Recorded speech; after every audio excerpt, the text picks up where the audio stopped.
Hello, good morning. Thank you for coming again to the MITAC. Our first speaker today is Alejandro Argudin. He's going to talk about silting TTF classes. Hello, thank you all for being here. This is a joint work with Daniel Bravo and Carlos Parra. So let me give you a sketch of the talk. And in the first section, I'm going to tell you some facts about the tilting and semi-tilting of abelian categories. By this, I mean a construction of a new abelian category from a torsion pair. Then I will talk you a little about torsion-free classes. And lastly, I will try to give you some results that connect these two concepts. Okay? Okay, so let us begin with silting. Throughout the talk, I will be referring to a ring R. And for a morphism of our modules sigma, we define the class of sigma divisible modules like this. So what I am saying with this is that if the morphism sigma is from A to B, then a module X will be sigma divisible. If or any morphism from A to X, there will be a morphism from B to X, such that this composition is equal to this morphism X. Okay. And some basic notation for a class of R modules, we define the orthogonal classes. The right orthogonal class, like this, is the class of modules that such that any morphism from X to the module is equal to 0. And similarly, we define the orthogonal class to the left like this. Very good. Lastly, for module M, we define the class of M-generated modules as the class of modules that admit an epimorphism from a coproduct of copies of M. Okay? Well, so let us now recall the definition of an abelian category. So a category is abelian if it is additive, it has kernels and cokernels, and monomorphisms and epimorphisms are normal. Okay, so for example, the category of vector spaces over a field is an abelian category. Similarly, the category of R modules over a ring. In case the ring is Noetherian, then it is known that the category of finitely generated modules is also an abelian category. The torsion abelian groups form an abelian category. And lastly, a common example is the category of coherent shapes over a ring of space. Okay, now, one common tool, sorry? No, the ring can be not commutative. Okay, so one of the main tools for studying an abelian category are torsion pairs. And as you may know, a torsion pair is a pair of classes, TF, such that the only morphism from an object of T to an object of F is the zero morphism. And the abelian category can be built as the extensions of T with F. Okay, so with this, what I mean is that for any object in the abelian category, there is a short exact sequence like this, such that this object is in T and this object is in F. Is that clear? Okay. And as you may know, in this case, T is called the torsion class and F is called torsion-free class. Very good. Now, throughout the talk, I will try to give a visual idea of the concepts I will be introducing. So an abelian category, I will be drawing it like a square, like this. And in case we have a torsion pair, I will be picturing it like this. Okay? Well, okay, now let me introduce the derived category of an abelian category. So for this, we need to consider the complexes in A. A complex in the abelian category is just a sequence of morphisms in the abelian category such that the composition of two consecutive morphisms are equal to 0. Okay? Observe that when this happens, then the kernel, the image of this morphism is contained in the kernel of this morphism, right? So when this happens, we can consider the quotient of the kernel and the image, and that is what we call the homology group in that entry. Okay. Now, the derived category is defined as the localization of the category of complexes at the quasi-isomorphisms. And I will also be considering the bounded derived category, that is the localization of the bounded complexes at the quasi-isomorphisms. Here, a bounded complex is a complex where almost everything is equal to 0. Are there any questions so far? No? Perfect. Okay, now, if you're not so familiar with derived categories, then you can picture it like this. So remember that this is my abelian category. Then you can picture the abelian category as an infinite sequence of abelian categories glued together like this. Okay? And if you are familiar with the derived category, then I am thinking of each of these copies as the homology groups of a complex. Okay? Okay. Now, the derived category comes equipped with a shift functor. This is an automorphism of the category. So if this is our derived category, the shift functor is what it does is it pushes everything to the left. And we also have the negative shift functor that pulls everything to the right. Okay? Very well. Now, I want to introduce the concept of T-structures. T-structures are important in the study of a derived category because they behave in a similar way as torsion pairs for abelian categories. So, let us consider this class.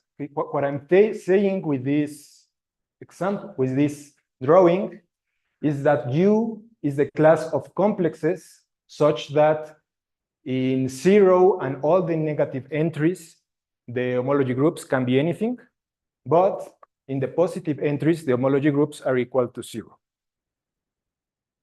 Similarly, we can define this class B as the class of complexes such that the homology groups in 0 and in all the positive entries can be anything, but in the negative entries, it has to be equal to 0.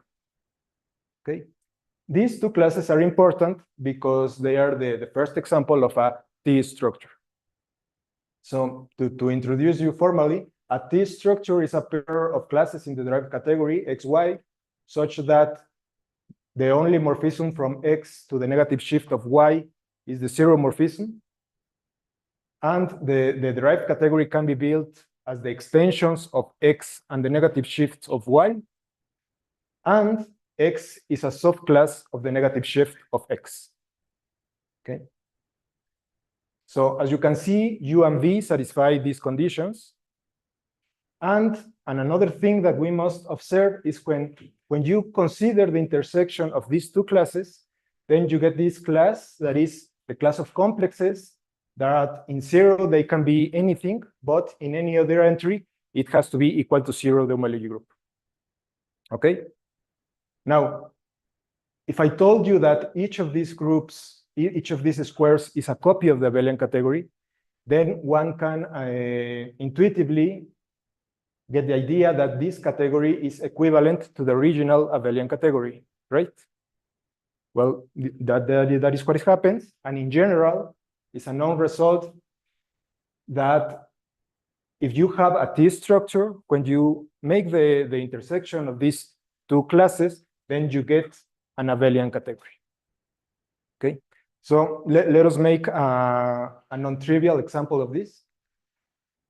For this, assume that we have a torsion pair TF in A, And then we can define this class U prime as the class of complexes, such that in the negative entries, they can be anything. In 0, it has to be a torsion object. And in all the positive entries, it has to be equal to 0.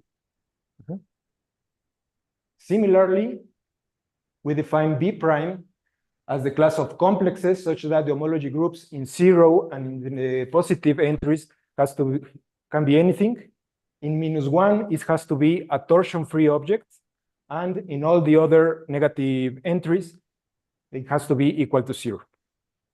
Okay, so in this case, we get a new abelian category that can be pictured like this. Okay, that they are the complexes such that the homology groups in -1 is a torsion-free object, in 0 has to be a torsion object, and in all the other entries, it has to be equal to 0. Is everything clear so far? Yes.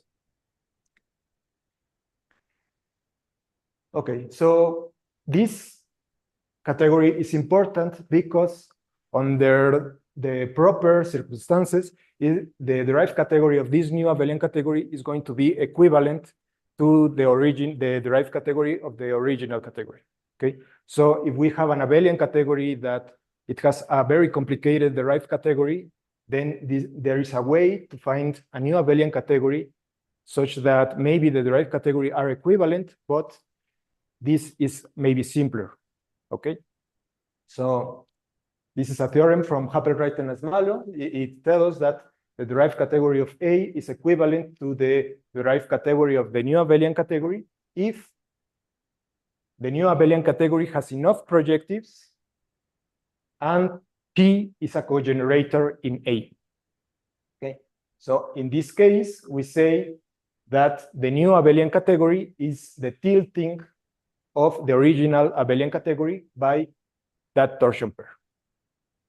Okay, now, even if these conditions are not fulfilled, then it is exciting that we are building a new abelian category. So we want to know what kind of properties it has and what kind of relations it has with the original abelian category.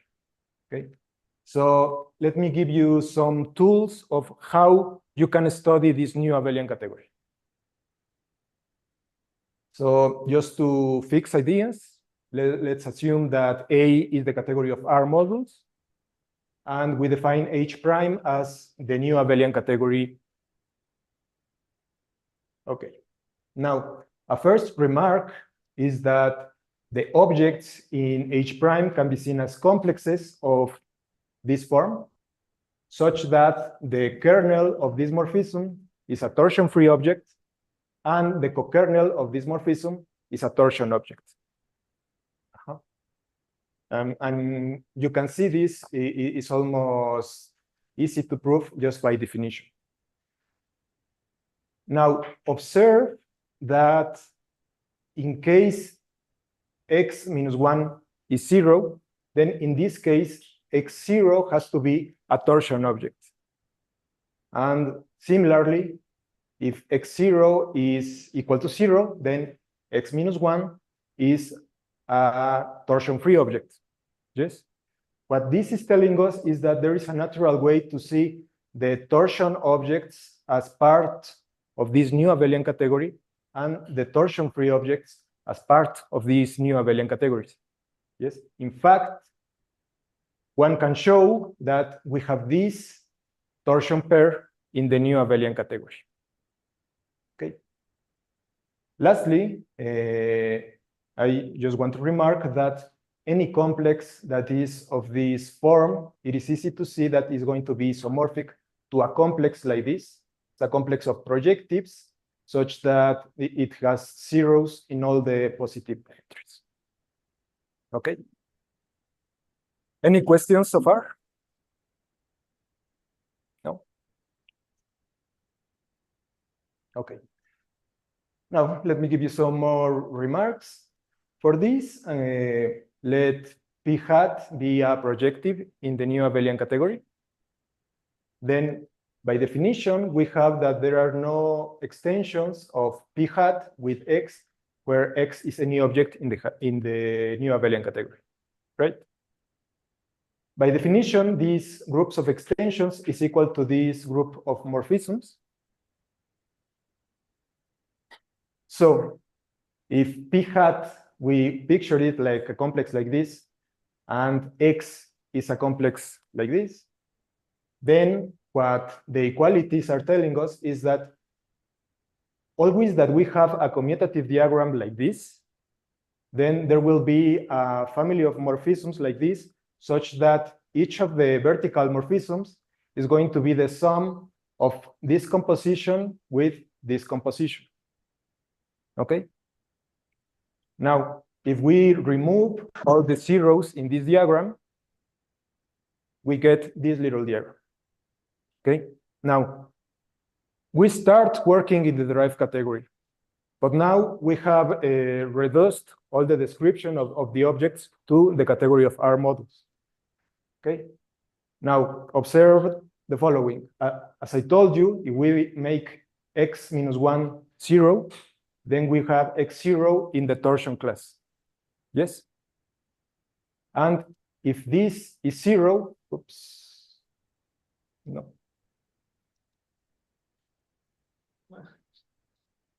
Gracias. También. Sí. Gracias. Now, if this is 0, then these morphisms are telling us nothing. But what it is telling us is that always that there is a morphism from this to this, then there will be a morphism like this, such that this diagram commutes. Yes? So what we are saying is that this torsion object is sigma divisible where sigma is this morphism. Okay? So what we are saying is that the torsion class is a subclass of the class of sigma divisible models.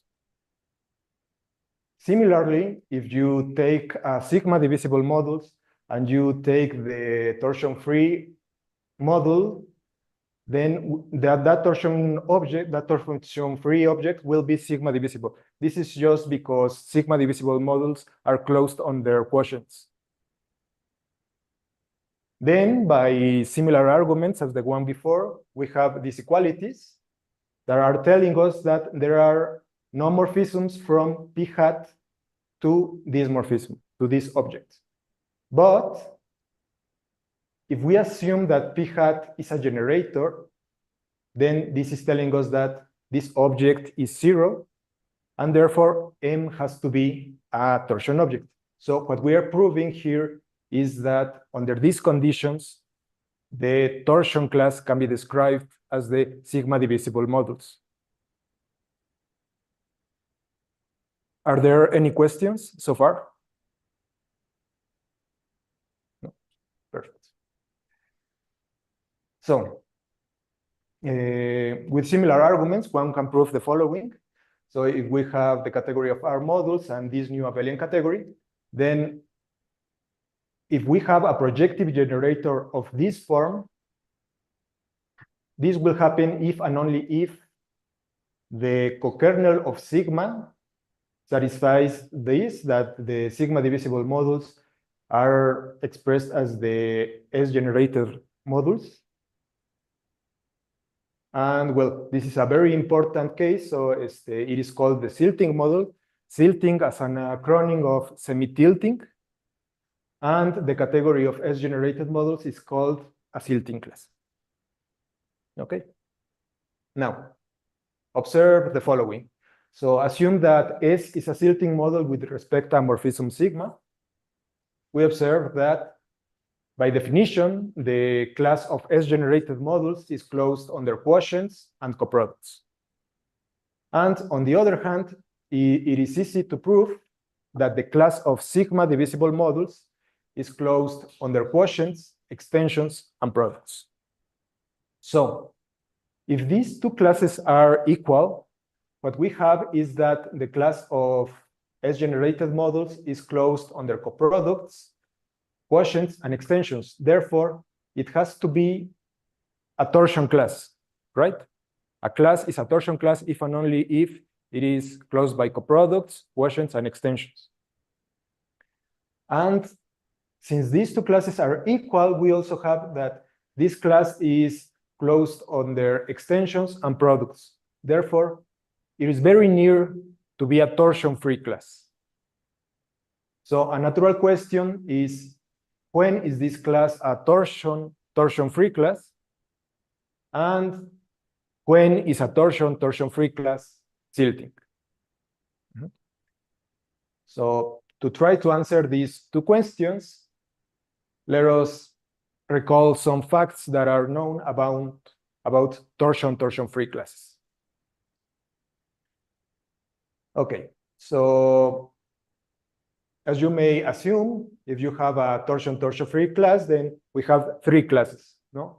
And forming what we call a TTF triple or torsion-free triple, such that CT and TF are torsion pairs. And well, in this case, I will be considering the torsion radical of the first torsion pair, and I will denote it as a C. Okay, so a classic result from Jans tells us that TTF triples are in bijection with idempotent two-sided ideals via the following correspondence. So if you have a TTF triple, you can map it to the torsion part of the ring. So what I am saying is that this torsion part is going to be an idempotent two-sided ideal. And on the other hand, if you have an idempotent two-sided ideal, then you can build a TTF triple by defining the following classes: Ti as the class of I generated models, Ti as the category of generated models by the quotient of R with I, and Fi as the right orthogonal class of the module quotient of R with I.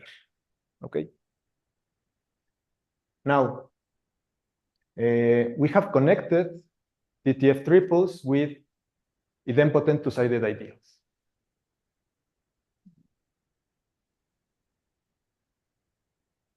Yes.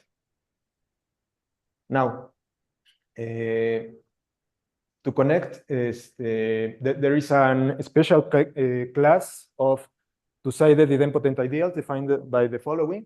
So remember that the trace of a projective model is defined as follows. So for a projective model, consider this P star defined as all the modules from P to R. Then we define the trace as the sum of all the images of the morphisms in P star. Okay. So it is well known that the trace is always an idempotent two-sided ideal, and moreover, we have the description of the TTF triple defined by this idempotent two-sided ideal, and it's as follows. Okay. Okay. So let me see how much time do I have left. Okay, not so much. Okay, so just let me give you some results that we get by connecting silting with TTF classes, and let me give you some examples. Okay, so a first theorem in this is the following. If we have a ring and an idempotent two-sided ideal, then if I is the trace of a projective model, then we will always have the quotient of R with I is a silting model. And namely, for the canonical morphism given by the trace, then the quotient will be silting with respect of this morphism. And then as a partial result, we have that if R is a ring and I is an idempotent two-sided ideal, if we have that the quotient admits a projective cover and it is a silting model, then we will have that I is the trace of a projective model. Okay. Very good. So let us see some examples. So consider a ring R and an idempotent two-sided ideal I. If we have that the ring is local and I is the maximal ideal, this is a very common setting for group rings, for example. Then we have that the natural projection of R to the quotient is always a projective cover. Therefore, if we have that the quotient is tilting, then I would be the trace of a projective model. Now, since the ring is local, then we know that all the projectives are free modules. Therefore, the trace has to be all the ring. Okay, so that has to be a contradiction. Therefore, what we get here is that in this case, the quotient of R with I can never be a tilting model. Okay. And for a last example, if we have the following classes of rings that always satisfy that an idempotent two-sided ideal is going to be the trace of a projective model.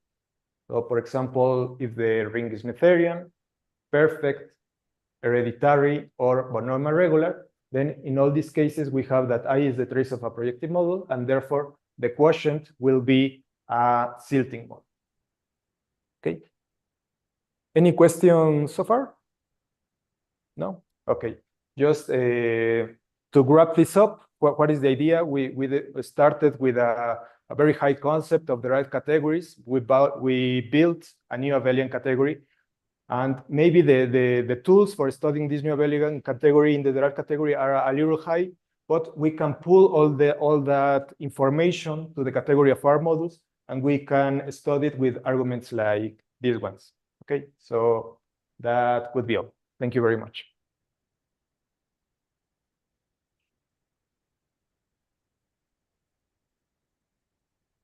Is there any question?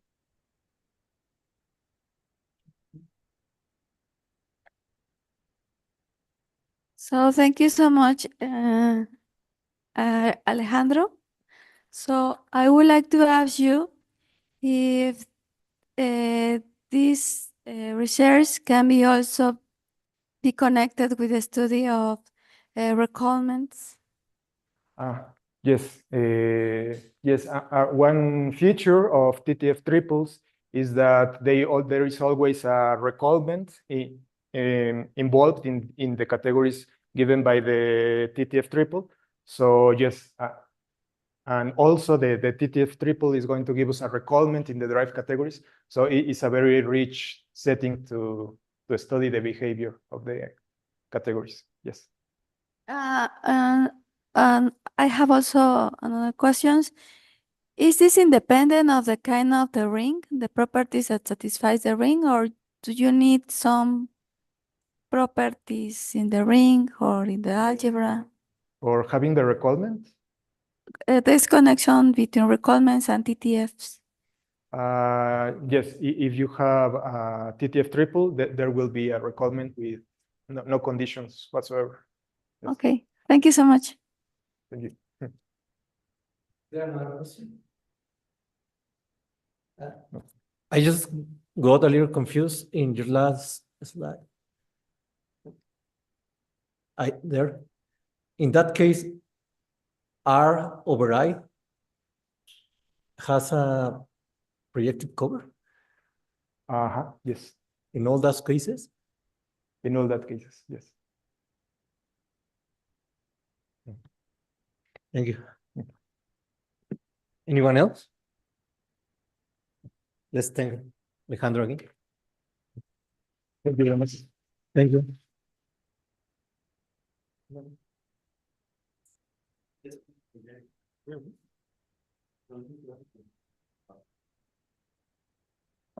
Our next talk will be in 2 minutes.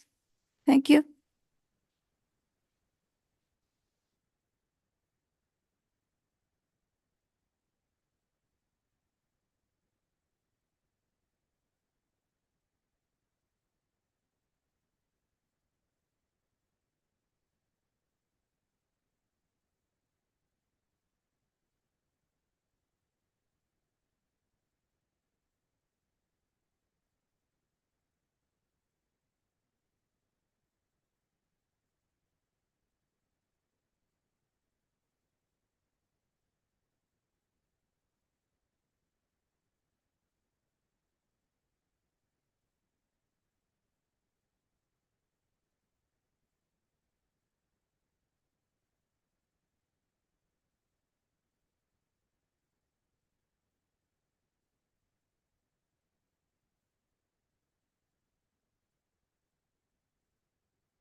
Hello, everyone. Our next speaker is Ana Belén Aviles. He's going to talk about the frame of the reals, real value functions, and other maps. Oh, thank you very much. I'm very happy to be here. Thank you for all the organizers. Sorry for the trouble right now to connect. Yeah, so I will give the talk about the frame of reals. So before I do that, so I divided the course basically in the workshop in, first I will do some general background, because I know a lot of you do point-free topology, but not all of you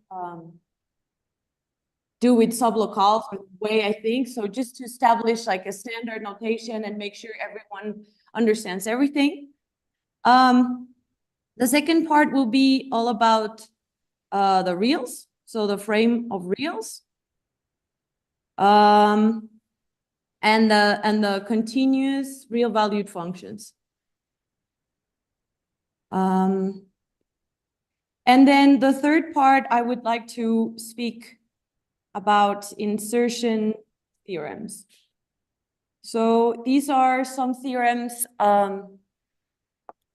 that given to real valued functions, when can you put one in the middle, right? But in the point-free sense. So I would like to spend most of the time in 1 and 2, and then 3, just mention the theorems and give you a bit of the flavor of how these work.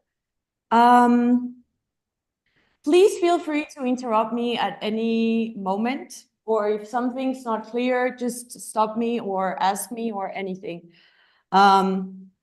Okay, yeah, so let's start with 1, the general background. So, yeah. Okay, so we're going to work in the category of frames. So let me say, a complete lattice L is a frame if this distributivity law holds. So if the meet distributes over the join, right? So if we have this, right? So we're working with the category of frames. So the category of frames has as objects frames, which are also called locales. It's the same. And the morphisms are functions between frames such that they preserve the structure, right? So what does that mean? It means they preserve meets and preserve joins, right? So of course, the example you should always think of is, let's put it in another color, example, a topological space. So if you have a topological space, you take the opens, these are the opens or the topology, right? This is a frame, right? You have, it's a frame with the inclusion, the union, intersection, the empty set is the bottom, the top, the whole X is the top of the frame, right? And for instance, if you have a continuous map between 2 topological spaces, then if you take its frames, the pre-image is a frame homomorphism, right? The pre-image preserves arbitrary unions and preserves intersection. So this is your standard example. Now, I will also like to work not only with the category of frames, but with the category of locales. The category of locales is the dual category. So it's just frame up, right? The same objects, I just reverse the arrows. Yeah, so this is in theory what it is, but there's a nice way to look at the arrows in locales.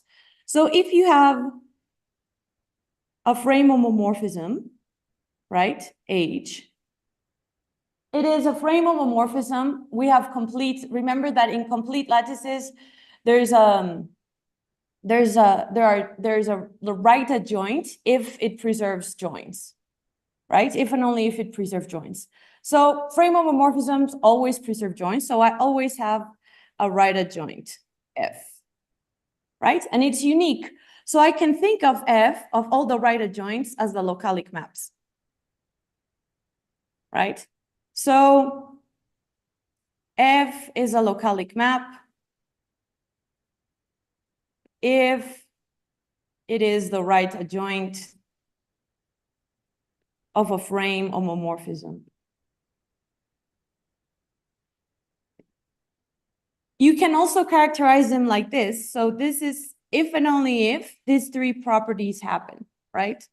So 1, if the 1 goes to 1, this is all because of the adjunction. 2, right adjoints preserve arbitrary meets. So F preserves arbitrary meets. And 3, it has to satisfy this property. F, this is the left adjoint, or the frame homomorphism. But if you start with a map F, M to L, if you want to prove it's a localic map, you still don't know that the left is frame homomorphism. So you have this property. Implies FB. So you could say that a localic map is just a map between frames that satisfies these three properties. Automatically, the left adjoint will be a frame homomorphism, right? So, yeah. Questions so far? Okay. So then we can think of the category of locales as objects. We have frames or locales. And morphisms, I have these, the localic maps, right? So I have all the right adjoints of a frame homomorphism.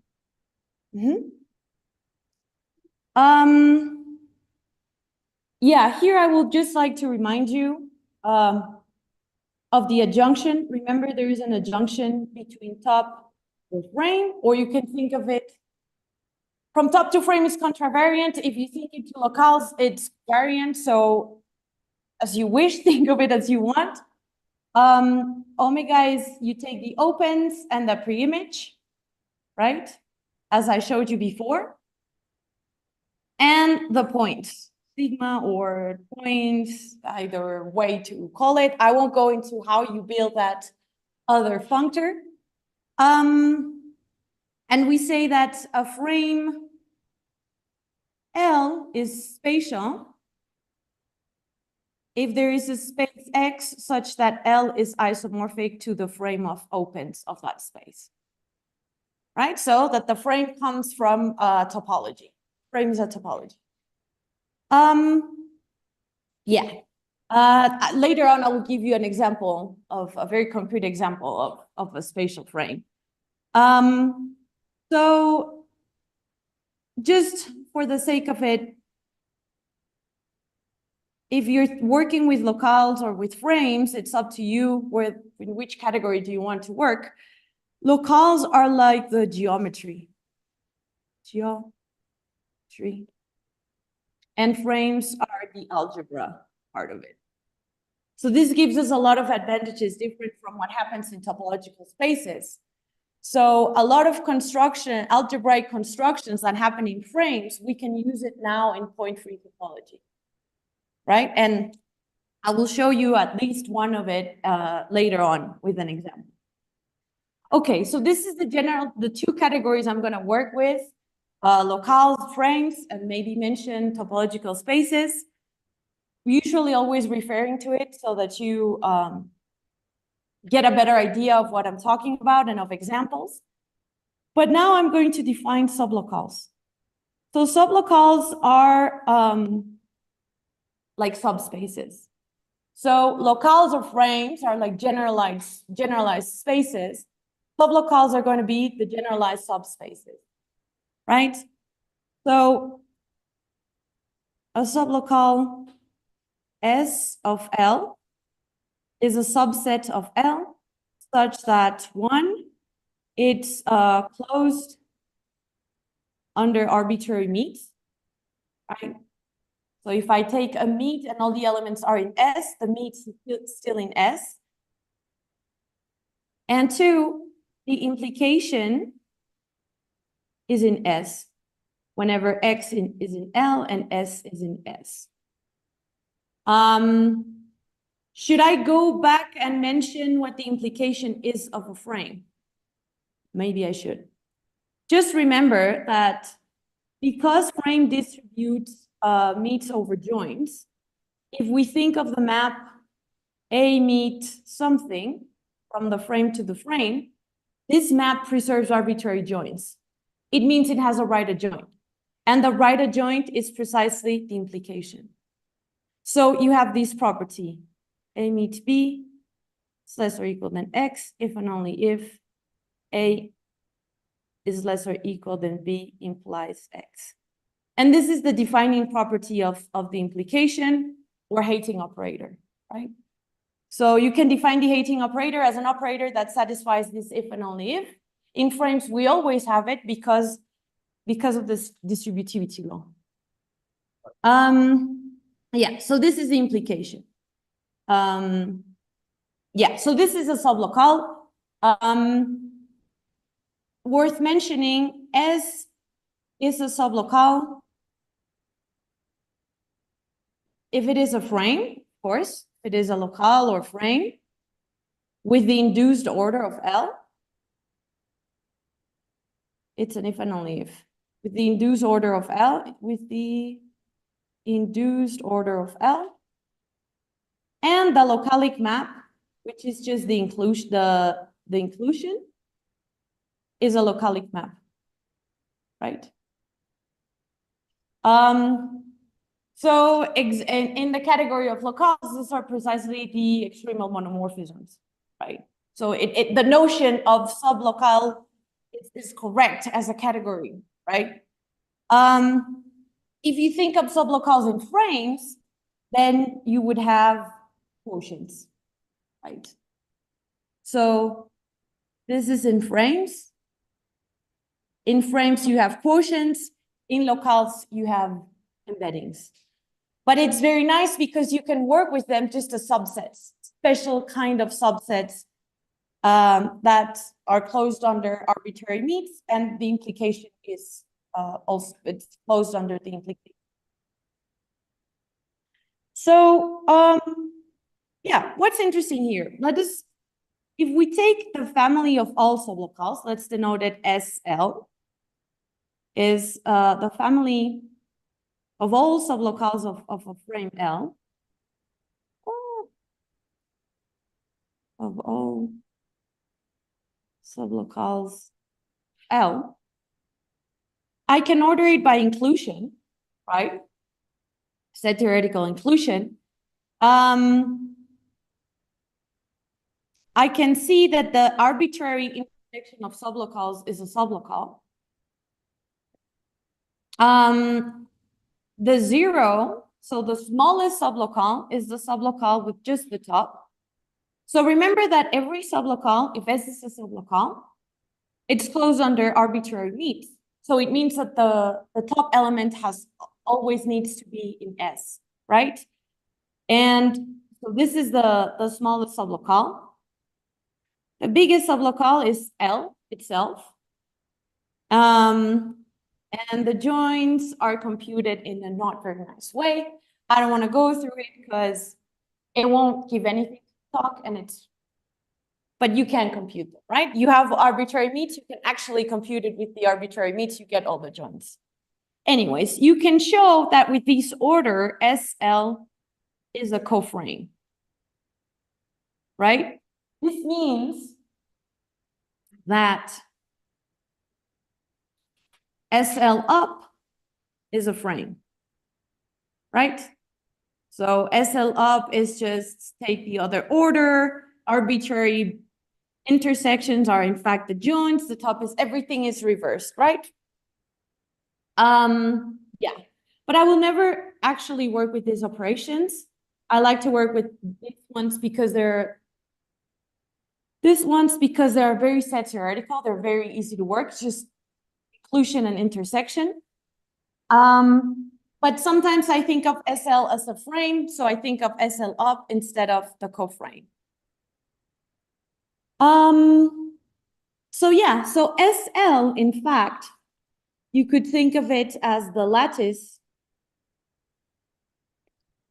of all generalized subspaces.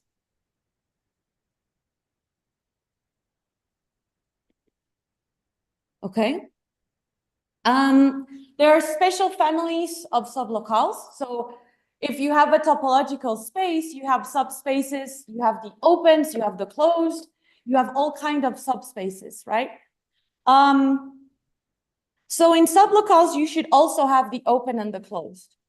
So for an element A of L, I define OA as the set of all the implications of this. Right? This is the sublocale. You can prove it.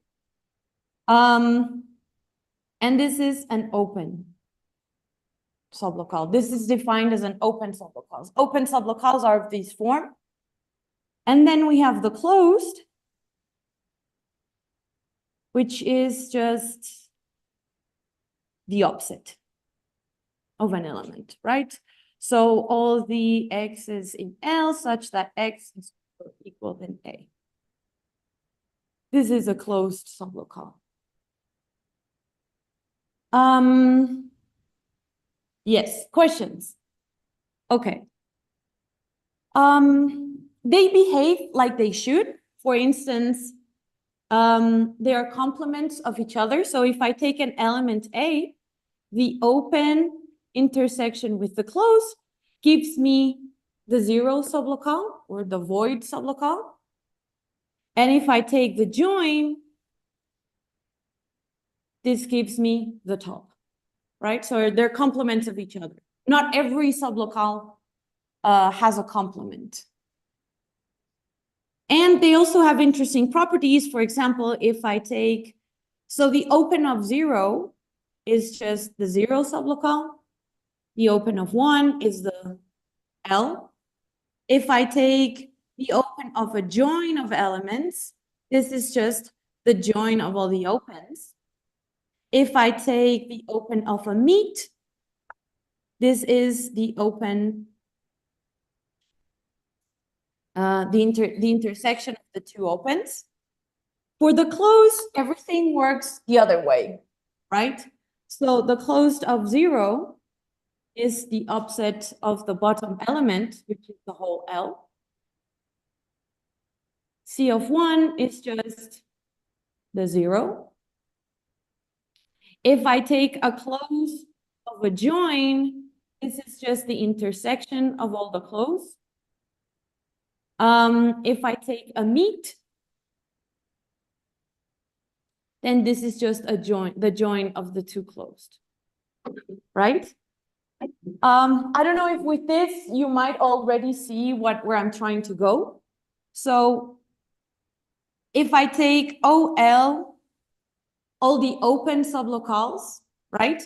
This is a subset of SL, right? And if I denote CL, all the closed sublocales, this is also a subset of SL. OL is a frame, and CL is a coframe.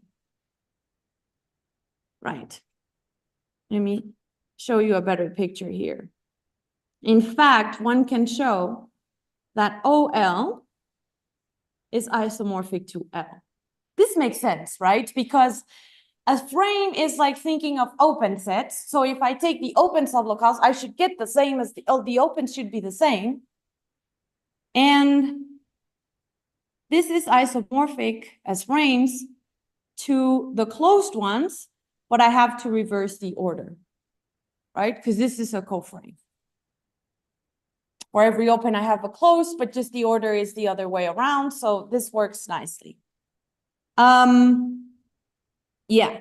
So you should look at this picture. So let's say here I have L, and this whole thing is SL, right?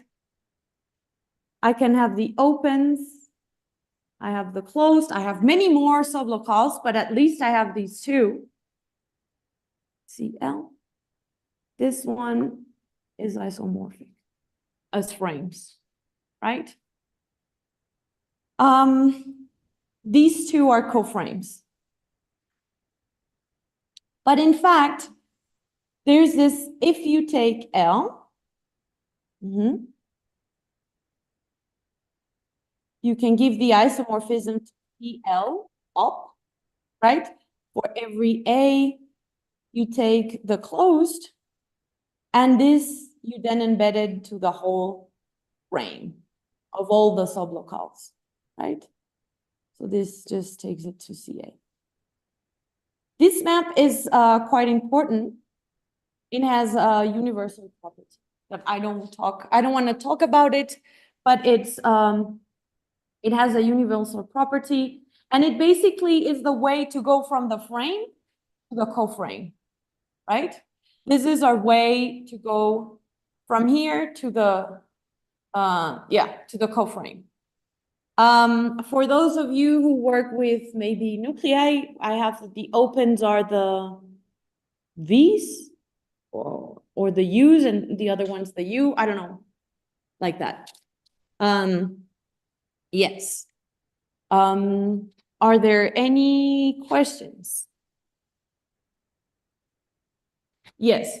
Some matrix representation for O seems like the set O of A is represented or equivalent to having a morphism from L to something or from something to L, such that satisfies some properties. What do you mean, this one? And you take every A, you take it to open of A? By a set of A is associated to some morphism.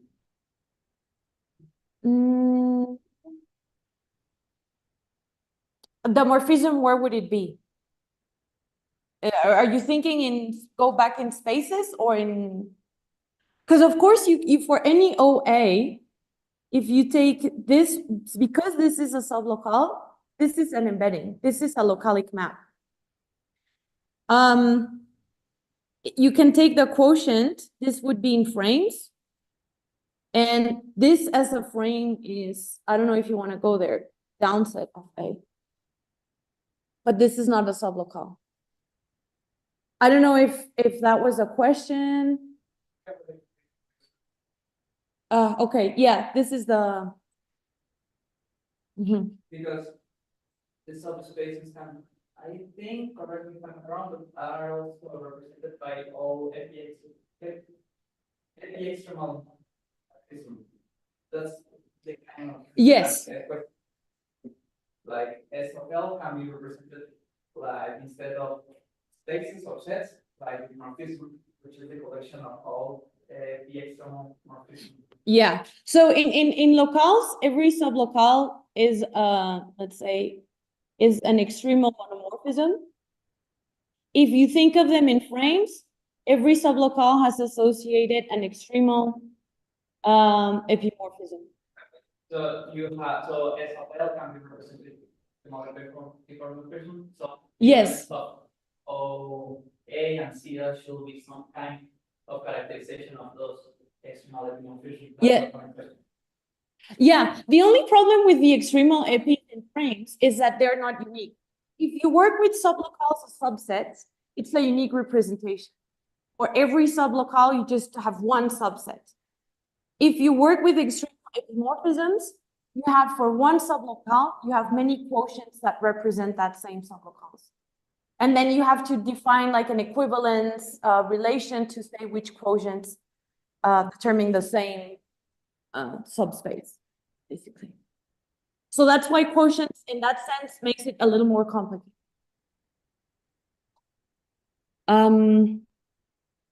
Yeah, any other questions? Okay, I would like to mention another kind of sublocales. So for that, I have to define the closure and the interior. So let's take S a sublocal of L. We define the closure. So we have closed and open sublocales. So we could very well define closure and interior, right? So the closure of a sublocale is just the intersection of all the closed sublocales such that S is contained in the closed, right? And the interior is just, well, the join of all the opens such that the open is contained in S, right? So intersection of closed is closed. This is a closed sublocale. But if you, the closed ones are just offsets, right? And if S is contained in an offset, it means that the zero of S should be bigger than A, for the whole sublocale to stay in an offset. So in fact, and the intersection of closed is the closed of the joins. So this is just the close of the joins of all A's in L, such that A is less or equal than OS, right? Then the zero of S. And this is just the closed, if you take this join, it's the join of all the elements below an element, it's the element itself. This is the closed of OS, right? The zero of S is just the meat of all the thing, right? So this is how you calculate the closure. Has a very simple formula. The interior doesn't work that nice, unfortunately. So then one can say that S is dense, right? If its closure is the whole space, right? That's how we define dense subsets in a space, if its closure is a whole thing.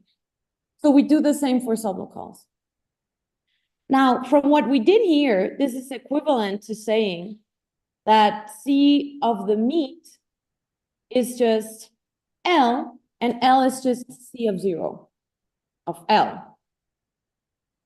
So this is the same as saying that the meat of S, which is the 0 of S, is equal to the 0 of L. This is the same as saying that the 0 of L is in S, right? So a dense sublocale is just a sublocale that contains the 0 of the whole thing. So maybe it was not obvious that the 0 of the whole frame is not always in a sublocale. So if you have your frame L, you have the 1, you have the 0. A sublocale S always has the 1 because it's closed under arbitrary meat. It looks like this, right? It's a frame, this is S, this is the 0 of S, right?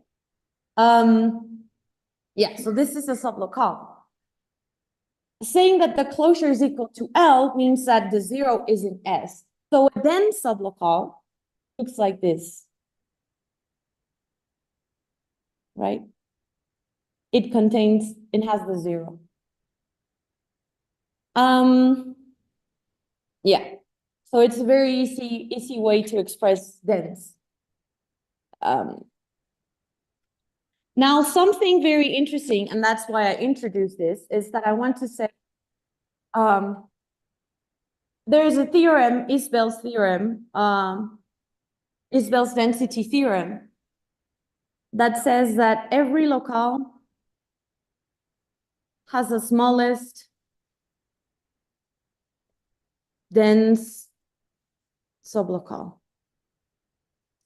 This is very nice because this doesn't happen in topological spaces in general, right? Unfortunately. And I think Sebastian in his workshop mentioned a proof using Priestley spaces. I will do the proof using sublocales. So let's just mention it very quickly. Very sublocale. So if I take L, a locale or frame, I will define BL, double ionization, such as all the elements A implies 0, where A is in L, right? This is also A star, all the zero complements of A in L, right? Why is it? Well, first you would have to prove, which I won't do, that BL is a sublocal. Right? It is not hard to see, but you might need some properties with the implication. 2, it is dense. So 1 implies 0 is 0, and by definition, this is in BL. So the 0 is here, so it is a dense sublocal. And you have to show that it's the smallest one. So if you have, let's say, T as a dense sublocal, then it means that the 0 is in T. But a property of sublocals tells you that it's closed under the implication. So for every X in L, X implies 0 should be in T.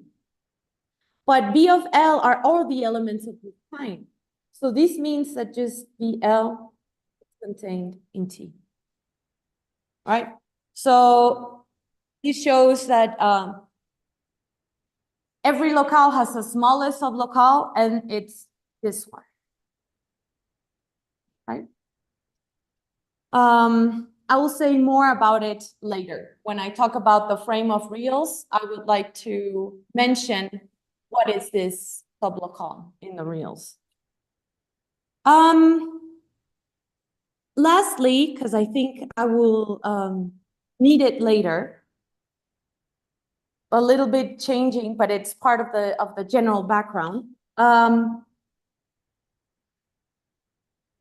If I have a localic map F from M, from L to M, sorry, I can take the image. So if I take a sublocale S, L, sublocale of L, if I take the set theoretic image, F of S, this is a sublocale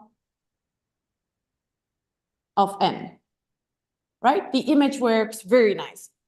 Now, how does the pre-image of a localic map works? This is in loc. If I take T, a sublocale here in M, right? T, a sublocale of M. If I take the usual pre-image, the set theoretic pre-image, this is not a sublocale, right?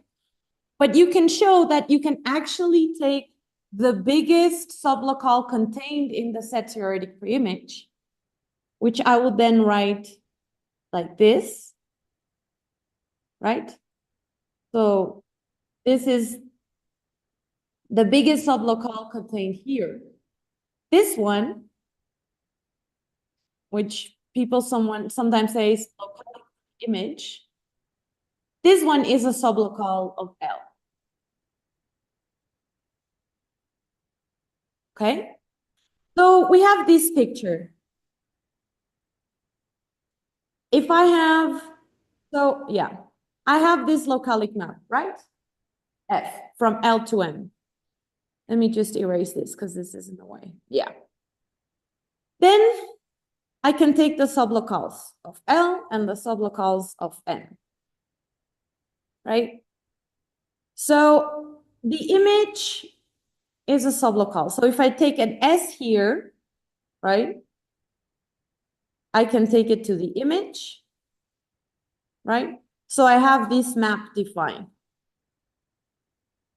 the image. Now, if I take a sublocale of MT, I know that the set theoretic pre-image is not a sublocale, but now I've defined what the localic pre-image should be. So I would go to the localic pre-image, be a sublocale in L. And this is a pre-image, right? Of course, as usual, we always want the image and the pre-image to form an adjunction, as it happens in power sets, it happens in topological spaces, this happens with any function in a set. So we do have that f of s is contained in T, if and only if S is contained in the preimage. Now, to make things simpler, since these two are coframes, let me just think of it as the frames. So nothing changed, just the order changes, but it's the same. In this, then the preimage is a frame homomorphism,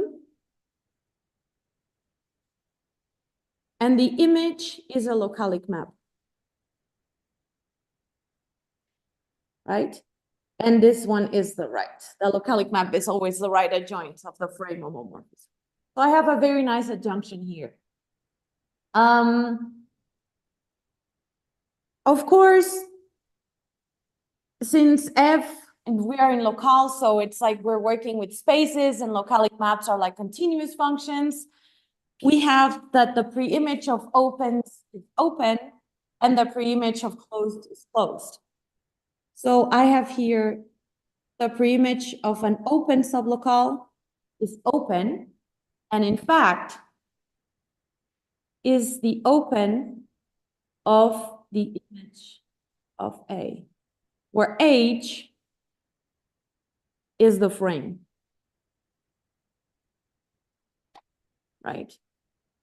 And the preimage of the closed is the closed of the image of A, right?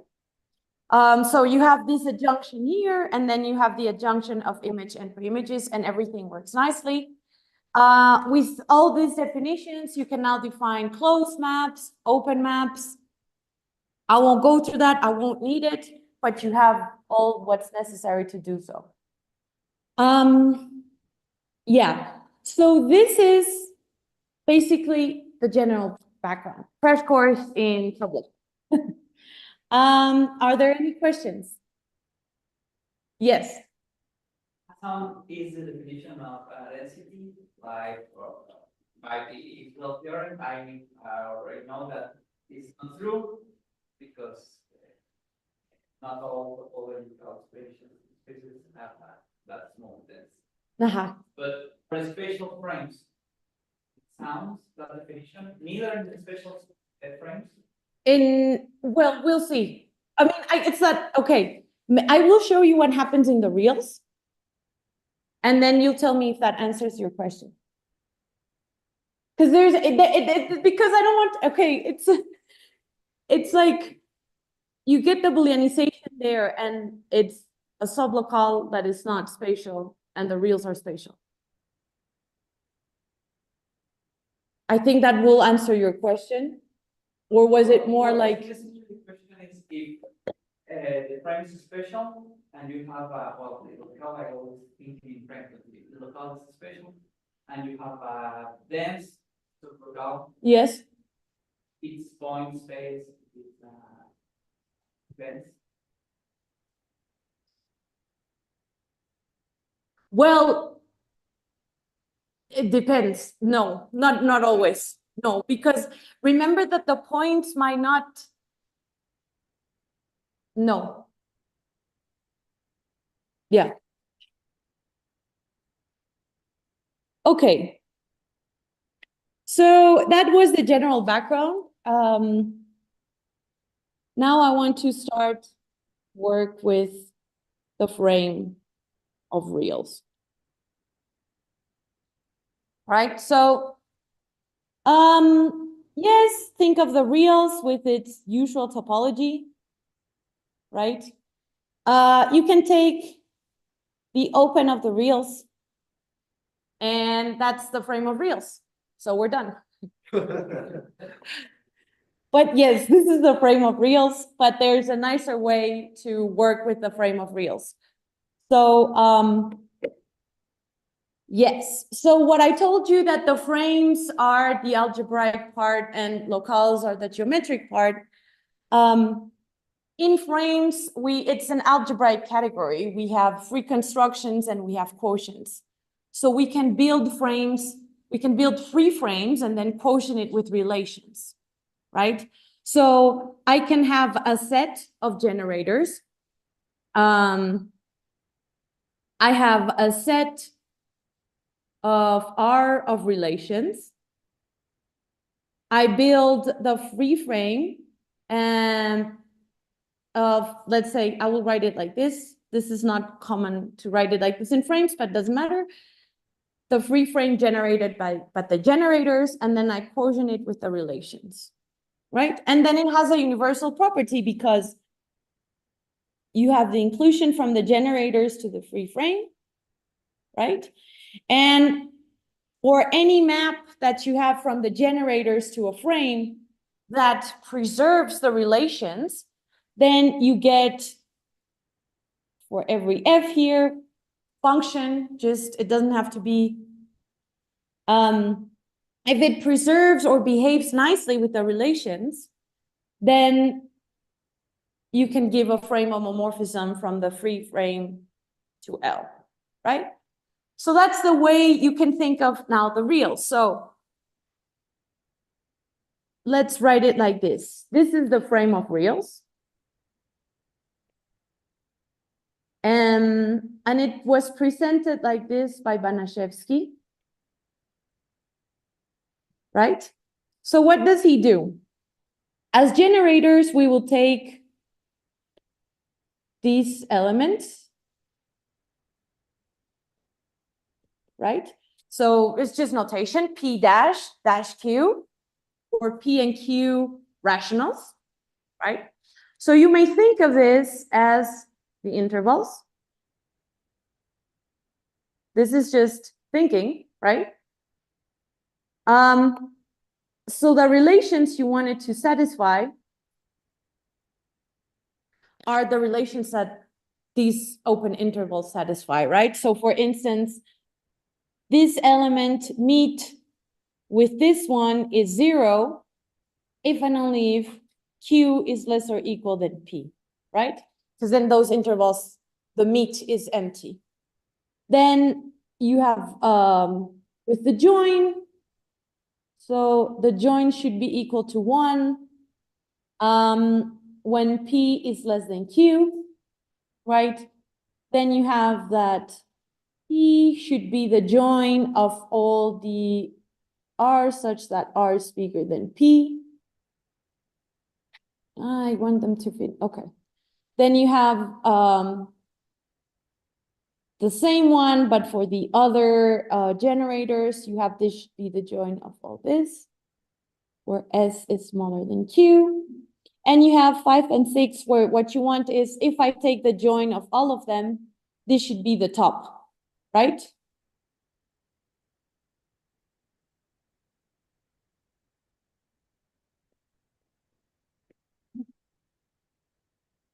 So for instance, if you work with the extended reals, you could just eliminate 5 and 6. So these are the relations. You can also think of like, how did this guy came up with this? Well, if you think of how you build the reals with Dedekind cuts, this is exactly what you're doing.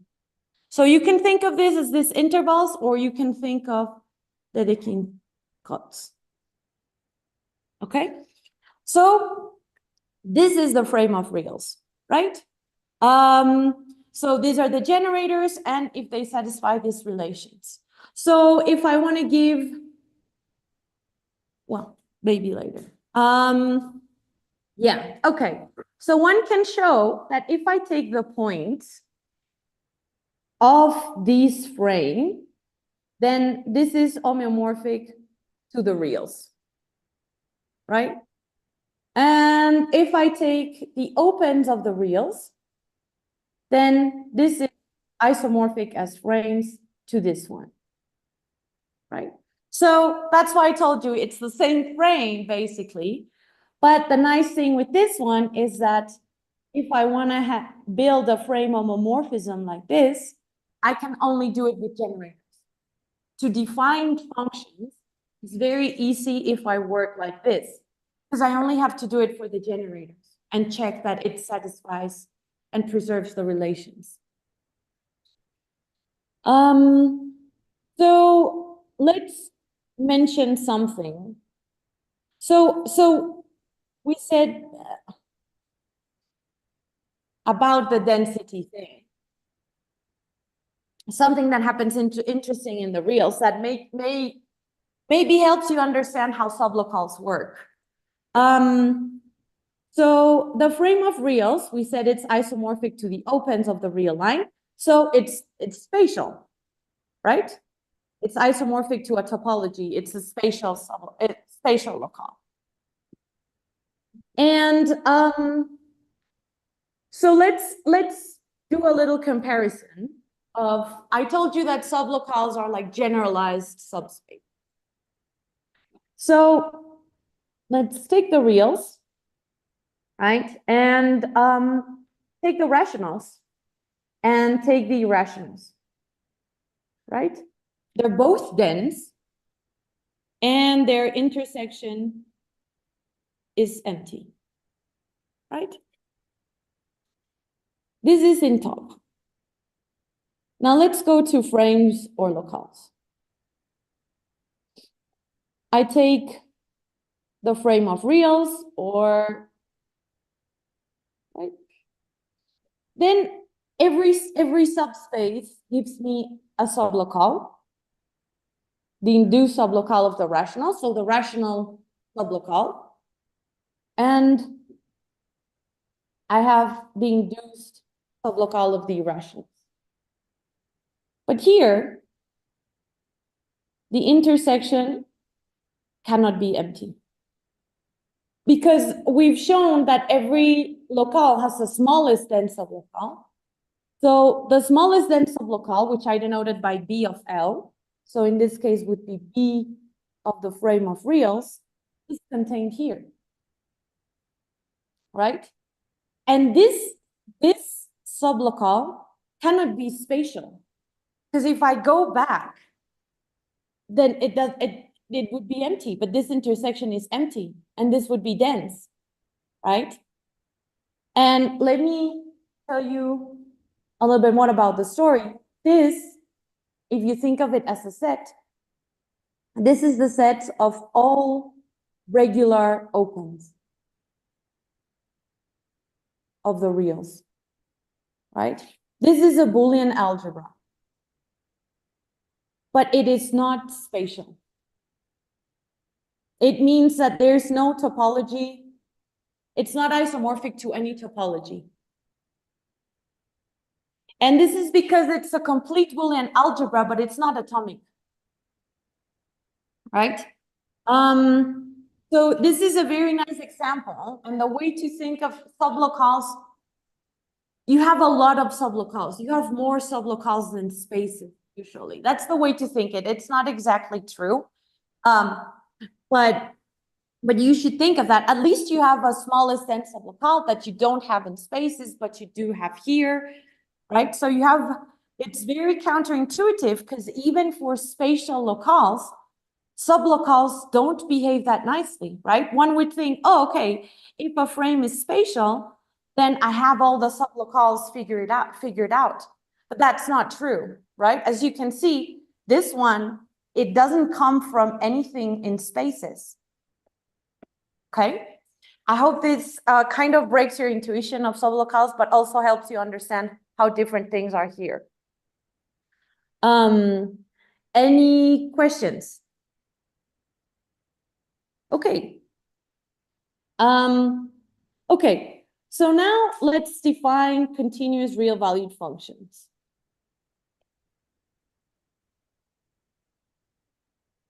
So remember, okay, so in topological spaces, we have that a continuous real valued function is just a continuous map from the topological space to the reals, right?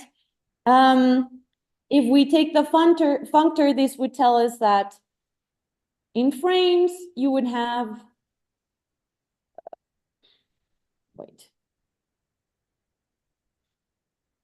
in frames, you would have that the open of the reals takes you to the opens of X, and you take the preimage, right?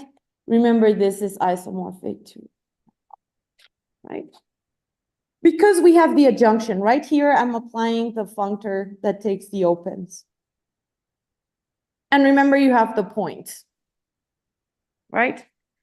And you have, if you have an adjunction, you have a natural bijection between the morphisms. So you have this. So all the continuous maps from X to the reals. And remember, this is just,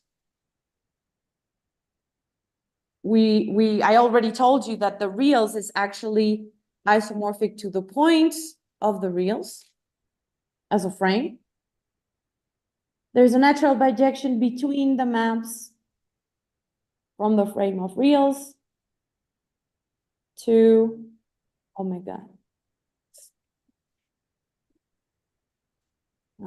Yes. So this is what happens when we take a topological space and are thinking of the lattice of opens. But let's generalize it to any frame. So the natural way to this adjunction would be, if L is a frame, a continuous real valued function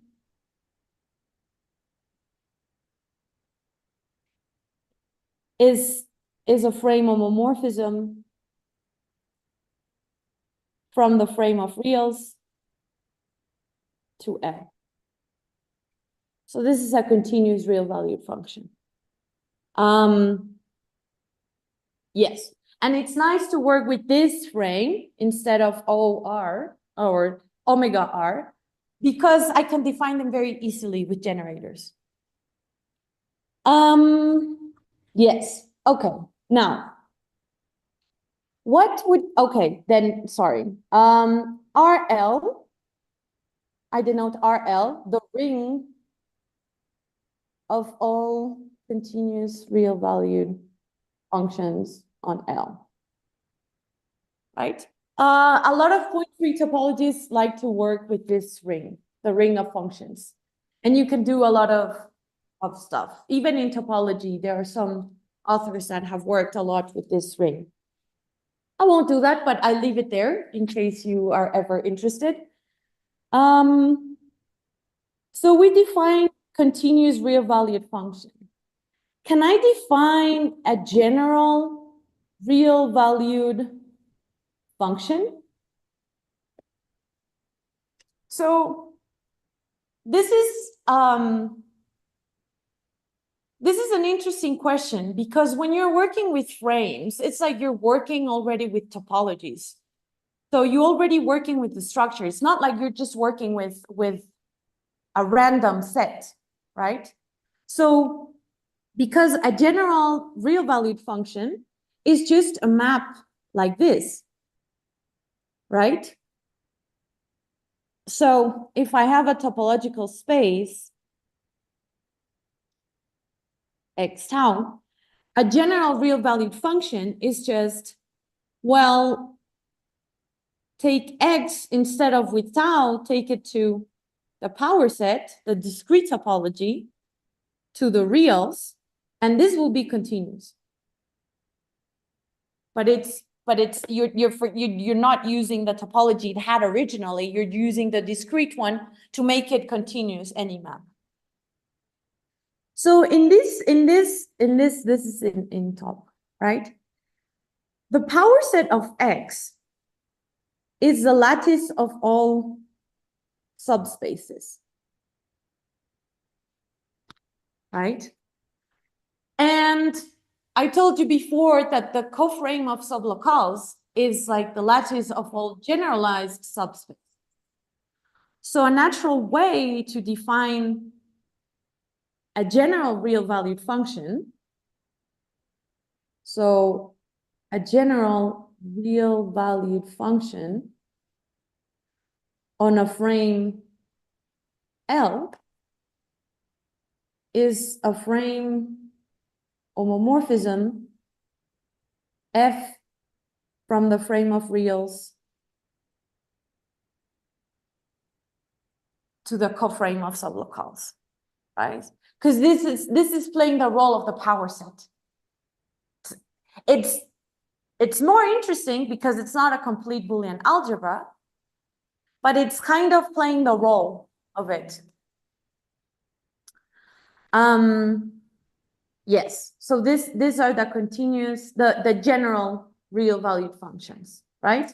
And I write FL to denote the ring of all general real valued functions.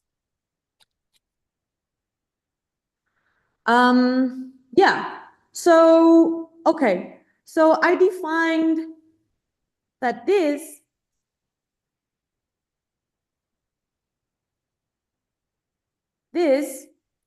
is a continuous real valued function. And this, let's call this H, and let's call this F from SL up. This is a general real valued function. Now, how can I say if a general function is continuous, right? So if we have a general real valued function, F, we say F is lower semi-continuous. This comes from topology. If the image of these generators is a closed sublocale here, right? So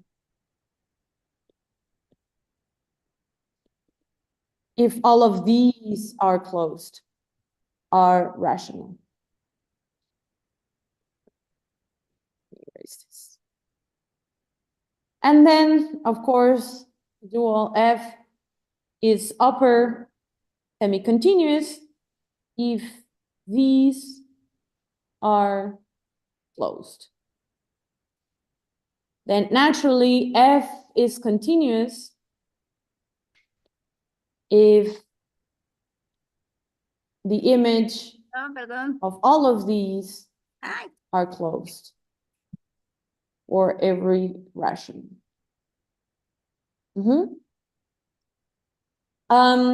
So I define this as continuity, and I define this as continuity. So if I'm not defining the same thing, I have a problem here, right? So how do you work this out? Well, remember I told you we had this isomorphism between L and the closed. And this is why it works, right? So if I have a continuous function in this sense, let's call this 1 and 2.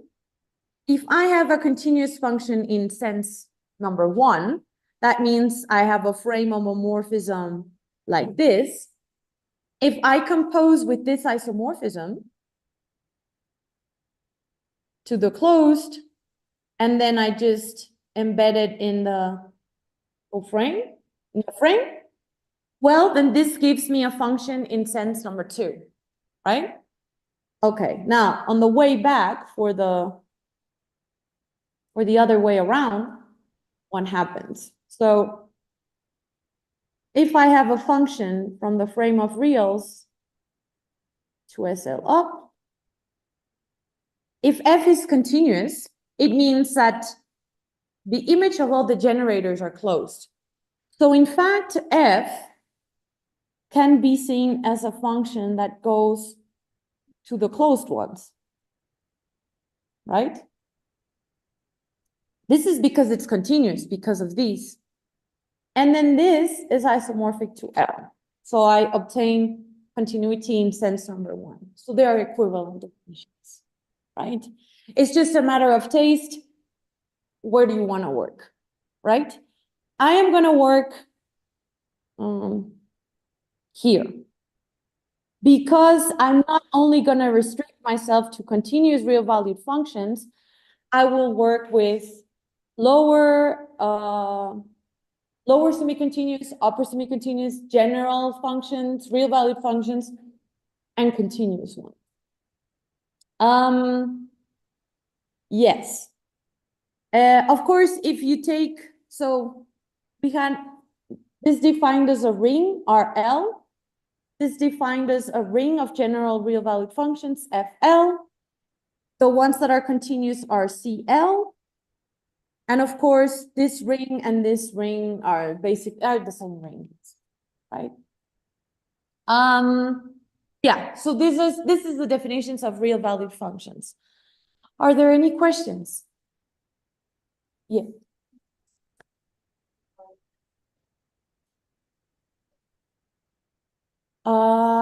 Yes, yes.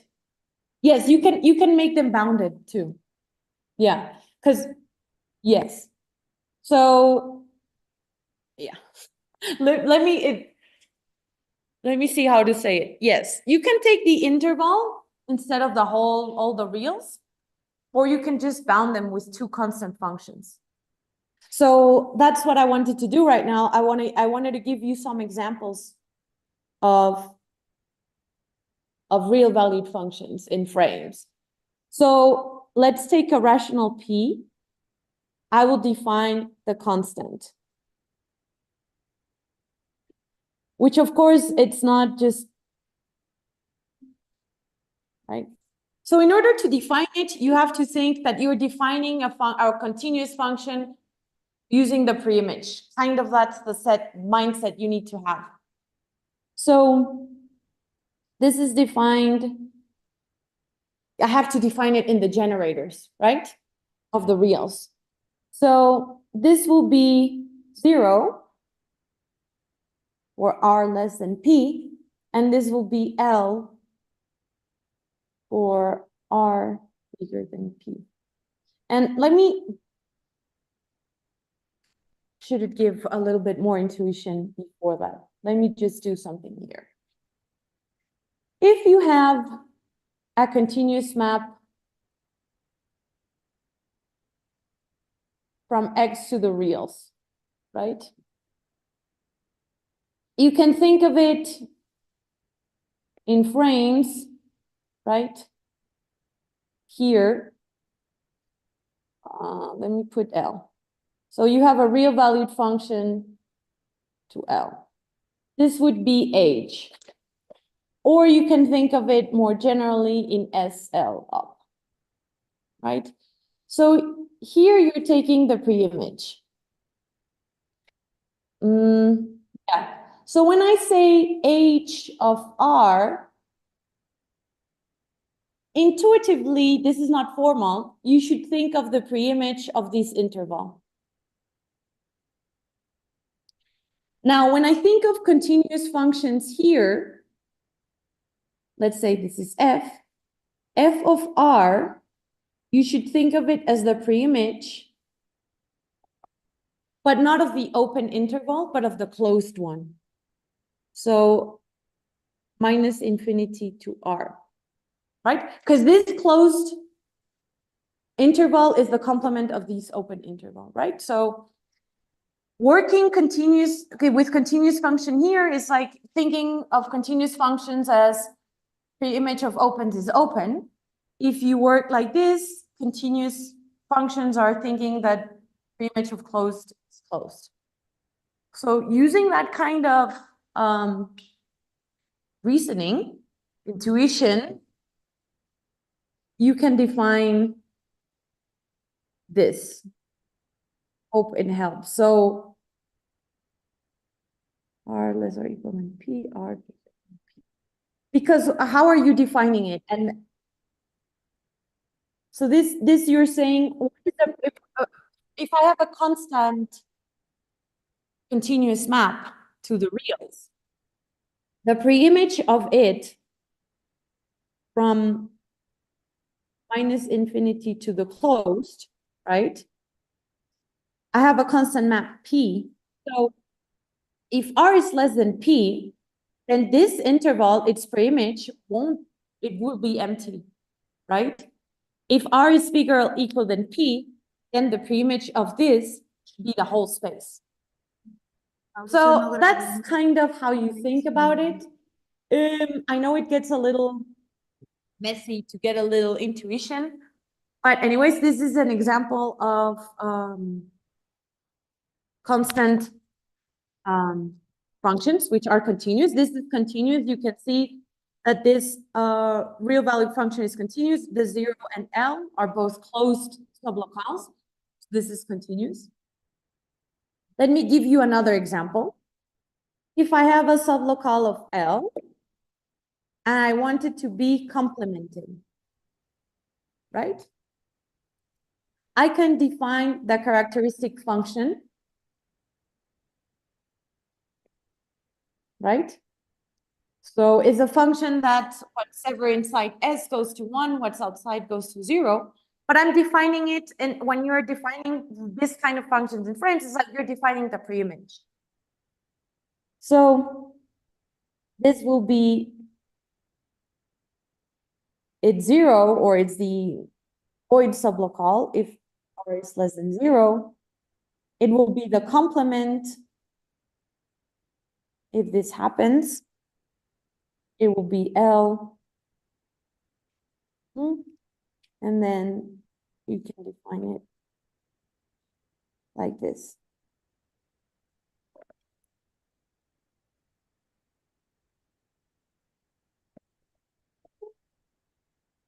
Right. So with the intuition I gave you, you can more or less deduce why is it defined like this. Notice though that this characteristic function is not necessarily continuous, right? So the definition of continuity was that these were closed sublocales. And I do have that 0 and L are closed. But this, even if I take S to be complemented, that doesn't mean it's closed or open, right? So it's just complemented. So to have this to be continuous, I need S and its complement to be closed, right? So the characteristic function is continuous if S is cloped, right? Because I want its complement and itself to be open and closed. Yeah, so I think it's time, right? So I'll just leave it there. It's a good point where to stop. You already know about sublocales, everything you have to know, and about the reals and the functions. So you can start fresh tomorrow. Thank you.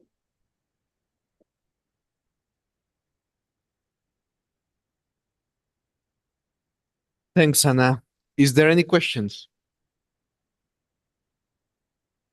Can you give us quickly the structure of real value, or is it a little complicated? Yeah, good, but I don't like.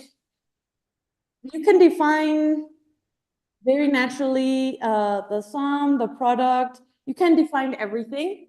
It's an Archimedean ring. Defining the functions becomes a little complicated because you have to give all the generators but I can show you later. Okay. Thank you. But yeah. Another question? Something?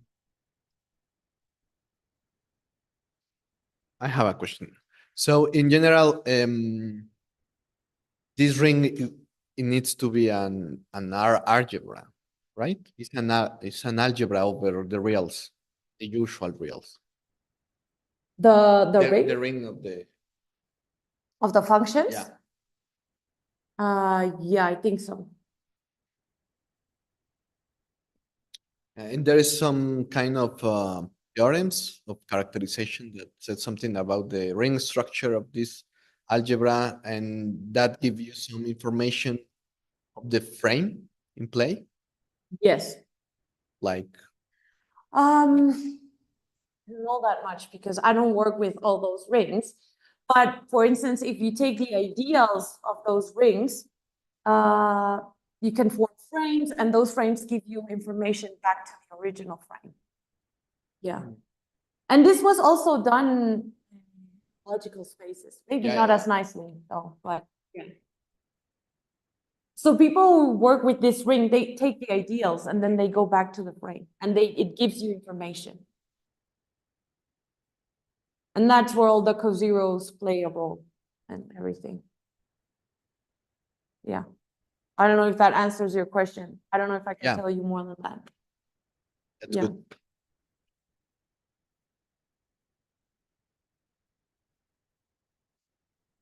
Well, thanks, Hannah, again. Thank you.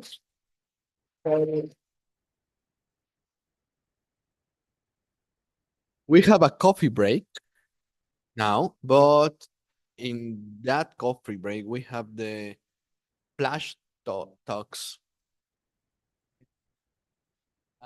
There will be flash talks right now downstairs. So, and coffee and stuff. We come out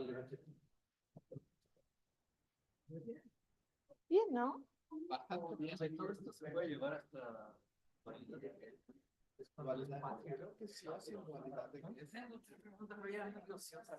No, está bien. Y si el sublocal es espacial, Ajá. si se cumple. O sea, ¿cómo? Tienes el local, ¿no? Ajá. ¿Espacial o no? Creo que eso ya no es relevante. Ok. Sí. Pero ahora la hipótesis que agrego. Tomas un sublocal espacial Ok. que sea denso.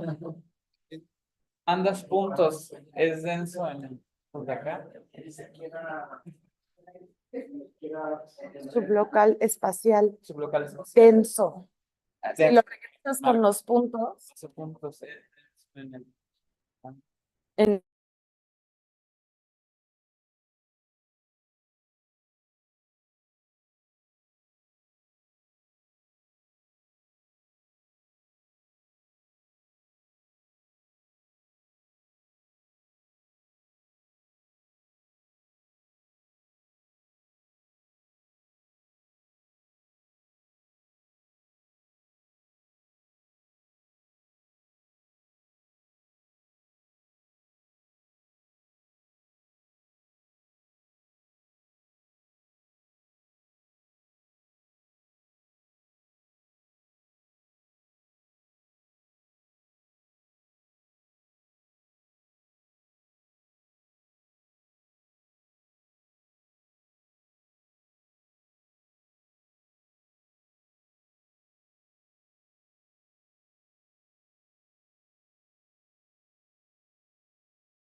So we are going to continue with today's MITAC. Para mí es An overview of the study. lo iba a decir en español, Ah, la perfecto, verdad. como quieras. Nuestro siguiente conferencista es Rogelio Fernández Alonso de la UAM Iztapalapa. Él nos va a hablar sobre un panorama sobre el estudio de radicales. Muchas gracias. Buenos días todavía a todos. Ah, mira, qué bueno que ya llegó. Bien,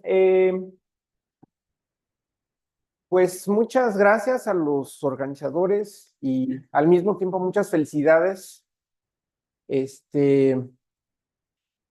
A Mauricio, a Ángel, a Lisbeth, a Janet, porque creo que ha sido un evento, está siendo un evento muy bueno, muy bueno, muy sustancioso. Ha habido muchas ideas, digo, además de las muy buenas pláticas que ha habido, muy buenas conferencias, los talleres, todas las ideas que están revoloteando continuamente en los pasillos. Creo yo que es muy buen evento y deseo que este evento continúe a lo largo del tiempo. Yo creo que es importante. Me da mucho gusto ver cómo evoluciona el estudio del álgebra, de los anillos, de los módulos, de las categorías y de otros temas que se van incorporando con el tiempo. Sobre todo a la luz, pues, de la experiencia que hemos tenido desde hace muchos años. Yo les voy a hablar sobre prerradicales, pero también sobre, pues, la experiencia que hemos tenido, el quehacer matemático que hemos tenido sobre este tema.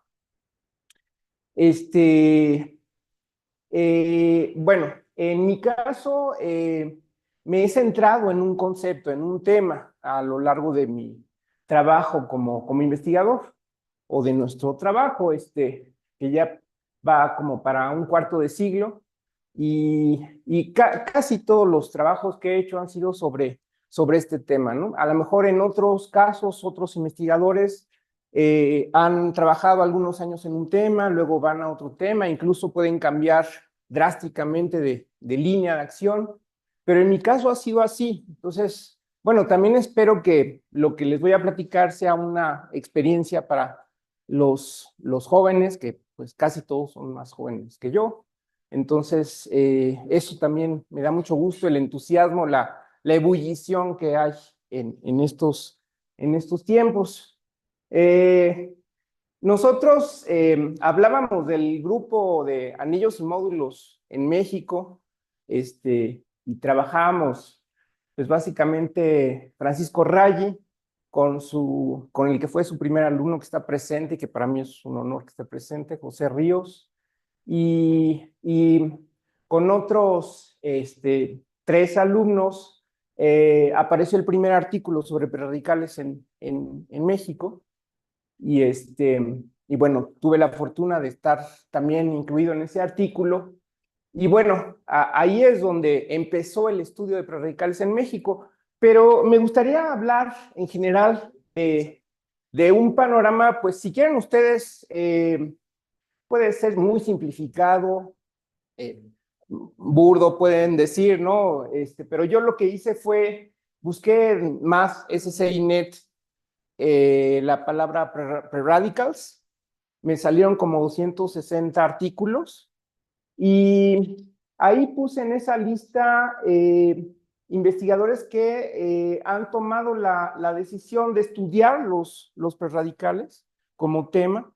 Por supuesto que hay muchos colaboradores ahí alrededor, pero digamos, para simplificar, puse el nombre de la persona que, digamos, toma la decisión de estudiar esencialmente prerradicales. Entonces, ahí está una línea del tiempo que abarca 50 años, desde el 74 hasta el 24, que es actual. Las divisiones son años, aquí está el año 2000, esta línea negra. Y los cuadritos, pues son artículos que tratan de prerradicales. Es, como les digo, una simplificación. No estoy incluyendo, por ejemplo, artículos anteriores que hablaban de prerradicales, digamos indirectamente, porque se centraban en radicales o en teorías de torsión o en funtores o en ciertos funtores. Entonces, por supuesto que estaban rondando ahí los prerradicales, como dije hace rato, las ideas revolotean, y finalmente se pueden plasmar en un artículo, pero estos cuadritos que estoy poniendo son artículos que llevan como tema principal prerradicales. Entonces, bueno, aquí en México ahí está el primer artículo de Raggi, Ríos, Rincón, Signoretti, Fernández Alonso. Este es el primer artículo de prerradicales. Digamos que aquí empezó la historia de nuestra casa, bueno, podría decir la casa paterna. Francisco Raggi fue mi asesor, tuve la fortuna de ser uno de sus alumnos y creo que muchos de aquí somos descendientes de Raggi. Por ahí yo creo que hay bisnietos, ¿verdad? Los alumnos de Ángel, no sé si alguien levante la mano, un alumno de Ángel. Ah, hay varios, pues son bisnietos de Raggi. Entonces eso es muy emocionante, muy emotivo, como decía María José hace rato. Y bueno, entonces, ¿qué teníamos en ese momento? ¿Qué pasó? Bueno, Raggi y Ríos, Francisco Raggi y José Ríos habían trabajado principalmente sobre teorías de torsión hereditarias y siempre había llamado mucho la atención la estructura reticular de esos objetos. Y en un lapso breve, Raggi dijo de pronto, bueno, ya Pepe me dirá mejor cómo estuvo la historia, pero según recuerdo, Raggi dijo, bueno, vamos a estudiar teorías de torsión no necesariamente hereditarias. Mi tesis doctoral fue sobre teorías de torsión no necesariamente hereditarias, pero fue un lapso breve. Cuando estábamos en el seminario, que creo que eran los martes, en el Instituto de Matemáticas, un buen día llegó Raggi y dijo, ¿por qué no estudiamos algo más general, los prerradicales? Y entonces empezó con la definición y empezó con, sobre todo, centrarnos en la estructura reticular, y bueno, ahí es donde surgió todo. Claro que había la noción de lo que habían hecho los checoslovacos, porque en aquella época estaba unida, Eslovaquia con la República Checa, era un solo país, Checoslovaquia.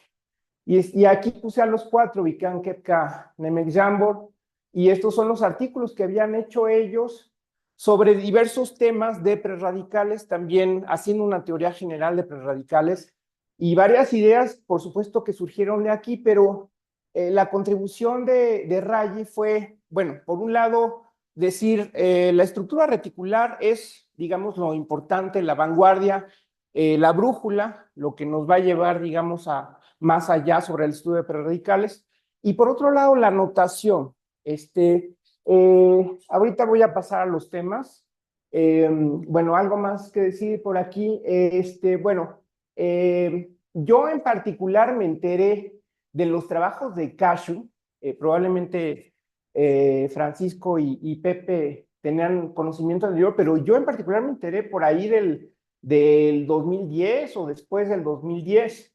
Y es impresionante cómo Cashew y escribió varios artículos sobre prerradicales y sobre objetos relacionados con prerradicales, incluso la cuestión de estudiar la situación de adjunción de funtores, qué pasa con los prerradicales, cambios de anillo, cosa que también habían trabajado los checoslovacos.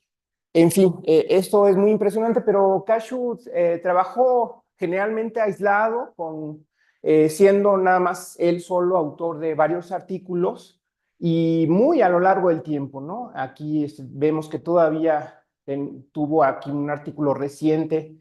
Edgar García se ha dedicado a estudiar los artículos de Cashew y creo que es importante rescatar todo lo que ha hecho. También aquí puse a Vandenberg, que estudió también varios temas de prerradicales, ahorita los vemos, pero en particular el de cocientes de prerradicales es importante, que lo hizo con Tepli. Como digo, ahí no estoy poniendo los colaboradores. Y bueno, Aquí nos ponemos a nosotros porque ahí empezó, digamos, el estudio que también les voy a platicar sobre diversas líneas de los prerradicales.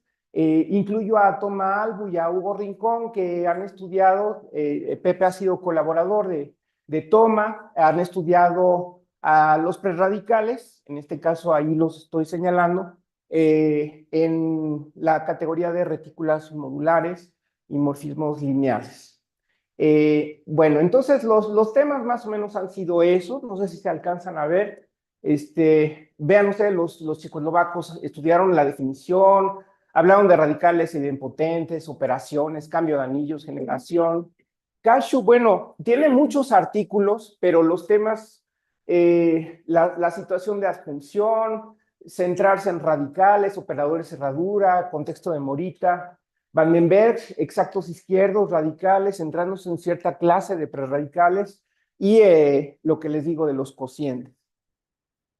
Con Raggi, pues estudiamos, bueno, Raggi llevaba la vanguardia y bueno, ahorita vamos a hablar de los temas, la estructura reticular, el estudio del caso de los anillos semisimples, las operaciones, las particiones, los operadores, los primos y coprimos, los inyectivos principales. Y bueno, aquí son los temas que trabajamos nosotros, partimos de varias ideas de Raggi. Por ejemplo, a Raggi le interesó este caso de los locales uniseriales, en particular el anillo de Z P a la N, donde P es un primo, estudiar cómo era la retícula y darse cuenta que la retícula, a medida que N aumentaba, se podía generar de manera recursiva. Entonces, lo que hicimos fue esas ideas, digamos, concretarlas y finalmente establecer esas retículas. También le preocupó a Raggi la cuestión de cuándo es un conjunto, cuándo no es un conjunto, la retícula de prerradicales, en particular los números enteros. Bueno, había la idea de que los números enteros era un anillo tal que un anillo P grande, ahora les llamamos así a los anillos cuya retícula no es un conjunto de prerradicales, le llamamos P grande. Había aparecido en los años 60 o 70 un artículo de Fay, Walsh y Oxford sobre prerradicales en grupos abelianos. Este es uno de los que está, no, es uno de los que no está por allá señalado, pero ese artículo también es de prerradicales y ahí se demuestra que la retícula no es un conjunto, ¿no? Pero también luego, pues, el asunto de la conexión de Galois también viene de Raggi. Raggi mencionaba en muchas situaciones que había una conexión de Galois entre dos conjuntos o clases y que eso inducía inmediatamente una correspondencia biyectiva entre los cerrados de un lado y otro, o cerrados y abiertos, según la conexión de Galois fuera monótona o antítona. Y bueno, están estos otros temas de los cuales voy a hablar ahorita, así es que no me detengo mucho. Ahí está sobre todo los temas de prerradicales en retículas modulares, primos irreducibles en retículas modulares, y aquí pseudocomplementos, clases de módulos. Hugo Rincón ha estudiado clases de módulos, entonces también ahí prerradicales inducidos por clases de módulos y prerradicales en retículas modulares. Bueno, entonces, el mapa de temas de prerradicales, pues más o menos lo idea así. Digo, es una propuesta nada más, por supuesto que es perfectible, pero digamos el punto de partida, el asunto de las retículas y las operaciones, y las flechas más o menos lo que significan es de ese tema nos fuimos al otro tema, pero claro que es más complicado que eso, ¿no? Porque luego los temas se trabajan al mismo tiempo o se regresa de un tema a otro según sea la cuestión. Ahorita voy a detallar un poco más de eso. Y en medio de todo, pues están los ejemplos que son tan importantes tenerlos porque nos dan una muy buena idea, son como nuestra ancla en el viaje o nuestra brújula. ¿verdad? O nuestro mapa por el cual podemos saber más o menos por dónde ir. Entonces voy a empezar con el primer tema, el de retícula más operaciones. Entonces, bueno, como les digo, la primera gran idea, la idea de Raggi fue estudiar la retícula, la gran retícula, porque de inmediato es la conciencia de que no necesariamente es un conjunto, que es completa, que es atómica y coatómica. Todo esto aparece en el primer artículo 2002. Se describen a los átomos y a los coátomos por medio de los módulos simples y de sus cápsulas inyectivas en el caso de los átomos. Y también aparece este teorema en este primer artículo. Este teorema contiene también el asunto de que la retícula de radicales es modular. Ahí está, es el 1 inciso A. Y el 1 inciso B lo que dice es que es un idioma, es decir, que es el ínfimo distribuye al supremo arbitrario siempre y cuando se tome sobre conjuntos dirigidos. Y este mismo teorema contiene ahí la idea de que pues es un monoide con el producto y el top de la retícula, que sería el funtor identidad. Y por otro lado es un monoide con el coproducto y con el cero, el funtor cero, el preradical cero. Y bueno, curiosamente esto no se ha estudiado tanto porque la investigación ha ido más bien por la estructura de orden. Ahorita también Edgar García está tratando de retomar o de rescatar esa información que también se ha mencionado en el Congreso, que es algo difícil. No me acuerdo quién lo mencionó, creo que Edith, que el mismo Raggi decía que mientras menos estructura se tenía, más difícil era trabajar con esa estructura. Entonces es el caso de los monoides.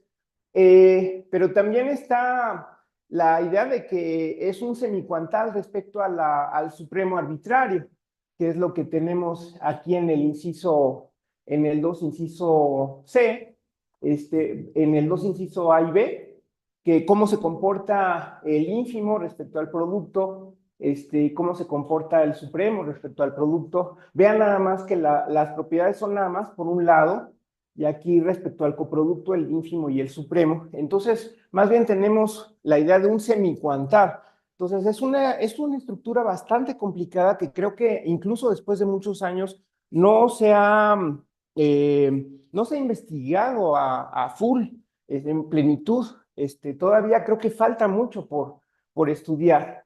Y bueno, están las semidistributividades, digo semidistributividades, del producto respecto al coproducto, porque en general dan desigualdades y la igualdad solamente se tiene en caso de que uno de los prerradicales involucrados sea radical en un caso e idempotente en el otro caso. Entonces ahí también se tienen ciertas propiedades que creo que falta por, digamos, aplicarle una teoría de estas estructuras que combinan el orden con la operación. Entonces, todavía creo que hay mucho terreno fértil. Bueno, de ahí nos pasamos a esta cuestión. ¿Es conjunto o es una clase? ¿Verdad? Que les digo que fue una preocupación de Raggi, y que el primer caso que tenemos de un anillo P grande, así les vamos a llamar, o les llamamos en algún momento a los anillos cuya retícula de prerradicales es una clase propia, les llamamos P grandes, y a aquellos cuya retícula de prerradicales es un conjunto les llamamos P pequeños.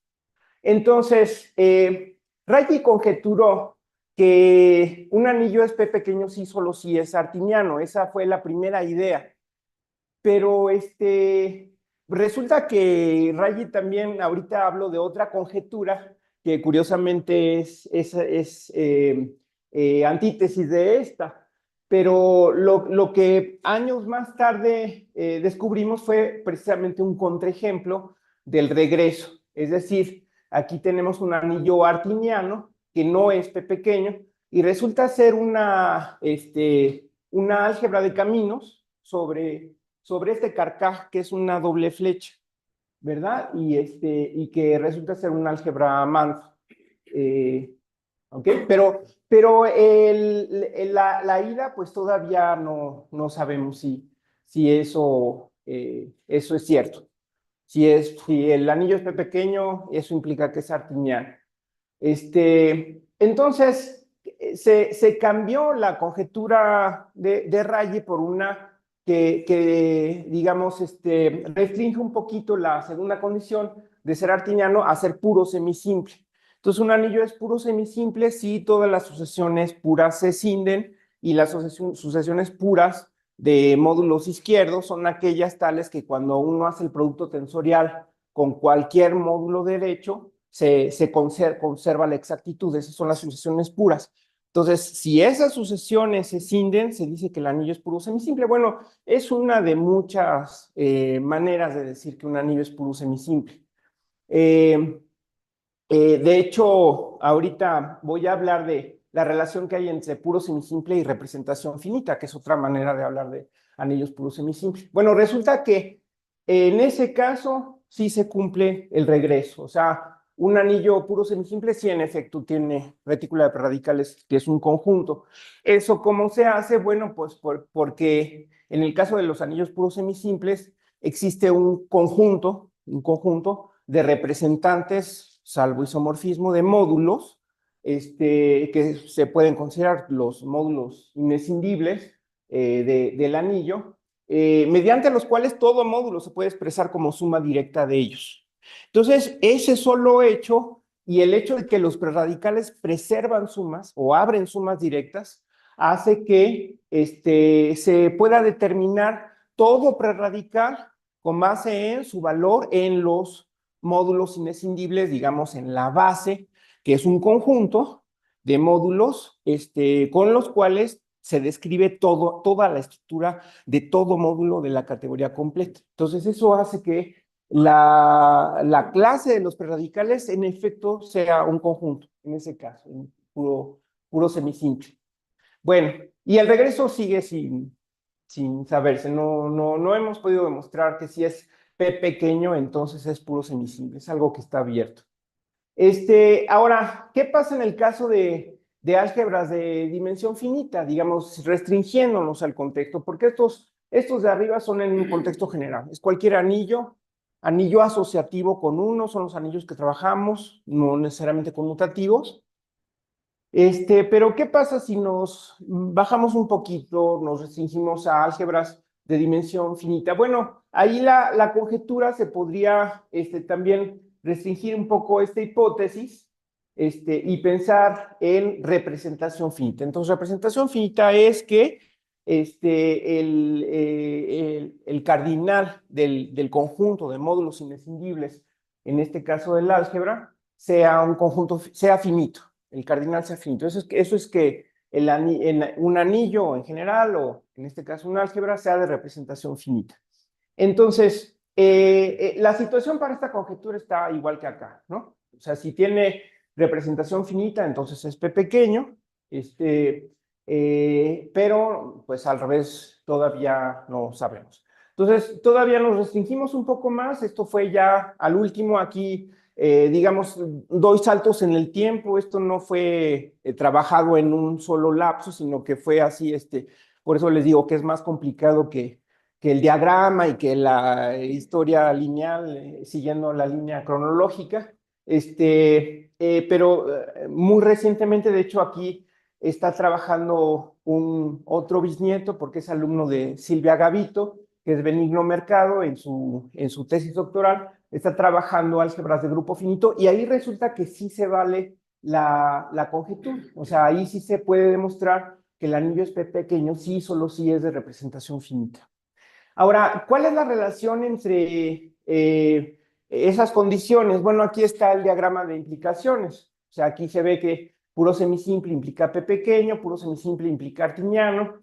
Artiniano no es P pequeño, que es el contraejemplo que está acá. Y representación finita implica puro semisimple porque Bueno, y artiniano no implica representación finita, ¿no? Que es este mismo contraejemplo. Ahora, esta implicación es muy interesante porque esta implicación tiene que ver con la conjetura puro semisimple.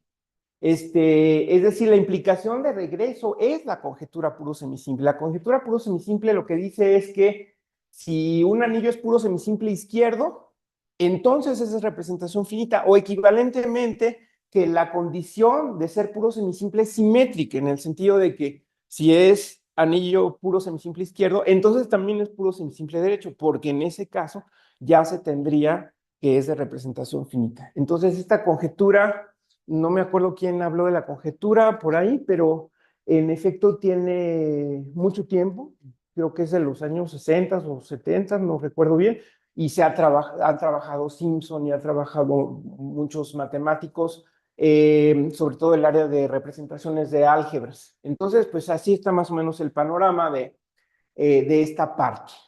Me dicen, por favor, si tienen algún comentario, alguna pregunta, porque ahora, bueno, pasamos a los ejemplos de P grandes, de anillos P grandes, ¿sí? Está el ejemplo, este contraejemplo, ahí lo dejé, ahí está el contraejemplo. Bueno, ese contraejemplo resulta que se puede ver como esta álgebra, K0, K cuadrada, K, que resulta ser una álgebra mansa, o sea, es de tipo de representación infinito, y es mansa esa álgebra. Ahora, ese es el contraejemplo del que hemos hablado. Ahorita les platico cómo es que llegamos a ese contraejemplo más o menos. Pero la historia en general de esta parte de la investigación sobre anillos P grandes es la siguiente. Bueno, partimos de Z.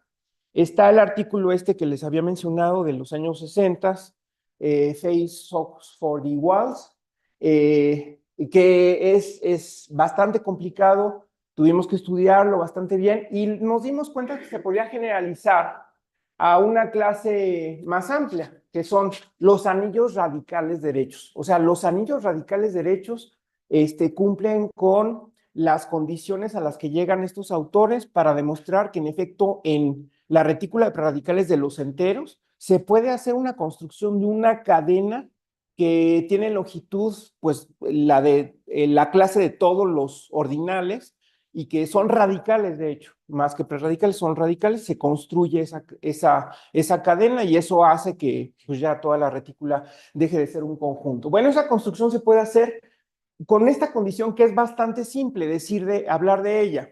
El anillo como módulo derecho es radical. Eso quiere decir que existe un módulo derecho tal que si le aplico un preradical a ese módulo derecho, me da como resultado el anillo. Eso es simplemente un anillo radical derecho. Entonces, resulta que los radicales derechos tienen ahí el asunto del lado es curioso porque tenemos que pedir la condición sobre la derecha para llegar a la conclusión de que la retícula de prerradicales sobre módulos izquierdos es una clase. Entonces, es curioso. Bueno, de hecho, describimos toda una subclase de anillos que tienen condiciones pues más o menos elaboradas, pero me gustaría saltarme esa subclase y llegar a la de anillos de Dedekind, dominios de Dedekind numerables. O sea, en particular, anillos que cumplían toda esa serie de condiciones que está en ese artículo, con Silvia Gavito y Henry Chimal fue ese artículo. Son los dominios de Dedekind numerables. Entonces, en particular está, por ejemplo, la localización de Z con cualquier primo, y el anillo de enteros sobre cualquier campo de números, es decir, cualquier extensión de campos finitas sobre los racionales, esos son dominios de Dedekind numerables, entonces esos son anillos P grandes. Y entonces también, como consecuencia, el anillo de polinomio sobre un campo numerable, pues también cumple la propiedad y también resulta ser P grande. Pero bueno, aquí fue muy importante darnos cuenta, justamente cuando estábamos tratando de buscar este ejemplo. Esto aparece en un artículo con Silvia Gavito y con Efrén Pérez, Efrén Pérez Terrazas, que está aquí presente, y justamente ahí nos dimos cuenta de que esta condición se podía enunciar para cualquier campo. Entonces, ahí empezamos a descubrir ciertas técnicas para lograr el objetivo de concluir que una retícula de prerradicales es una clase. Entonces, son tres técnicas básicamente. La primera técnica es, más adelante voy a hablar de cómo una adjunción entre funtores, entre categorías de módulos, induce una conexión de Galois. La voy a poner así. Es esa conexión de Galois entre, bueno, estos funtores se supone que van de R-mod, uno va de R-mod en ese mod y el de regreso. Sí, son adjuntos.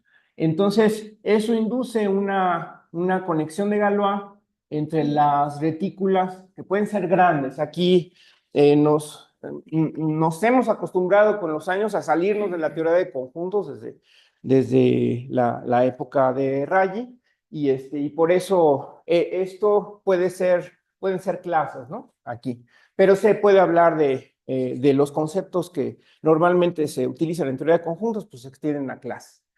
Entonces, en caso de que se tenga una función, se tiene una conexión de Galois y hay ciertos casos, como es el de ese ejemplo, en que para la función de funtores, uno de los morfismos que forman la conexión de Galois es inyectivo. Bueno, son asignaciones porque están entre clases. Uno es inyectivo. Entonces, si se sabe que una retícula, digamos que aquí phi es inyectivo. Entonces, si se sabe que esta retícula no es una clase, pues empuja a la otra, ¿sí? Y eso es lo que se hizo aquí, en este caso, para concluir que, bueno, también aquí antes de lo que acabo de poner, que es cualquier campo, se concluyó precisamente usando el funtor de extensión de escalares.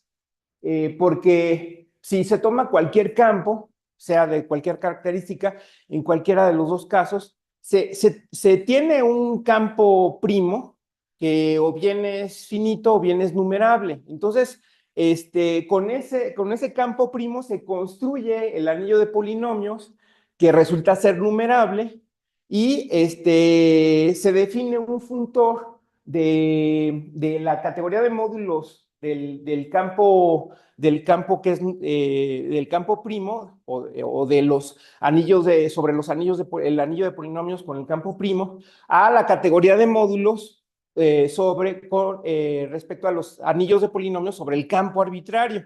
Y entonces se logra empujar la clase de prerradicales y esa es la manera a grandes rasgos de cómo se demuestra que en efecto el anillo de polinomios sobre cualquier campo resulta ser P grande, a grandes rasgos, para no meternos en detalles, porque el tiempo también es reducido y les quiero contar muchas cosas.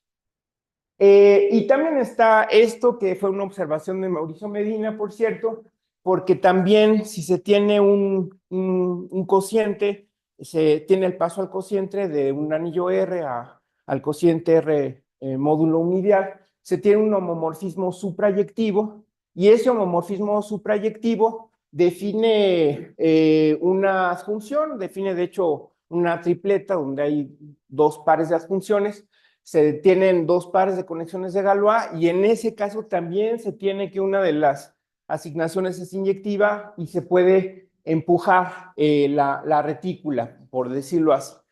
Entonces, pues claro, si aquí ya se tiene cualquier campo, se tiene un anillo conmutativo, pues nada más se fija uno en el ideal máximo y se fija uno en el cociente respecto al ideal máximo y se tiene un campo.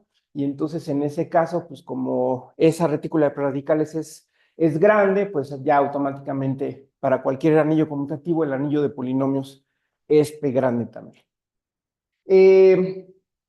Bueno, y tenemos este ejemplo que también es muy curioso.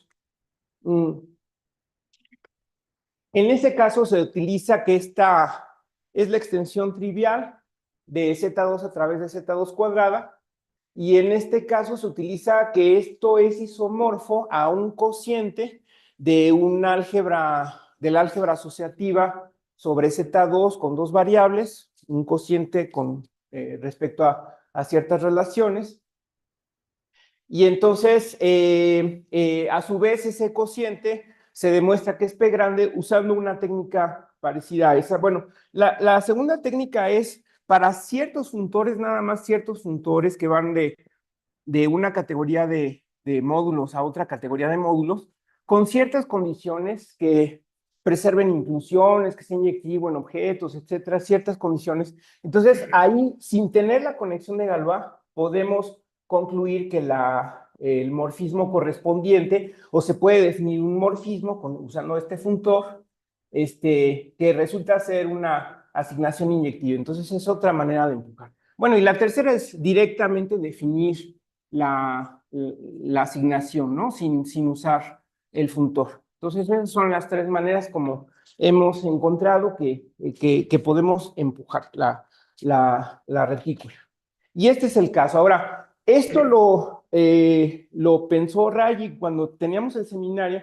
Nos decía, bueno, miren, este anillo tiene 8 elementos, pero a mí se me hace que tiene una retícula de radicales enorme, ¿no? O sea, no es un conjunto.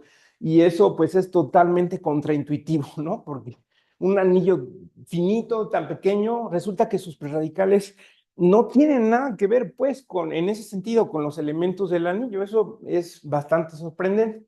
Bueno, aquí tenemos otros ejemplos. Esta, por cierto, es una álgebra mansa también.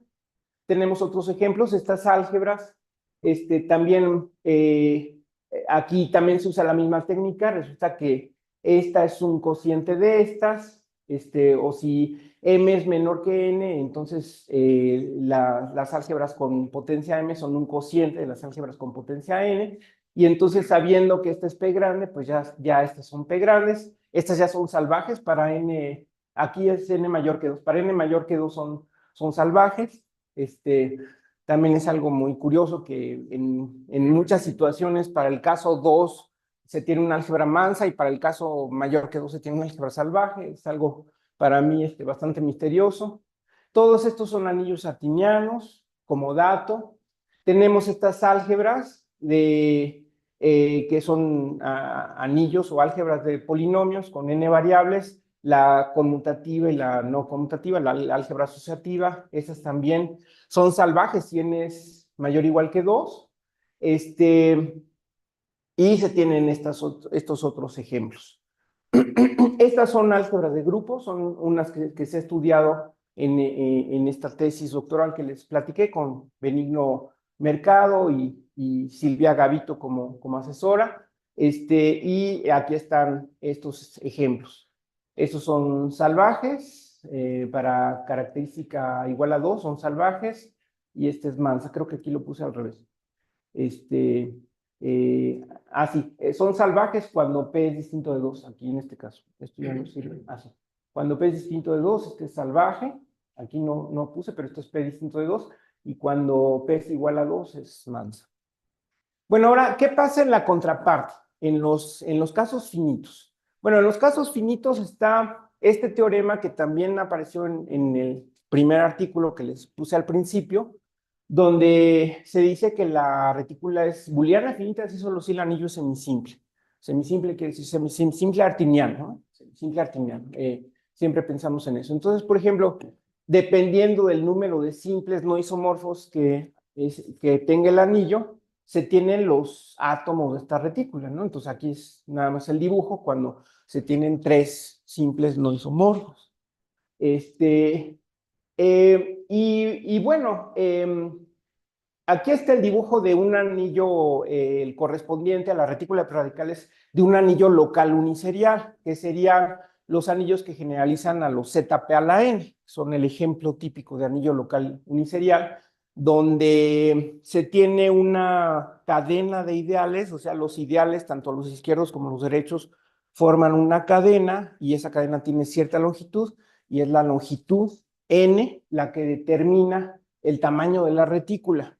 Entonces, por ejemplo, aquí tenemos el caso, son 16, ¿no? Es 2 a la 4, entonces para n igual a 4, se tiene esta retícula, y las retículas se van duplicando, o sea, la primera retícula es esta, luego la siguiente es esta línea, luego esa línea se duplica y forma esta retícula, luego esta retícula se duplica y forma esta, y así se van formando recursivamente esas retículas.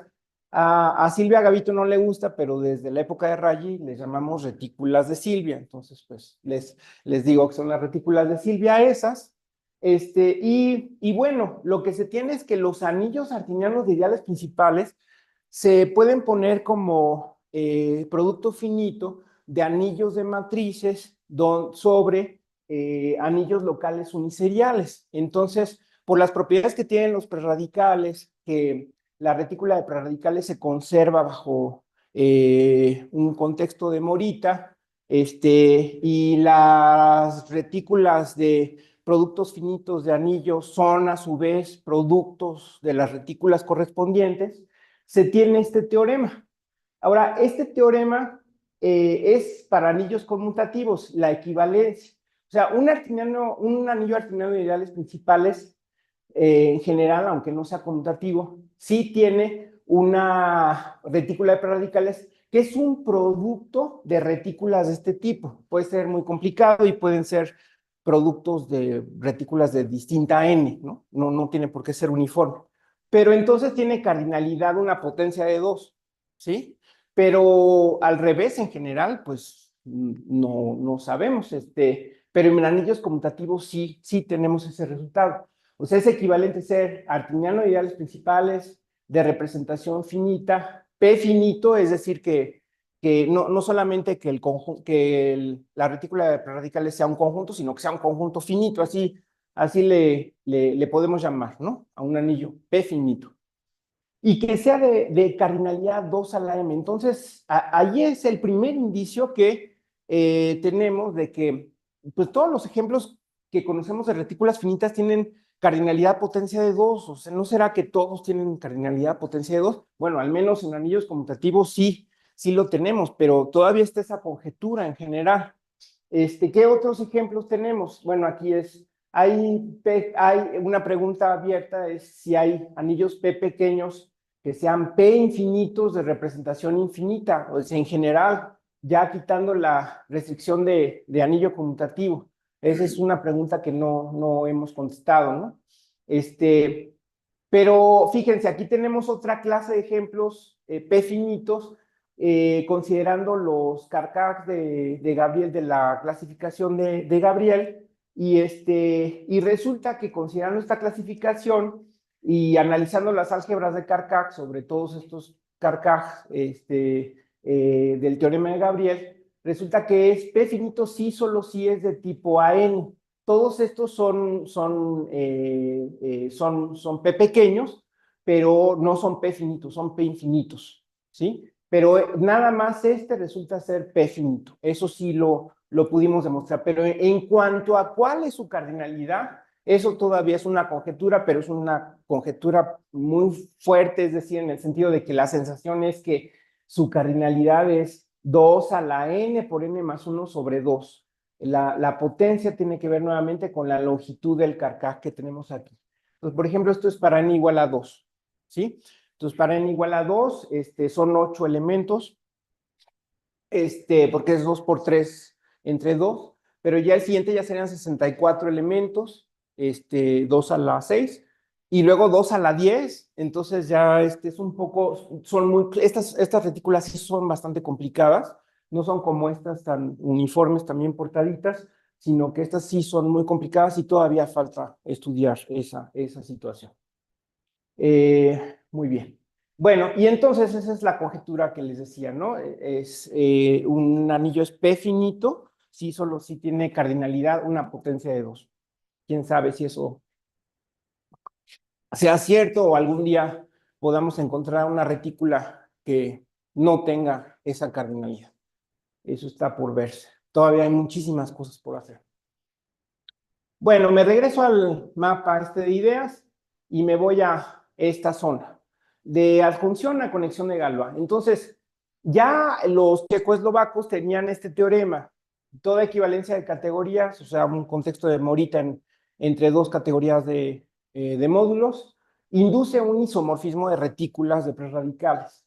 Aquí lo estoy poniendo en símbolos, ¿no? Simplificadamente. Pero en 2016, en la tesis doctoral de Janet Magaña, que también está presente, y un artículo que publicamos en 2016, pudimos llegar a este teorema de que toda función, aquí está, toda función entre categorías de módulos, induce una conexión de Galois entre las retículas. Entonces, esto lo simbolizamos de esta manera. Aquí, bueno, estoy simplificando un poco este símbolo que usualmente se pone para funtores, pero aquí estoy poniendo las categorías y aquí estoy también simbolizando con el mismo la conexión de Galois entre las respectivas retículas. Bueno, en particular, si tenemos un homomorfismo de anillos, entonces el homomorfismo que va de Rennes, eso induce un par de adjunciones, como sabemos, ¿no? Una manera muy fácil de ver esto es con el teorema de Watt-Seilenberg, porque con el teorema de Watt-Seilenberg, cualquier par de adjuntos sobre R, sobre módulos, se puede representar con un bimódulo. Entonces, aquí en esta situación, el segundo anillo es un bimódulo usando el de la izquierda, pero entonces hay dos posibilidades, ponerlo a ese como RS bimódulo o como SR bimódulo, y entonces eso me da las dos adjunciones que tengo aquí, que tienen en común la G, como G es adjunto derecho en la primera y es adjunto izquierdo en la segunda, y entonces por el teorema, ese teorema, tenemos también una tripleta de conexiones de Galois entre las tres retículas y eso pues ha tenido aplicaciones como ya les adelanté en el caso del estudio de los anillos P grandes, pero también está la sensación de que todavía falta mucho por estudiar. A mí me da la sensación de que falta mucho por estudiar las conexiones de Galois en general, ¿verdad? Que allá abajo Abraham acaba de dar una plática corta sobre conexiones de Galois. En ese caso las conexiones son antítonas, las que mencionaste, y en este caso son monótonas, pero de todas maneras creo que hay mucha teoría que estudiar en general de conexiones de Galois y luego aplicarlo a esto y así puede desencadenar otras conclusiones. Bueno, y también en la tesis doctoral de Janet Magaña están estos teoremas que todavía no los hemos trabajado todavía más, que es no solamente una función induce una conexión de Galois, sino un funtor entre categorías induce un morfismo de retículas más general, y todavía más general, toda transformación natural entre funtores, entre categorías, siempre son categorías de módulos. O sea, eso no nos hemos movido. Ya ahorita les voy a contar de otros contextos, pero esto es sobre categorías de módulos. Entonces, toda transformación natural induce también un morfismo entre retículas. En particular, pues está la transformación natural identidad, que es la que está referida aquí. Es decir, cuando la transformación natural es la identidad del funtor a sí mismo, ahí es donde caemos en este caso. ¿Ok? Pero es más general y también son terrenos poco explorados. Bueno, otros contextos, ¿no? Ya casi llegamos. Otros contextos. Está el contexto original sobre módulos. ¿Qué es un preradical sobre módulos? Pues es un subfuntor de la identidad, ¿no? Ahí está la definición y eso es lo que, como vemos a los prerradicales. Pero también en el estudio de anillos P grandes tuvimos la necesidad de considerar prerradicales restringidos a una subcategoría de la categoría de módulos, precisamente porque era más fácil demostrar que sobre esta subcategoría, si es que se pueden definir los prerradicales restringidos, que sí se pueden, pues es simplemente un subfuntor de la identidad sobre la subcategoría. Nada más que tienen que ser una subcategoría plena, cerrada bajo monomorfismos para que tenga sentido la definición. Y entonces en esa ocasión pues vimos la necesidad de no considerar la retícula completa, sino nada más una parte. Entonces ese es otro contexto que también se puede trabajar. Y están los contextos que mencioné, que ha estudiado Toma Albu con José Ríos y otros colaboradores, por un lado, también Hugo Rincón, que es el contexto pero fue a partir de un artículo, si mal no recuerdo, de Toma Albu y Yusif, no me acuerdo de qué año, pero ese fue el artículo donde se concentraron en la categoría de retículas acotadas modulares y morfismos lineales. Entonces, ahí se puede definir un preradical como un subfuntor de la identidad sobre esta categoría, y ahí resulta que, como las inclusiones tienen que ser lineales, entonces los subobjetos, digamos, que se consideran en la definición de preradical tienen que ser intervalos iniciales, y por eso es que un preradical evaluado en un objeto de la categoría se puede identificar con un elemento de él, y eso facilita las cosas y se puede desarrollar la teoría de varios temas de los que hablé en el contexto de módulos, se pueden trasladar a este contexto. También se puede considerar, hay una subcategoría plena hereditaria de esta categoría, esa es otra posibilidad. Y luego, pues está este contexto, que es el de operadores cerradura, que trabajó Cashew y que está retomando Edgar García en su tesis. Su tesis doctoral trata sobre eso, que son operadores de cerradura en este sentido. Es decir, ahora en vez de, como aquí, asociarle a cada módulo un submódulo de M, entonces aquí a cada pareja, donde tengo un módulo y un submódulo, teniendo esta pareja, se asocia a un submódulo de M que contenga N y que tenga estas propiedades, ¿no?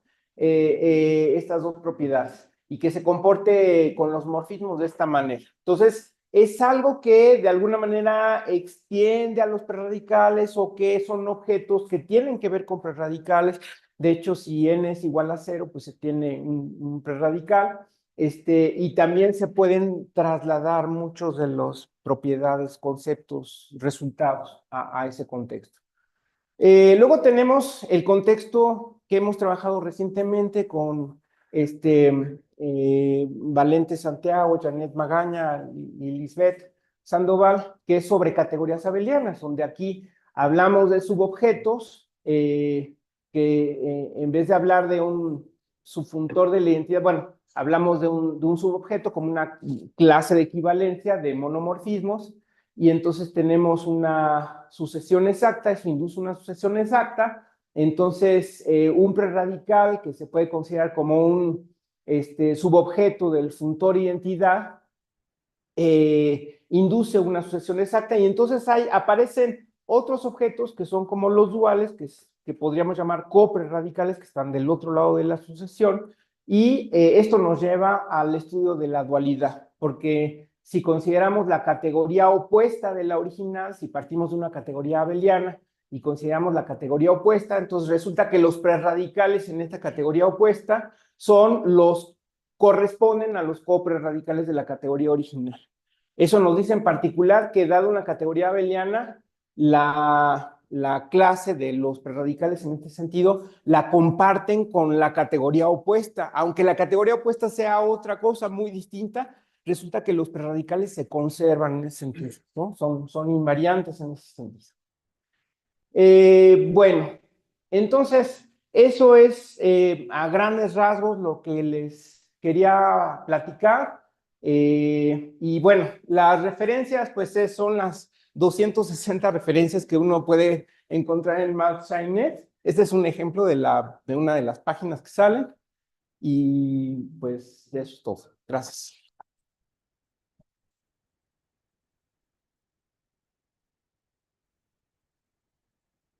¿Hay alguna pregunta para Rogelio?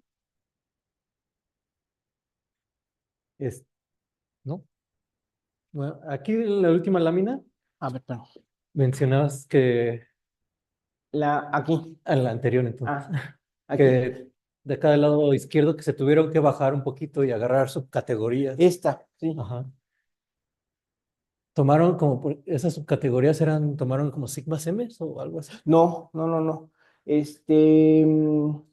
sé si Fren se acuerda, pero era en el contexto de estudiar, no me acuerdo exactamente cuál álgebra, que fuera P grande.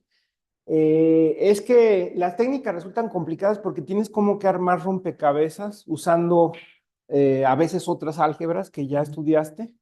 Y en vez de empujar la retícula así directamente, notamos que había que empujarla, pero con una subcategoría, una cierta subcategoría. Esa subcategoría más bien era la imagen de un funtor, de un cierto funtor. No tenían que ver con categoría sigma. Pero, pues, estás proponiendo una posibilidad para una subcategoría, ¿no? Sí, que a lo mejor estudiar Sí. cierta sigma M con algún módulo y ya que esa sea grande, pues ya la del módulo Sí, será sí, grande. sí, sí. Sí, por eso yo digo que hay muchísimas cosas, y bueno, aprovechando el evento que es tan importante, creo yo, ¿no? Y que nos estemos reuniendo aquí algebristas de distintos temas, pues por eso quise platicarles cómo están las cosas en este concepto en particular, ¿no? A lo mejor cada quien podría hacer algo parecido sobre el concepto que está estudiando, ¿no? Pero yo creo que eso es útil porque luego uno se pierde en los detalles y hay que ver cómo ha ido la investigación a lo largo de los años.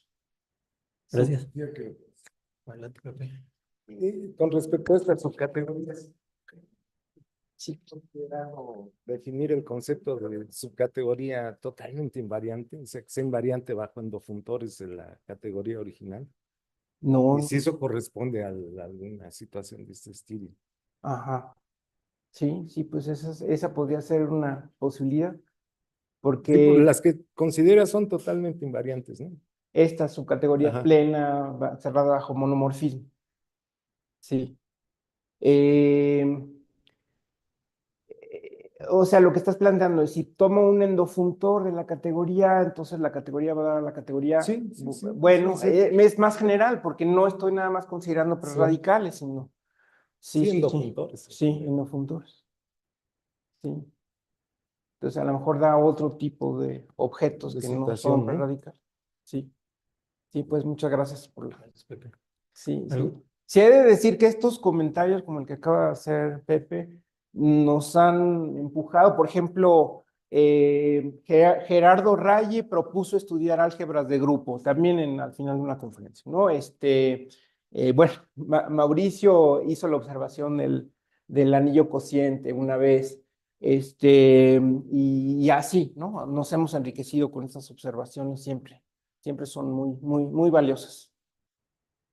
¿Algún otro comentario o pregunta? Le agradecemos de nuevo a Rogelio por su plática.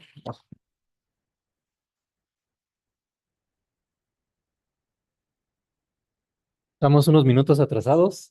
Ahorita ya sigue la siguiente charla. Gracias.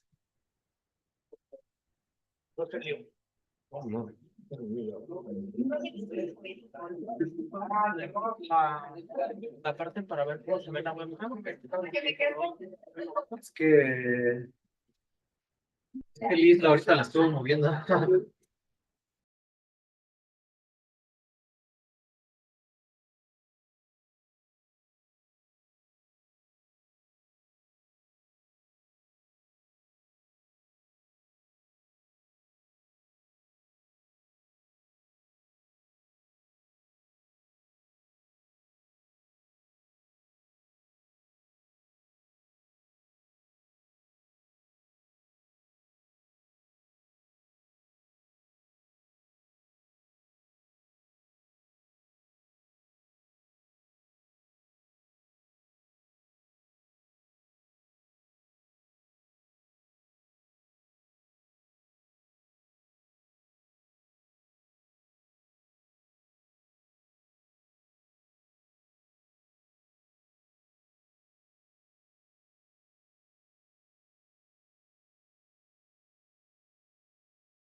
Our next speaker is Jesus Villagomez. He's going to talk about coprimeness in module and lattice theory and their associated topology. Well, first of all, I want to thank to the organizers for this invitation. Also to all the attendants for being here. I'm gonna talk about the advances in my PhD project that consists in study the coprime theory for linear modular lattices that were introduced by Thomas Albu. I will just yes. I will start with a little bit of preliminaries.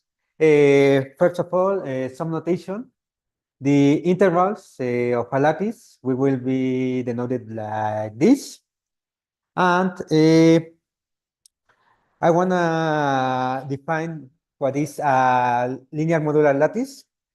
That is just a modular lattice and this linear morphism that just generalized this idea of the isomorphism theorem, no?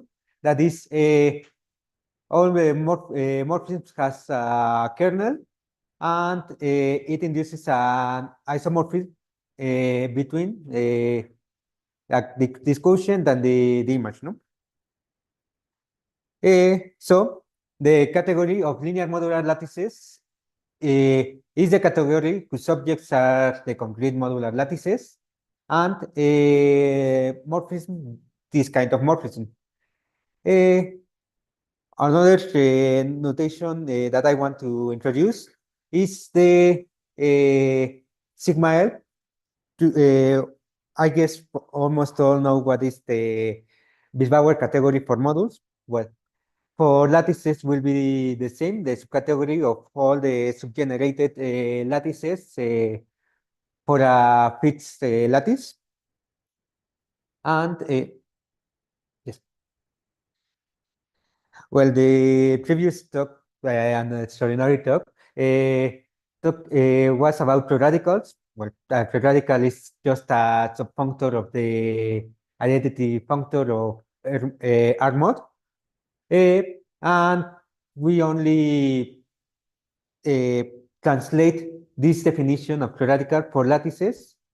In this case, instead of giving all the linear modular lattices category, we use this category of the Bisbauer of lattices. And denote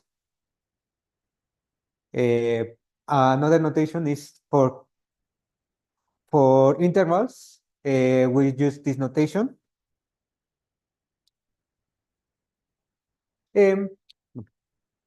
Just we also define the periodicals alpha, the periodical omega, the alpha as the supremum of all the images, the alpha of the infimum of all the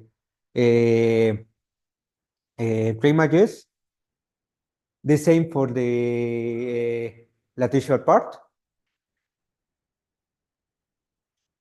And yes.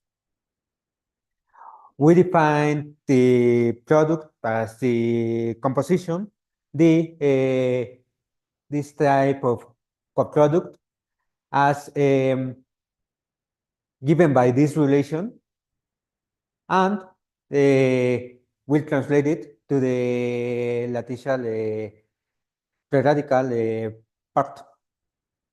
We define also the product for some models, the product for lattice sublattices, and the first of all that I want to define like a new concept is this internal coproduct defined by Rios, Draghi, and Bisbauer, that is the coproduct of two submodules is defined via the free radical omega and the coproduct defined for free radicals. The same for the latticeal part. And we have some first results. The coproduct, the internal coproduct can be seen like this, and the sum is less than the internal coproduct.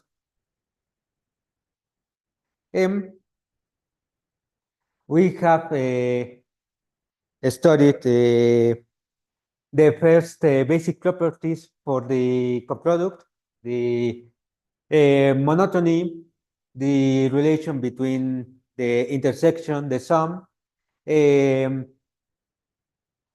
the cases when we come multiply, let's say, with zero, with the with m, the cases when the coproduct is m, the cases when the coproduct is zero, and its latticeal part, that it's the same, but only translated. We defined also, or we generalized this idea of the translator, the ideal that gives us, I will do it like this.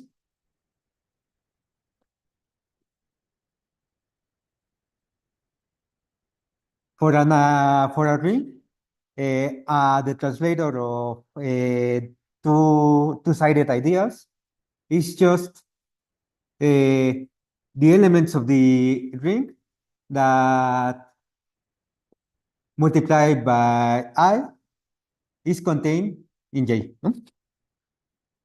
So we give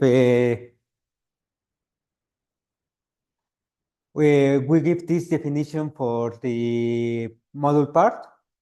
Well, if for a ring, this definition is the same, and this submodule is a full invariant submodule.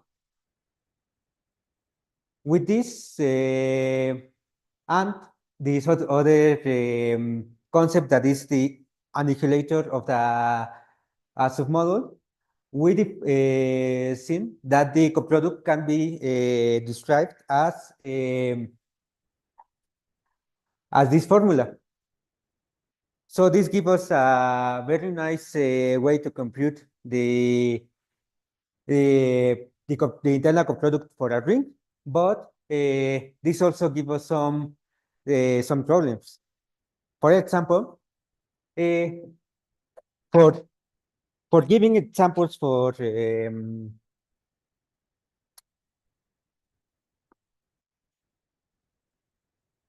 coproducts, we must have that the rings that we take are not domains. Why? Because if you have a domain, then all the annihilators are just zero, no? The ideal zero. And in that case, with this formula, the coproduct is equal to the ring. So all the theory that we are developing are considering that for domains we won't have very nice properties.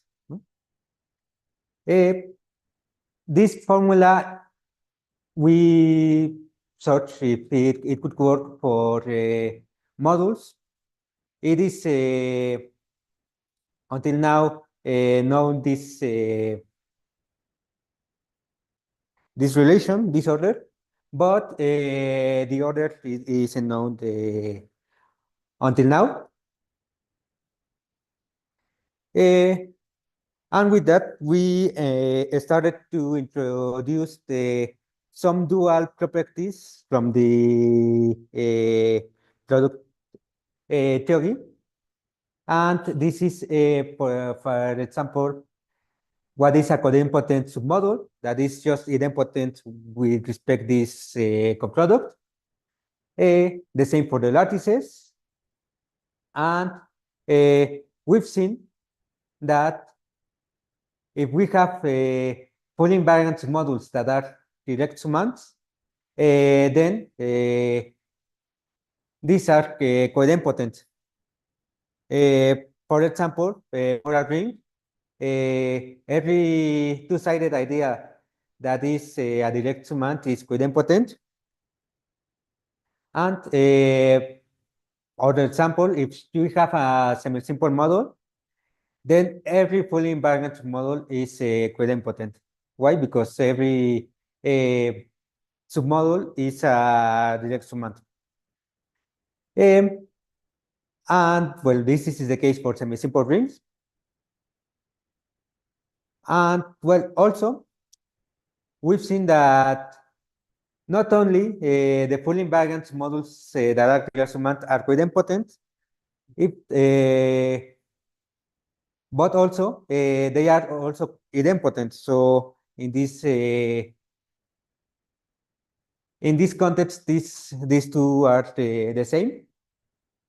And we have met this proposition for the translation for the distributive lattices context. And the first, I say the first very nice theorem that we've obtained is this one. If we have a commutative semi-simple ring, it is equivalent to be a semi-prime ring. Sorry, it is equivalent to be semi-prime, semi-simple. That every two-sided ideal is coidempotent, and that the coproduct is the same as the sum of ideals.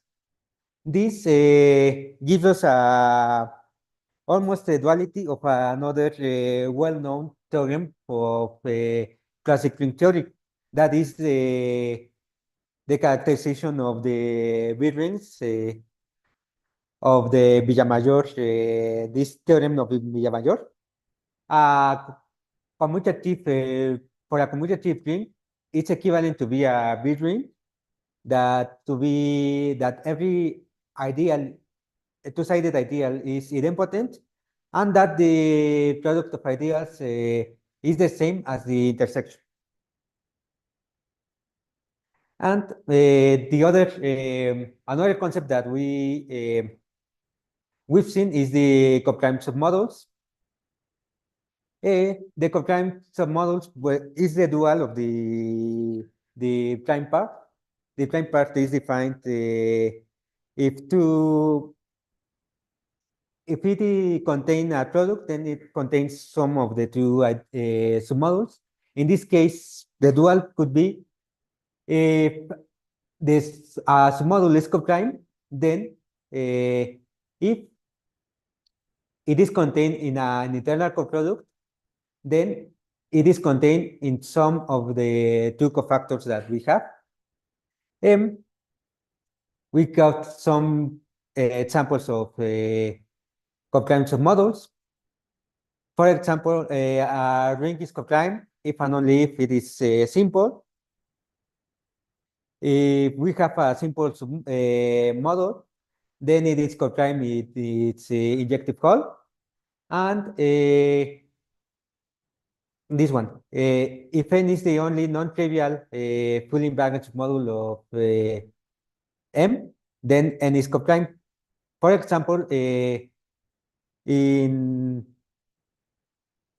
the integers modulo 4, we have the intermediate submodule.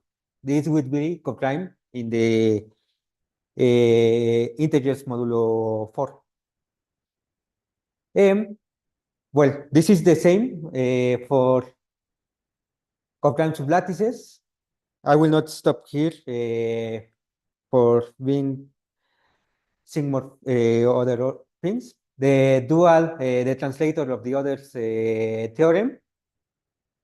And these examples that we've got studying the coproduct of modules and the coproduct of lattices. In this case, Dr. Rogelio Fernandez Alonso, in his talk, he introduced this ring, the trivial extension of the C integers of modulo 2, and the integers modulo 2, some integers modulo 2. This ring can be represented as a ring of matrices, but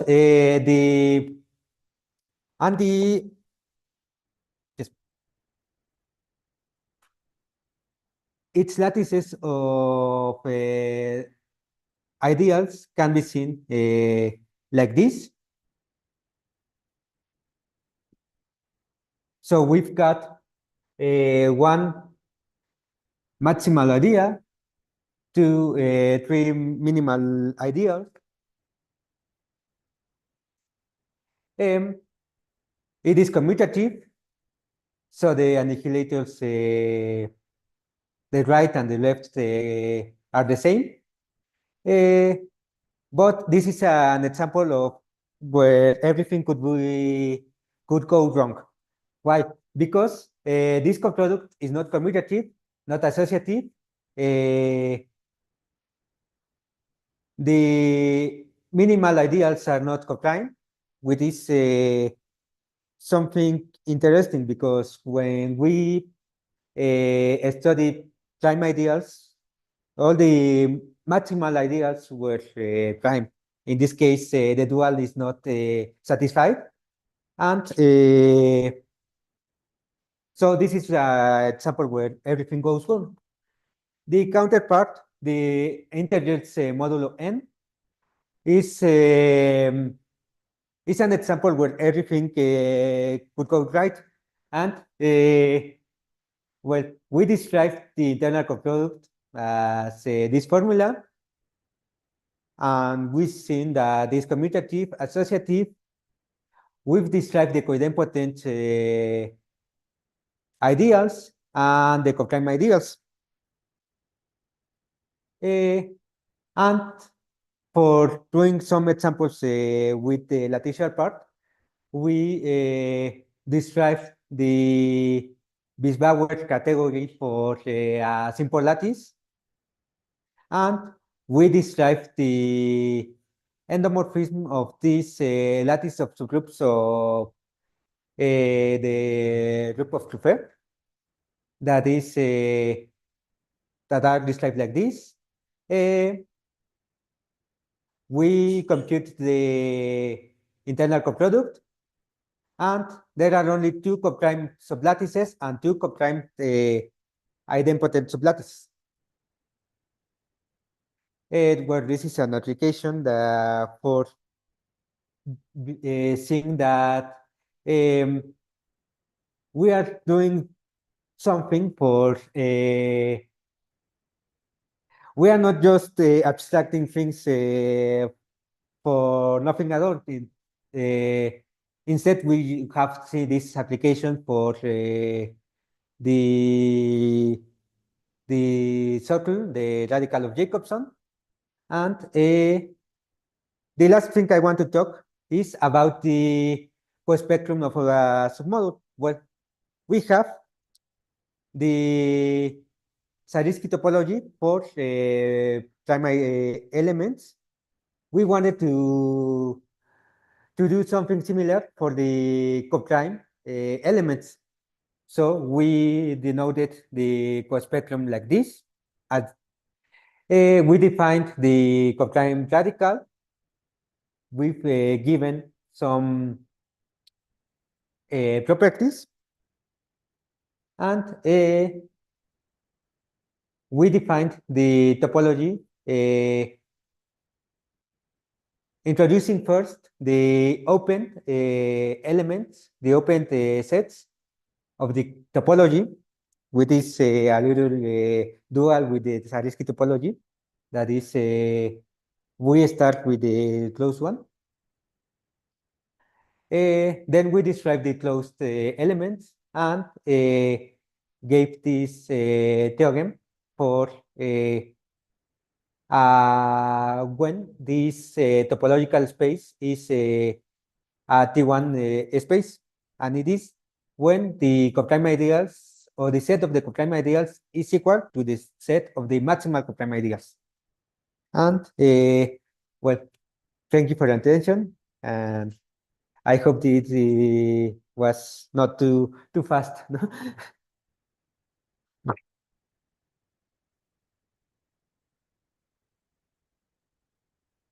Is there any question for Jesús? ¿Hay alguna relación del espectro normal con el dual? Todavía no sabemos porque bueno, primero tendríamos que pedirle que el coespectro sea no vacío, ¿no? ¿Por qué? Porque como convencioné aquí con los dominios enteros, pues aquí no vamos a tener coprimos. Entonces, es la primera dificultad que tenemos. Luego, la segunda dificultad, pues sí, es que pues justamente te estamos buscando ejemplos, a ver qué relaciones podemos encontrar, pero pues por el momento todavía no. Gracias. Comments? Questions? Thank you. Thank you.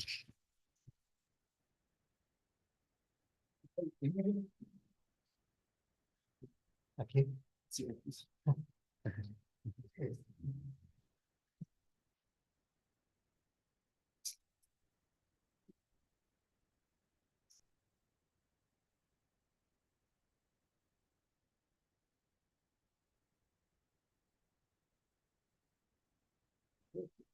bueno, sí. te paso Gracias, gracias. ¿En dónde tienes el...? Afuera, está afuera, se llama MITAC 1.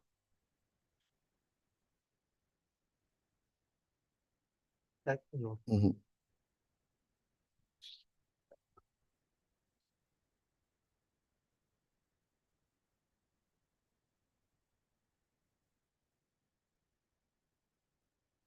¿Qué más? Axiomas de separación. ¿No? Marcos.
¿Mande?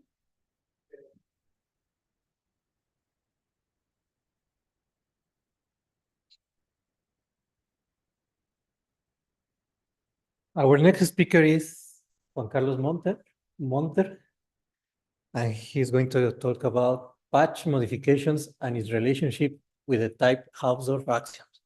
Thank you. Thank you for your invitation, and thank you for being here. Then this is part of my work with Angel. Then the structure, this talk is this. Then some notation. Well, we know that for topological space, we have three collection of subsets.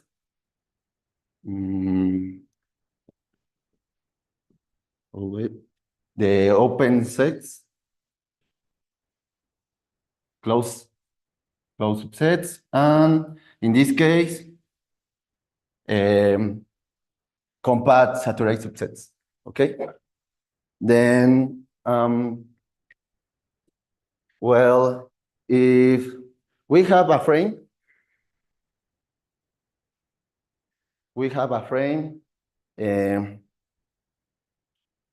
we define three special nuclei for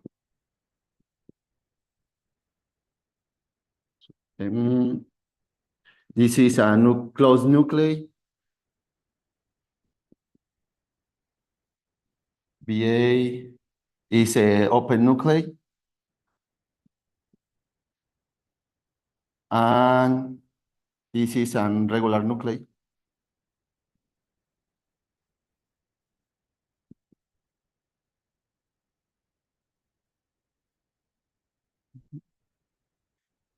Okay. And a nuclei is a function in a frame. It's a function J, A2A, A2A, such that for A less B, then JA less JB. For A less JA, this is idempotent. And this occurs.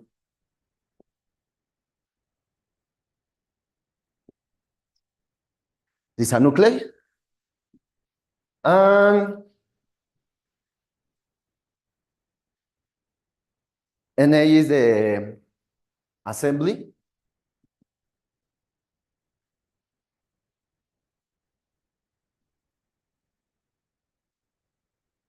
Is the assembly, and this is the is all nuclei of frame A. Something. Well, is all. Entonces, I worked with two categories. In this case, is the categories of topological space. In this is the frame category, and we know that there exists an adjoint between these categories. For this is the open functor, the point functors, and we can prove this adjoint. Now, in classical topology, we have the options, the separation options, and this there is these relations between all.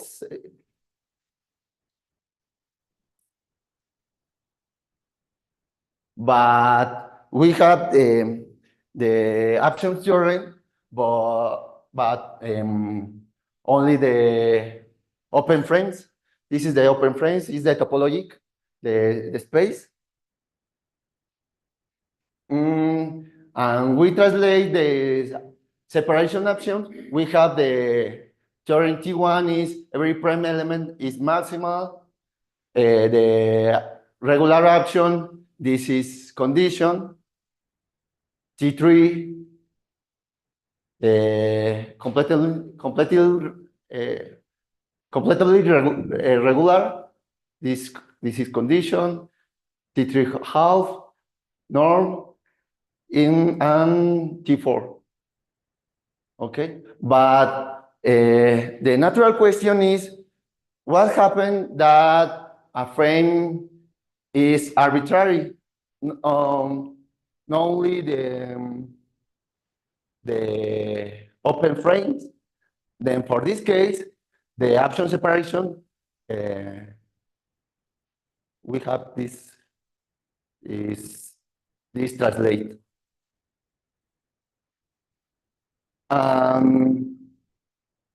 We have defined filters in the frame.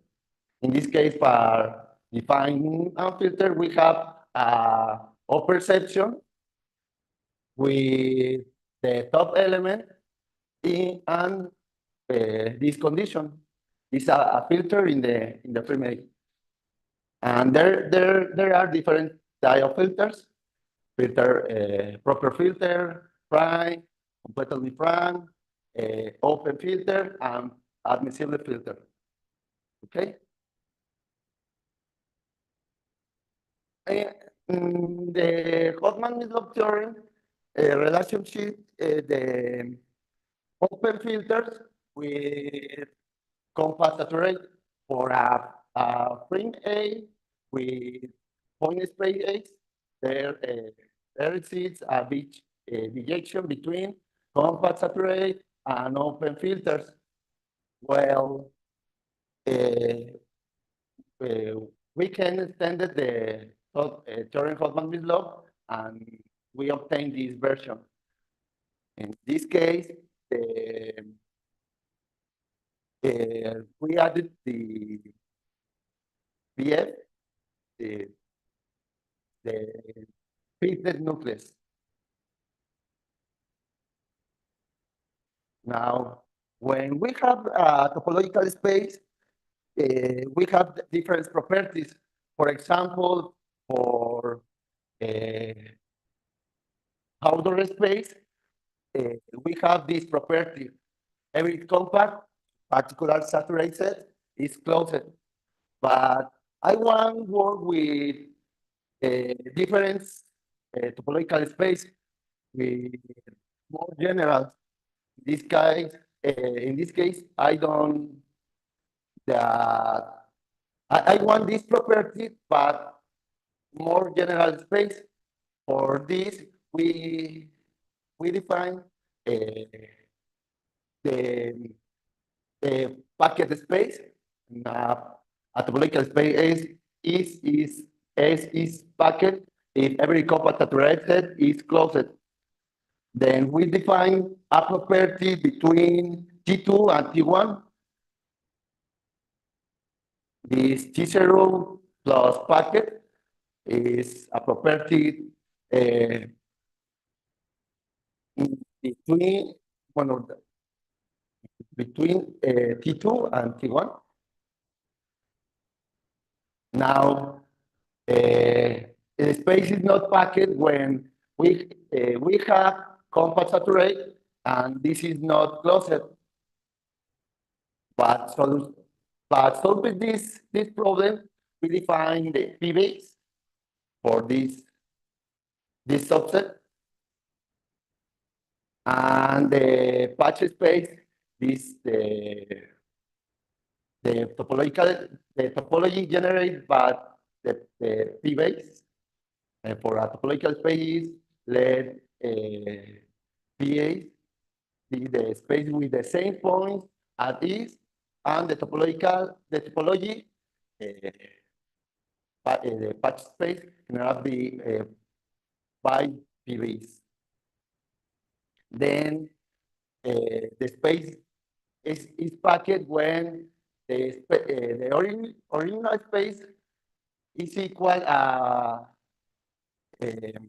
patch space, sorry. Well, for outer space, this occurs. Now, I work with frames, then I want to translate this notion to frames. Then we have this for the theorem, the Hoffman-Islow theorem, and we have bijective correspondence with the fixed nucleus, and this we can define the analog p-base for frame. And this case, this is analogous of patch space, but in this case, I normally patch assembly.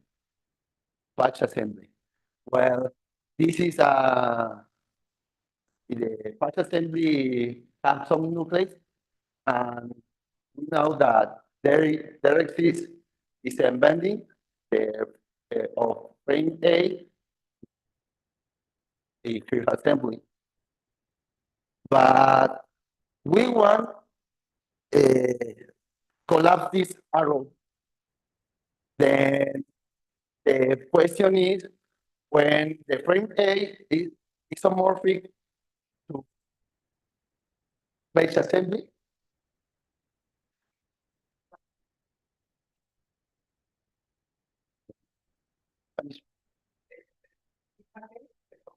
al complemento.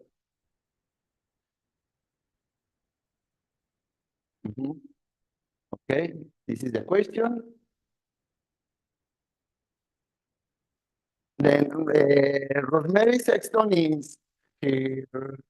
PhD thesis define alpha tidy frames, but this we have this theorem. Suppose A is a regular frame and J is a nucleus, so that this is a filter of admissibility filter is open filter. Then the nuclei J is a closed nuclei where G is evaluating 0. And this condition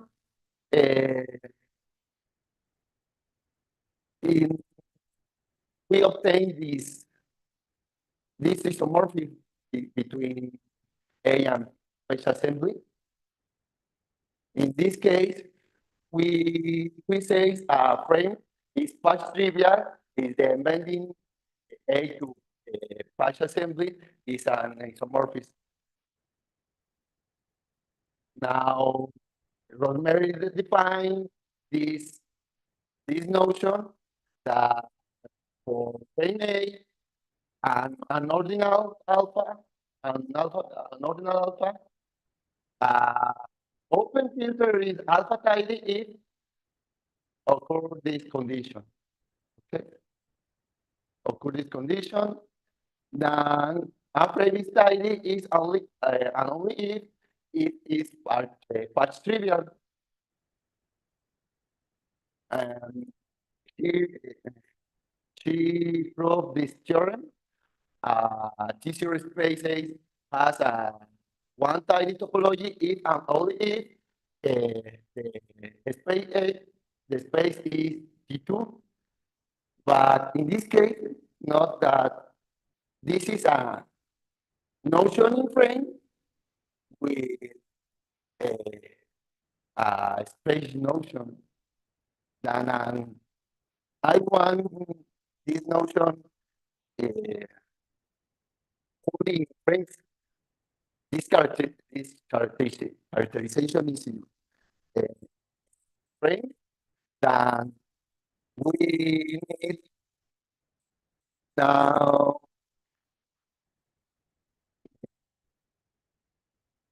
the translate this action. Then we need this definition.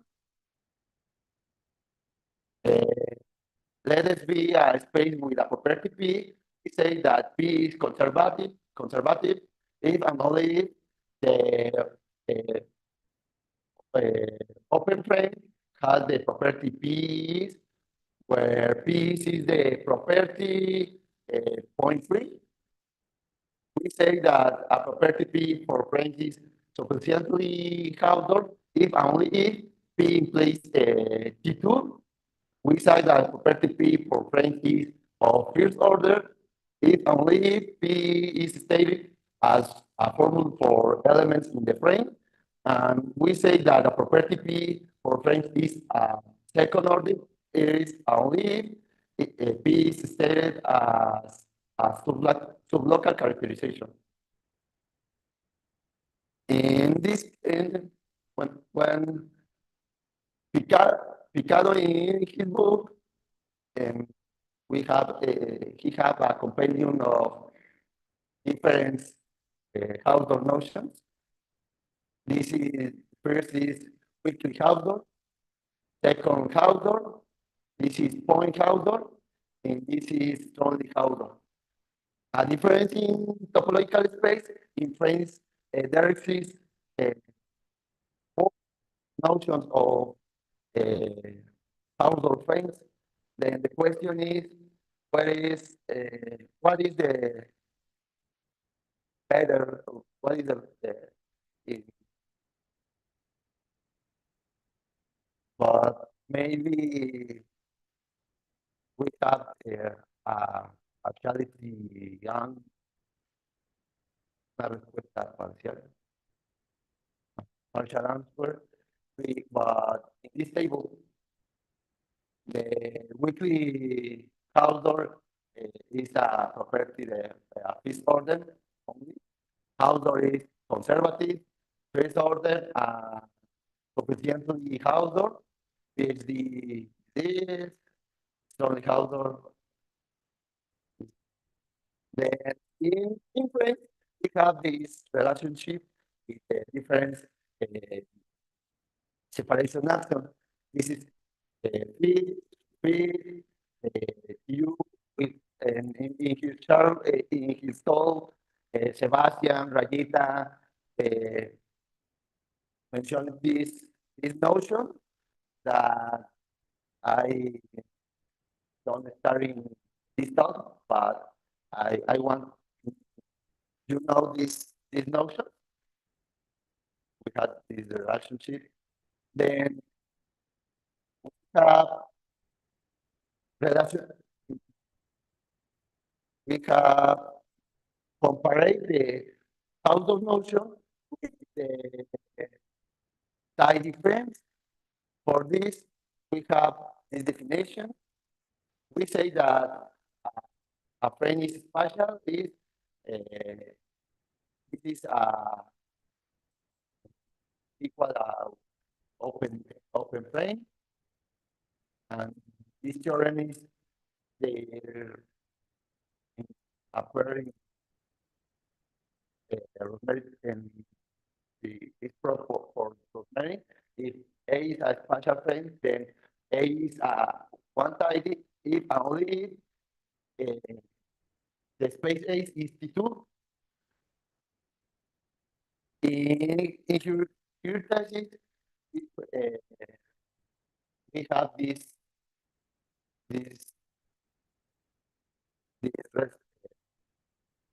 this consequence. If the space is T2, then the topology is much trivial.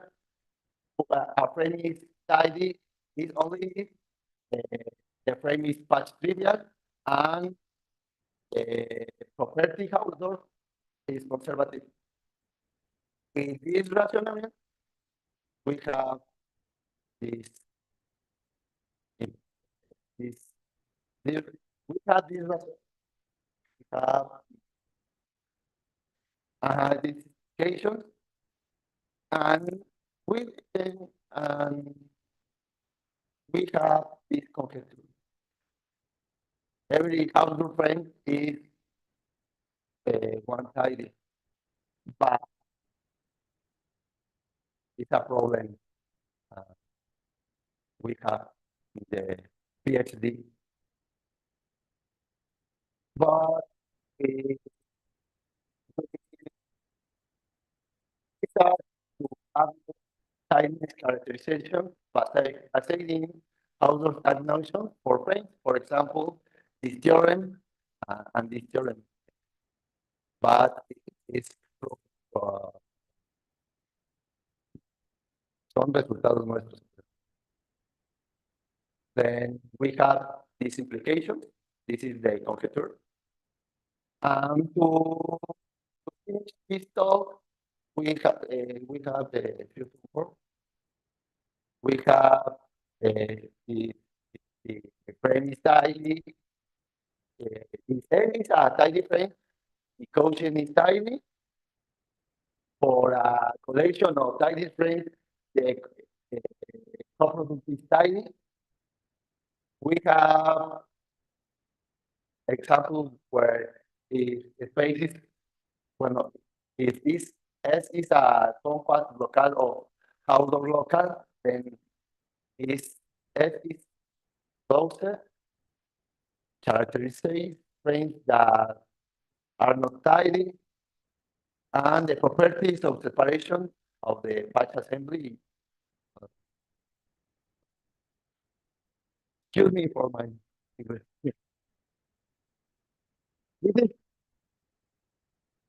This sound better? Sí, well, thank you. Is there any question for Juan Carlos? Yes.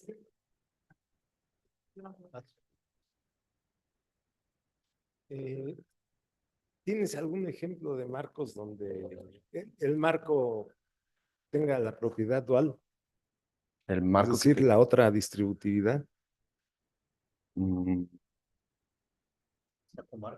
Que sea común. Pues para lo que estoy estudiando ahorita, no. De hecho, iba a empezar la charla con un ejemplo y se me olvidó. Se me olvidó. Pero, por ejemplo, si tengo un ejemplo muy claro de esto, ¿no?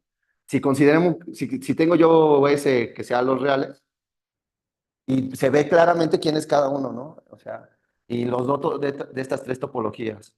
O sub L, o sub M. Estos son los intervalos.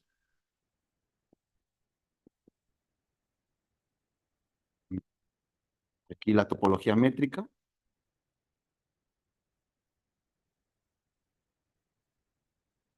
Y aquí cerrado.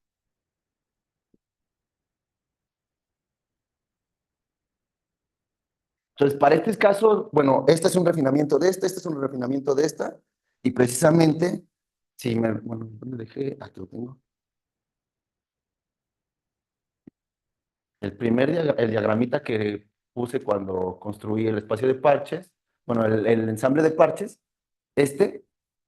justamente esto.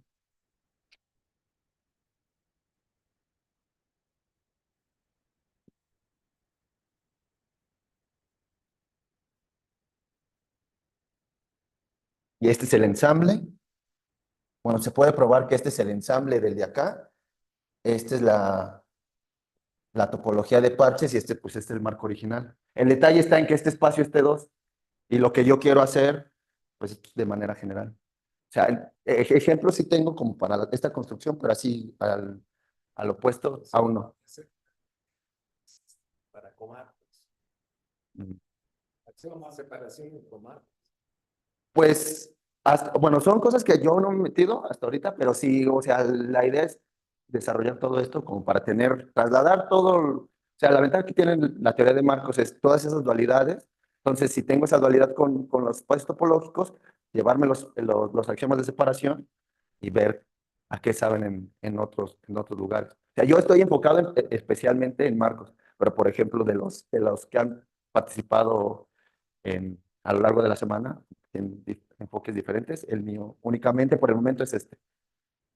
Todo, gracias. Gracias.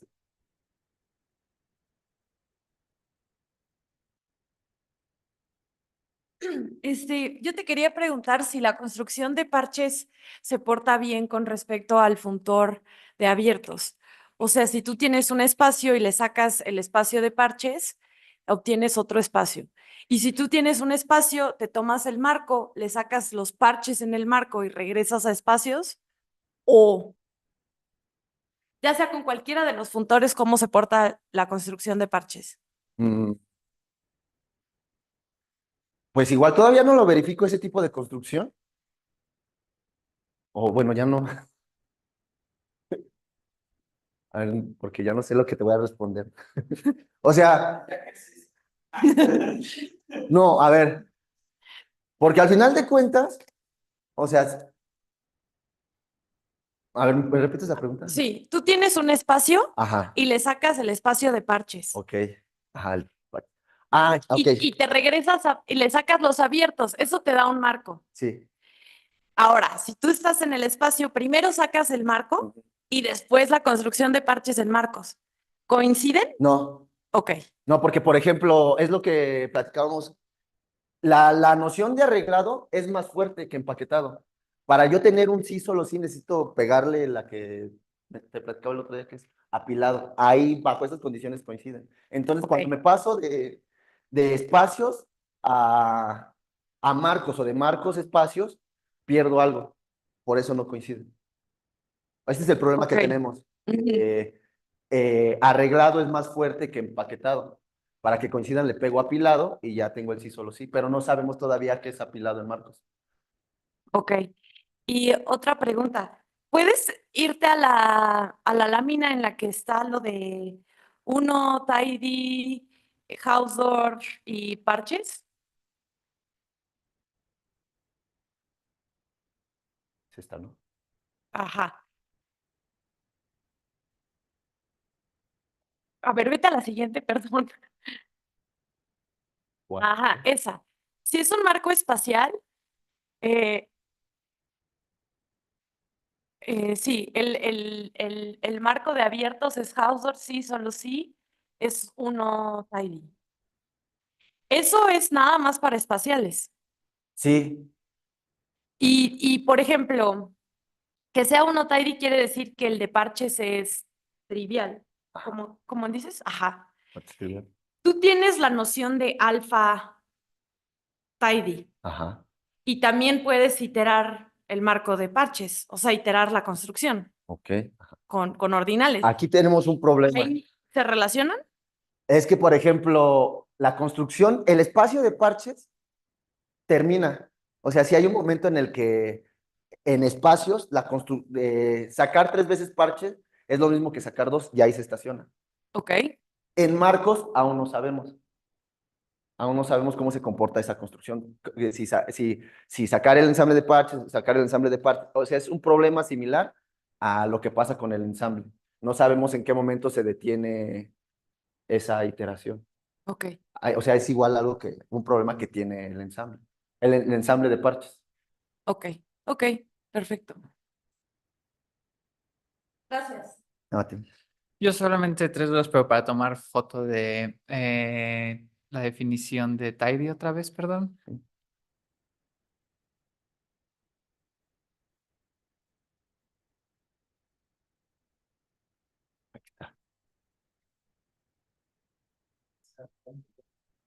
Ahí, voy. Gracias. Y cuando defines lo de orden, propiedades de primer orden y segundo orden, por favor. a ver si aquí. Está bien interesante trabajar con esa propiedad en mente. Sí, es por ejemplo lo que luego bueno, lo que le comentaba a Fernando, ¿no? Las propiedades conservativas y de primer orden, de segundo orden. O sea, las de primer orden tienen la ventaja que son fórmulas y puedes hacer cuentitas con ellas. Y las de segundo orden tienen el detalle que son, o te metes a trabajar con sublocales y ya está un poquito más feo trabajar ahí. Sí, sí. ¿Y alguna referencia para lo de tidy? Lo de Tidy es la tesis de Rosemary.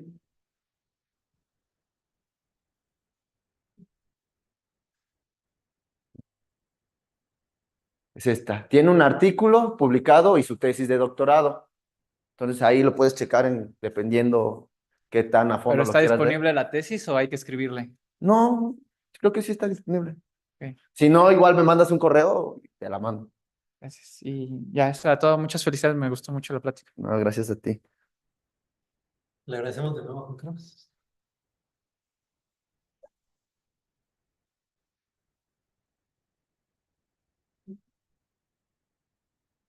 It's, it's break lunch, but we're gonna take a photo outside.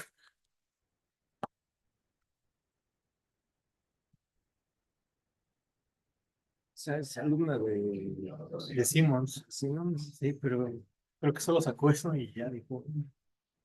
Adiós.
Well, thank you so much for coming this afternoon.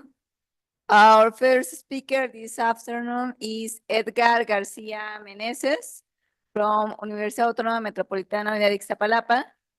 The title of his talk is New Connections Between Periodicals and Closure Operators in the Category of Modules. Thank you so much. Thank you. Edgar. I just want to express my gratitude to the organizers for inviting me to this event. I appreciate it. I'm so glad to be here with all of you. Okay.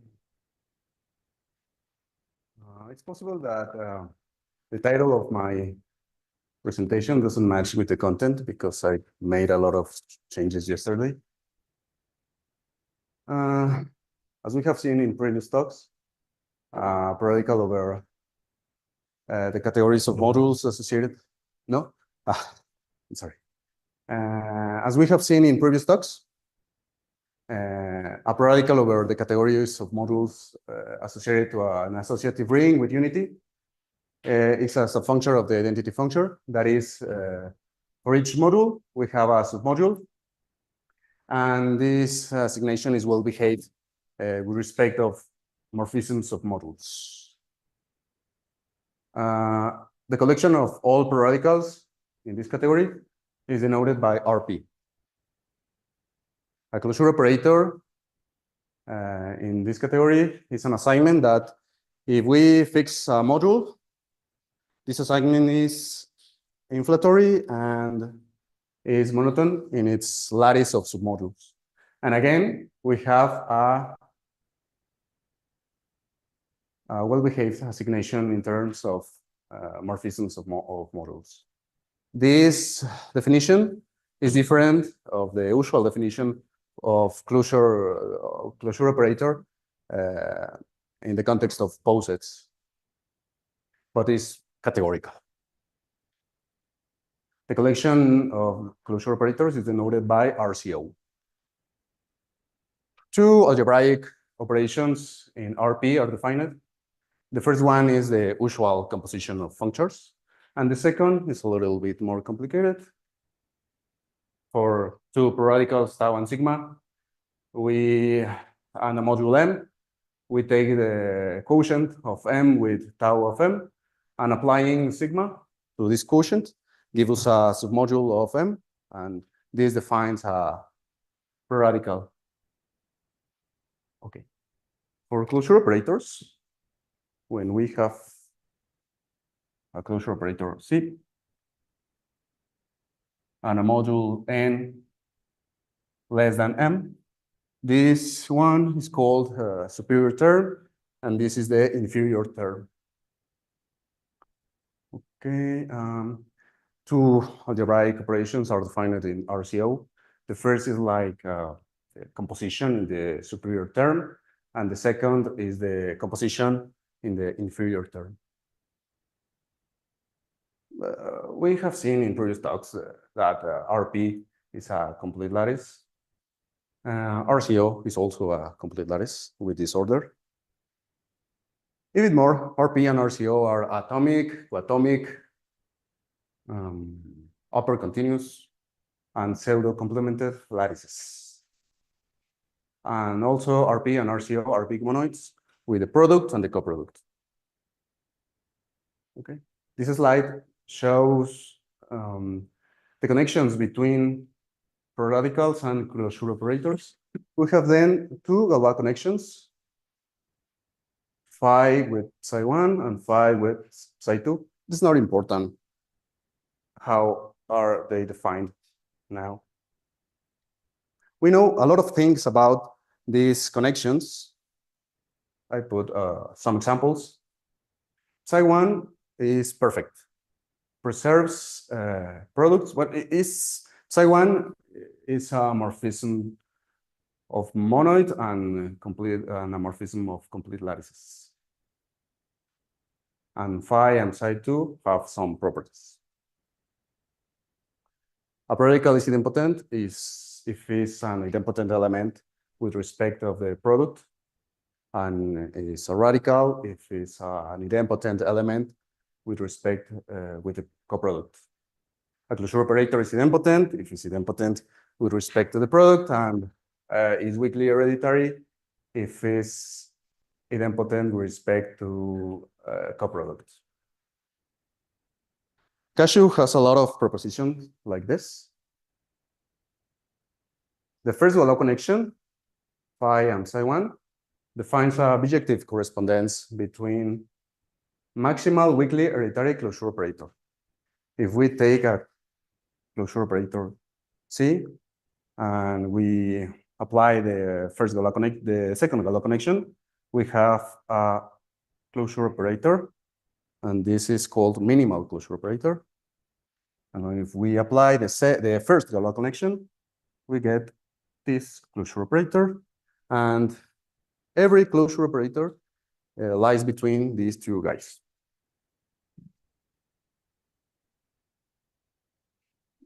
Another one proposition.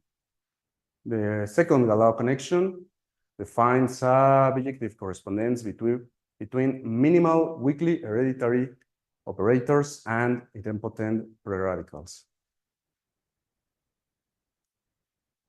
I want to show some additional properties of between preradicals and closure operator that are preserved by these Galois connections. And in the case of local uniserial rings, we are going to visualize these properties. A local uniserial ring, the important thing is that its lattice of ideals is a finite chain, okay? And over these rings, every module is isomorphic to a direct sums of ideals of the ring. We know that preradicals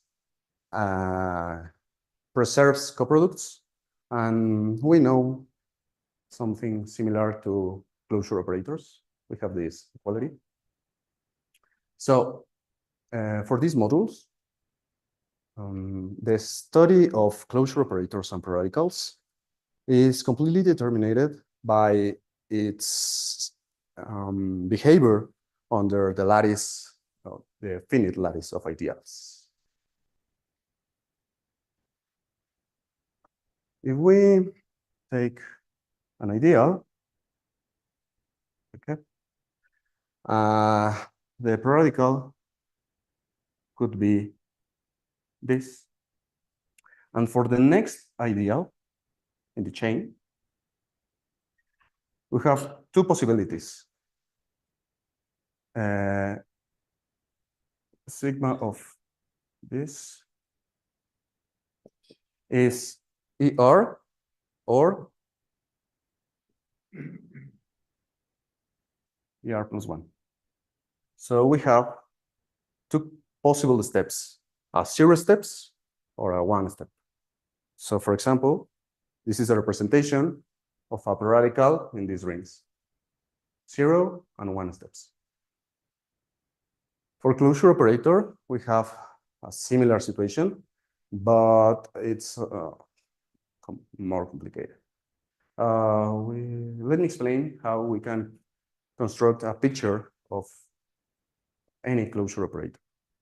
We have this box, and we also have that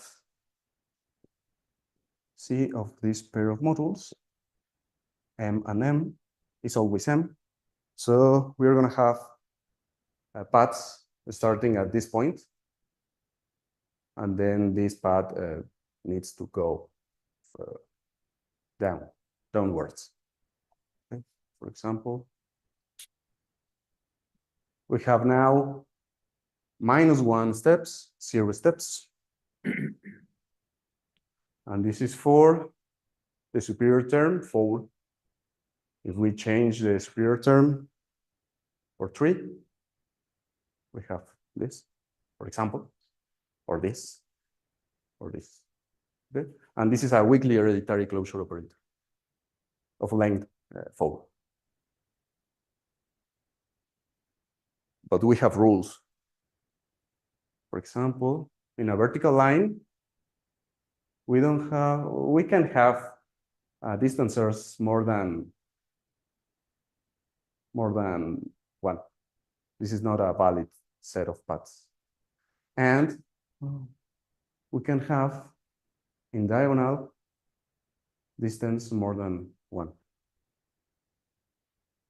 This set of paths don't represent closure operators over these rings.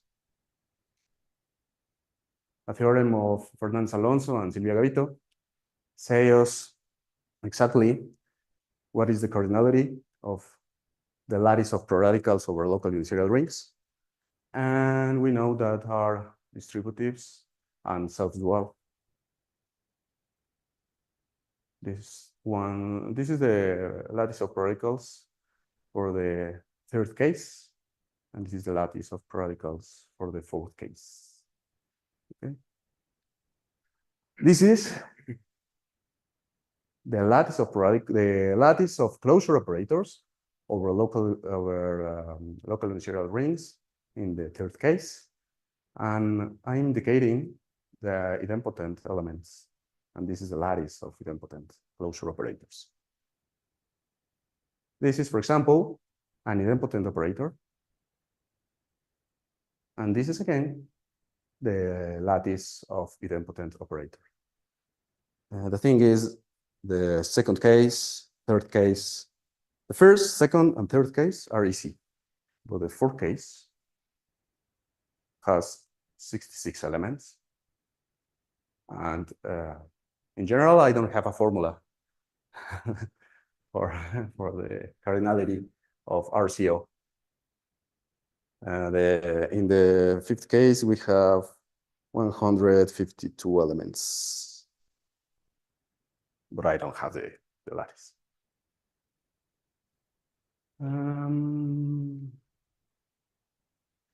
Closure operator C is said to be prime if for two closure operators this inequality holds. This implies that C is greater than D or greater than H.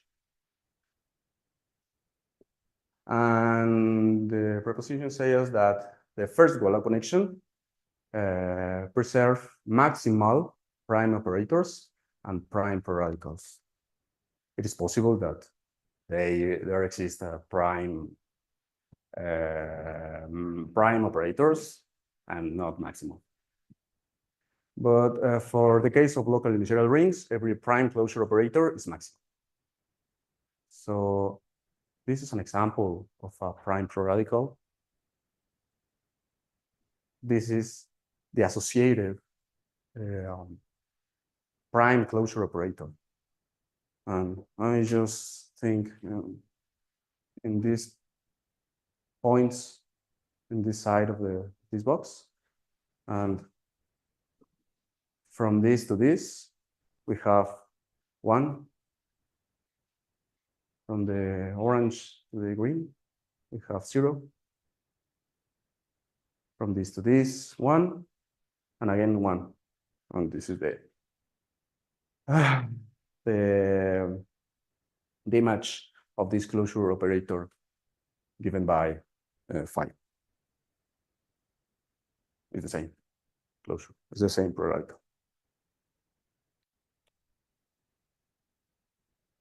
We know that the supposet of prime proradicals and the supposet of coprime are chains in RP.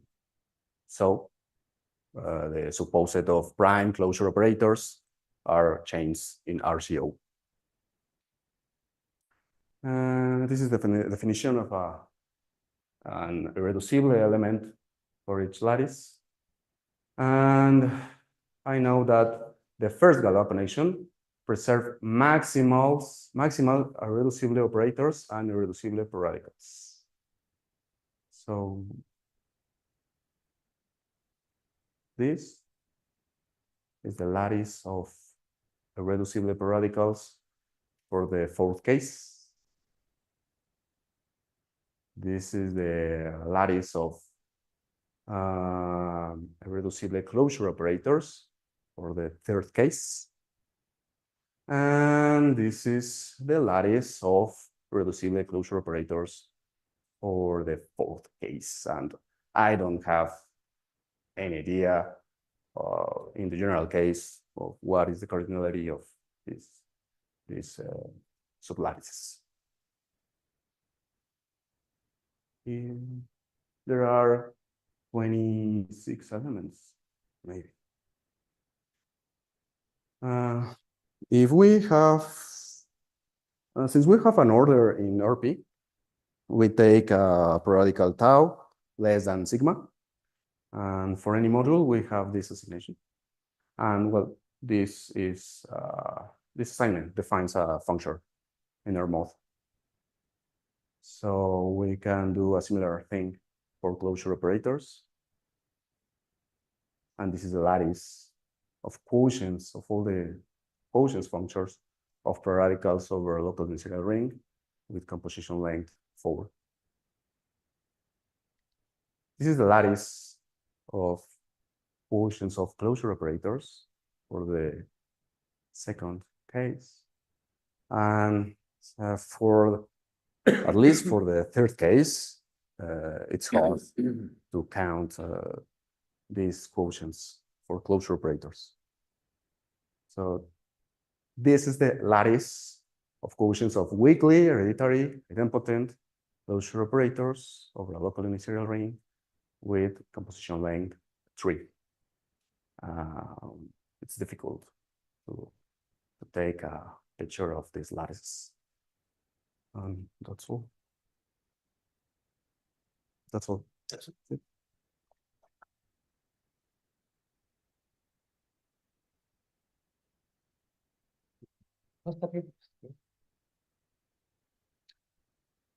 Is there any question for Edgar?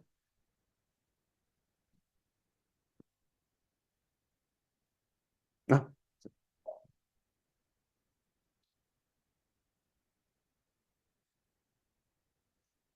Oye, Edgar, Sí. pero ¿como qué teorema quieren probar con los operadores de herradura? O sea, como que no, o sea, está bien, todo esto está interesante, pero Ajá.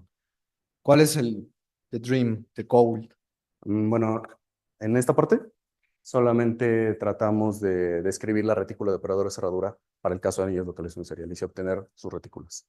Eso es toda una parte de lo que queremos hacer. Sin embargo, por ejemplo, los cocientes de prerradicales sobre cualquier anillo forman un monoide. Y también los cocientes forman un monoide, ¿no? Y entonces, gran parte de lo que he intentado hacer también tiene que ver con buscar morfismos entre esos monoides. O sea, estudiar ese monoide. Estudiar ese monoide sí, pero parece ser complicado eso. Entonces, Puedo encontrar morfismos. Por ejemplo, puedo multiplicar, otro ejemplo, puedo agarrar un sigma tau y multiplicar por rho, y esto es un morfismo, cuando rho es radical.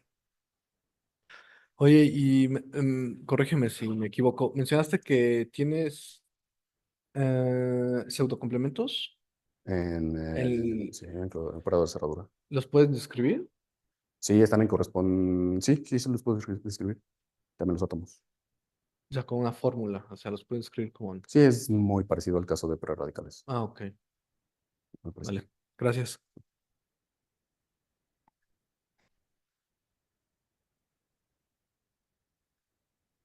¿Someone else?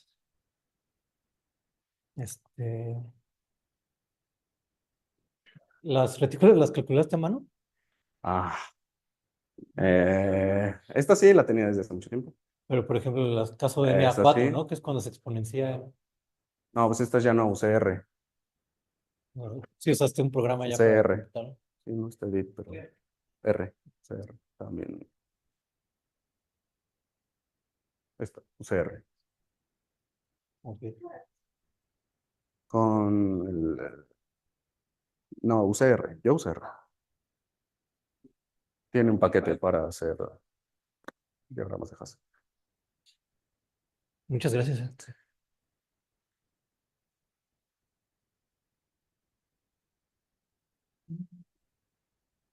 The next talk is in 5 minutes. ¿Usted? Un alumno de Ángel y mí. Yo también.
Placer.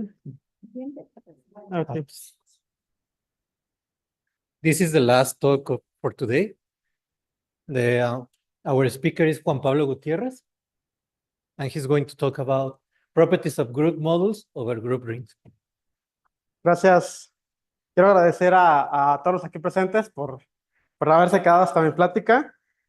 También quiero agradecer pues, al comité organizador por la invitación y por el espacio. Y bueno, les voy a hablar un poquito de lo que he estado trabajando, perdón, en lo que es mi tesis de licenciatura. Todavía estoy chiquito, así que no sean muy estrictos.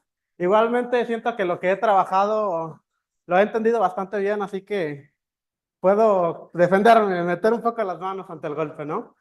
Entonces, pues vamos a comenzar un poquito. El título de la charla es un poco como, pues, como que no explica mucho, ¿no? O sea, propiedades de los módulos de grupo, pues, ya sé propiedades de los módulos, ¿qué va a cambiar? Pues realmente no vamos a hablar tanto de las propiedades como tal, sino de las propiedades que podemos heredar de los grupos base, de los módulos base, por así decirlo, ¿no? O sea, lo que nosotros vamos a buscar hacer es que, dado un R módulo, vamos a suponer R un anillo con unidad, no necesariamente conmutativo, y vamos a trabajar con módulos derechos, ¿va?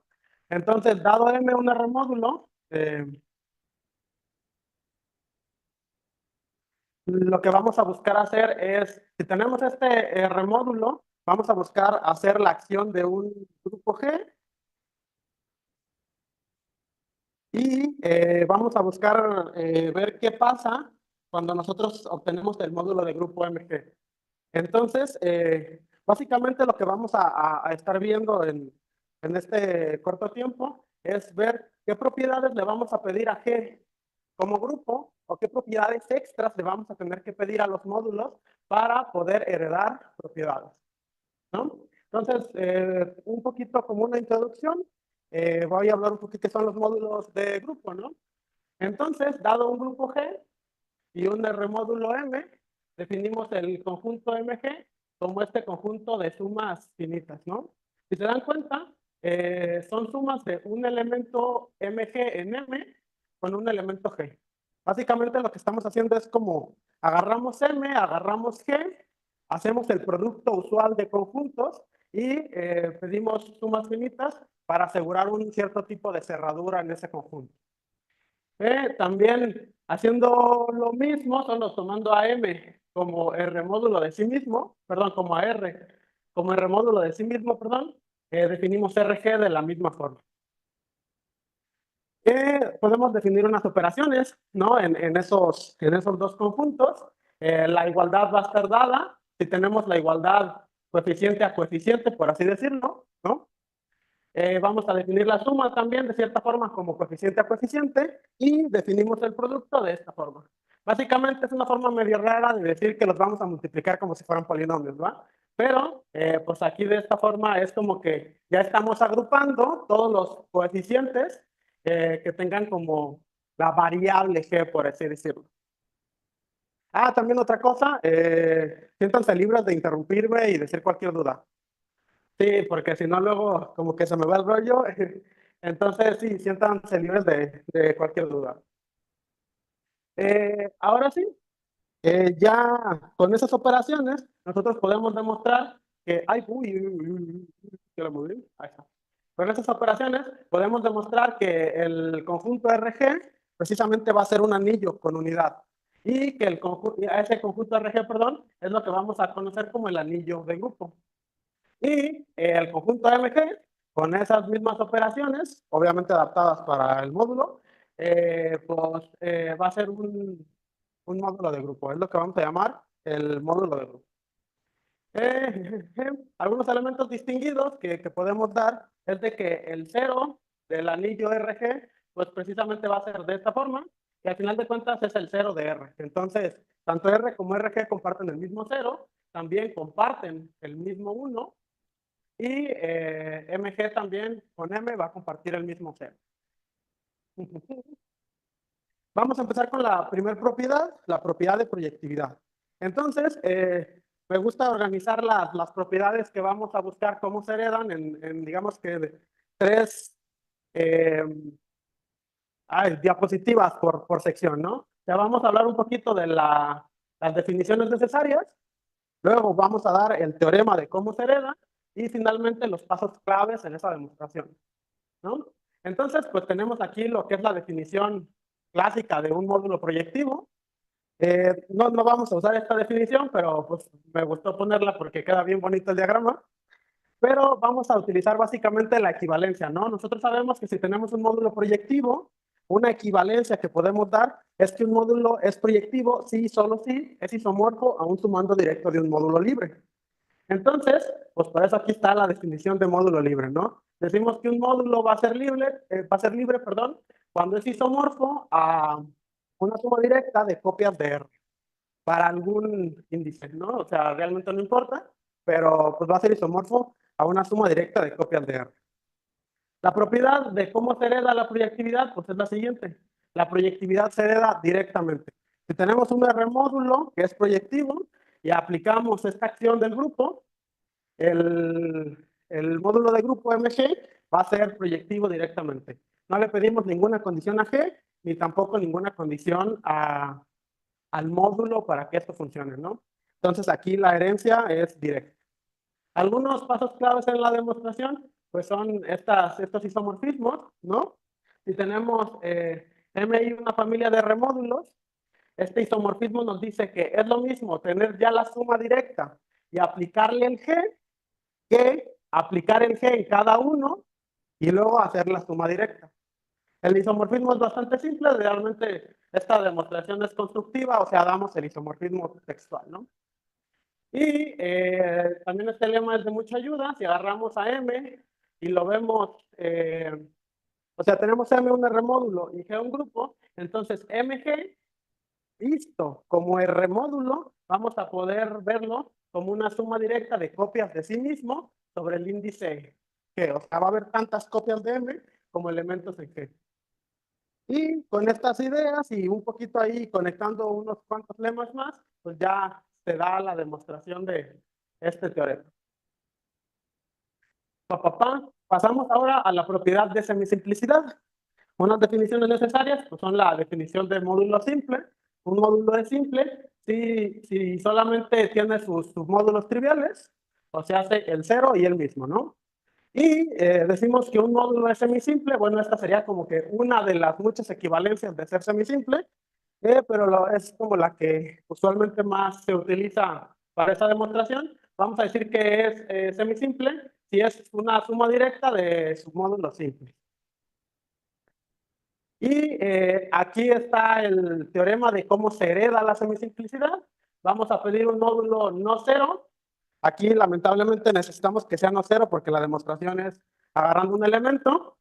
Eso le va a doler mucho a mis directores de tesis que trabajan en topología sin puntos. Y pues aquí sí tenemos que agarrar un punto, lamentablemente.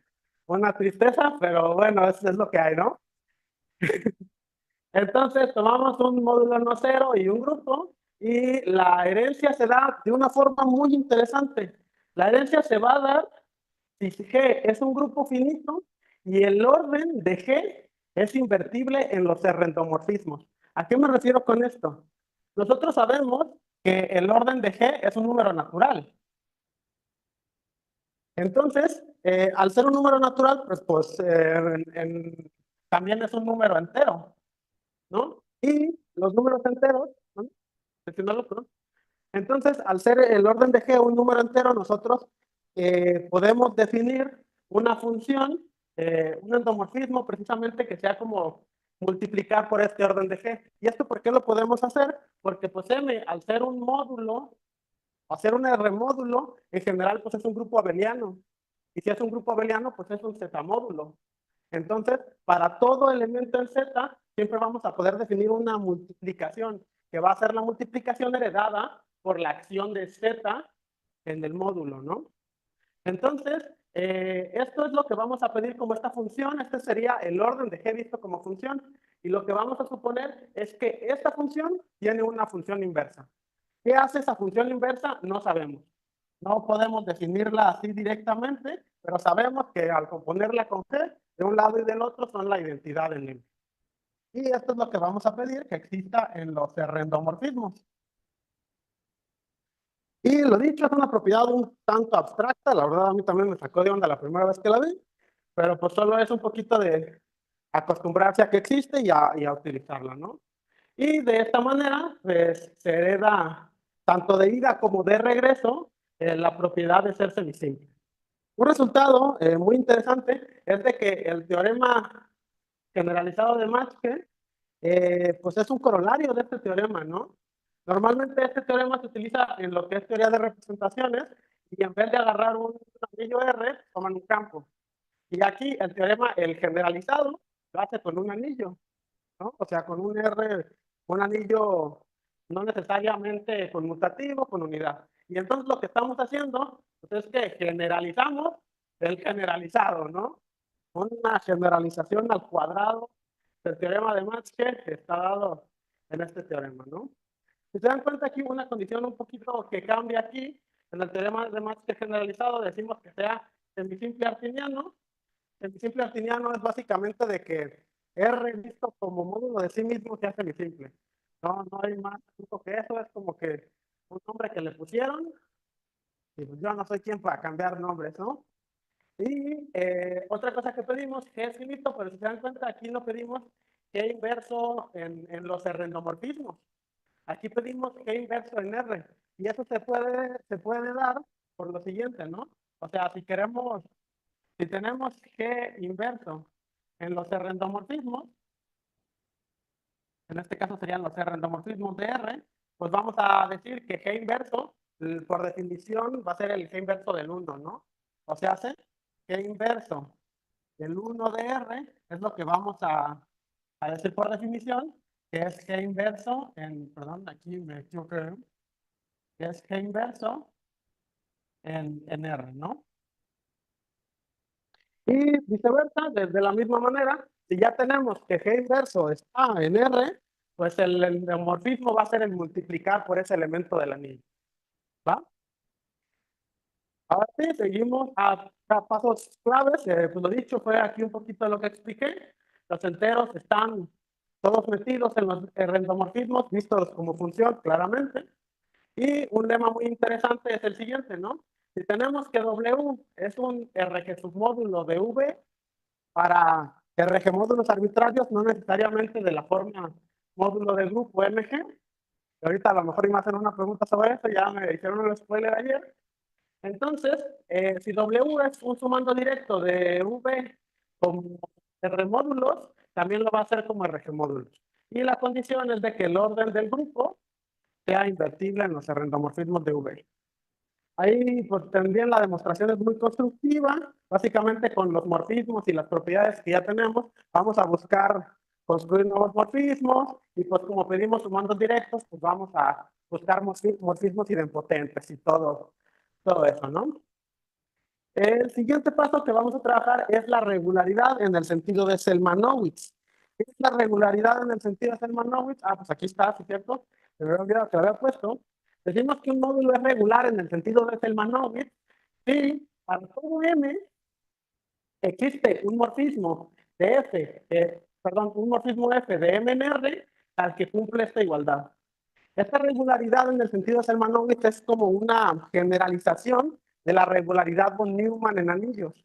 Recordemos un poquito que si se mueve para atrás, en anillos, cuando pedimos regularidad von Neumann, pedimos que exista un alfa, digamos, en R, y digamos que para algún elemento R en el anillo, pues R lo vamos a querer ver como R por alfa de R, ¿no? Y cuando pasa eso, decimos que el anillo es von Neumann regular. Pues esto es como un poco una generalización, ¿no? En este caso aquí, alfa de R lo podemos pensar como que es un producto o un morfismo aplicado a ese R, ¿no? Y por eso es el F de M. ¿Va? También vamos a dar la siguiente definición, que es la de principalmente X inyectivo. Decimos que un módulo M es principalmente X inyectivo si para todo X y todo remorfismo del cíclico generado por X en M lo podemos extender a un R-morfismo de todo X en M. Si se dan cuenta, a lo mejor los que ya han trabajado con cosas de módulos y de inyectividad, se dan cuenta de que se parece mucho como al criterio de Bayer, ¿no? Solo que aquí va a ser, en vez de un ideal del anillo, pues va a ser un módulo cíclico generado por un solo elemento. Y si cumple eso, pues decimos que es principalmente ex-inyectivo. Aquí está dada cómo se da la herencia de la regularidad. Entonces, CAM de nuevo no cero, lo lamento Ángel, lo lamento Mauricio. Aquí sí hay puntos. Entonces, los siguientes son equivalentes. MG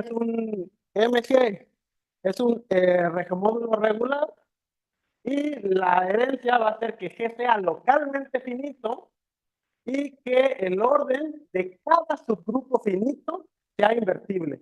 Ya no solo de unos cuantos, no, de todos los subgrupos finitos que pudiéramos dar en G, todos esos tienen que estar en los endomorfismos. O sea, ya no vamos a tener aquí uno, vamos a tener pues bastantes, ¿no? Para cada subgrupo finito H, por ejemplo, pues vamos a tener uno de estos. Pasos claves en la demostración. Lo primero es que la regularidad en el sentido de Selmanowitz se preserva bajo isomorfismos, lo cual es extremadamente útil para un montón de isomorfismos de sumas directas y cosas así. También esta es una pequeña parte de un lema que tiene varias equivalencias. Nos dice que si tenemos un módulo regular, todos sus módulos cíclicos es un sumando directo. También esto nos ayuda un montón a tener endomorfismos idempotentes para hacer composiciones, hacer sumas de estos endomorfismos y pues, construir más morfismos, ¿no? Y también un dato interesante es que si M es regular, entonces M es principalmente M inyectivo. ¿Qué quiere decir esto? Que cualquier le moví por arriba, así. Entonces, cualquier, ¿me quiere mover otro más? Ahí está. Si no, ¿dónde lo doy? Ahí está. Entonces, ¿qué es que sea principalmente inyectivo? Es que todo cíclico de cualquier función que tengamos definida, cualquier anamorfismo que tengamos definida del cíclico en M, lo vamos a poder extender a todo M. O sea, vamos a poder generar a base de los morfismos, de los cíclicos, endomorfismos completos, por así decirlo. Y por último, aquí tenemos una última isomorfismo que es también muy interesante, que es que MG, visto como RG módulo, va a ser isomorfo a la suma directa de copias de M, pero multiplicados por HGI, donde HGI, o sea, son las clases laterales del subgrupo finito H, y pues lo dicho, son las clases laterales derechas, y pues vamos a tener este isomorfismo, ¿no? Esto es como que muy, hasta cierto punto, intuitivo, porque como que lo que estamos haciendo es tenemos a G y lo estamos separando en sus clases laterales. Y eso nos da o sea, va a separarse en sumas directas muy cómodamente. Y obviamente esto se va a dar cuando sea regular, ¿no? O sea, no lo puse ahí para que no hubiera tanta cosa amontonada, pero se da ese isomorfismo y es muy interesante. Sí, entonces, lo dicho, esos serían como algunos pasos clave. También esta demostración realmente es bastante larga, entonces sí se van como que construyendo muchas cositas en el camino, pero pues al final terminamos la demostración, no tenemos esa bicondicionalidad. Por último, esta sería la última propiedad que exploro en lo que es mi trabajo de tesis, es la inyectividad, ¿no? Entonces, aquí pues ya no pongo la definición de inyectividad, es muy parecida a la de proyectividad, pero aquí ya pongo como su equivalencia importante, el teorema, el criterio de Bayer, ¿no?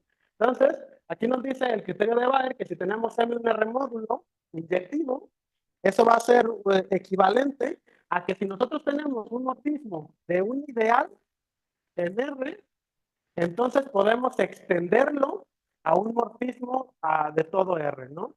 Y aquí tenemos como esta composición, lo que nos está diciendo esta composición y esta última parte es que básicamente podemos extender a lo que es phi en eta, ¿no? Eta va a ser una extensión de phi, mejor dicho. Y otro resultado, bueno, otra definición interesante es de que un anillo R va a ser llamado autoinyectivo y R visto como módulo de sí mismo es inyectivo. Y por último, una última definición interesante es la definición de P inyectivo. Entonces nosotros vamos a decir que un módulo es P inyectivo y es principalmente R inyectivo.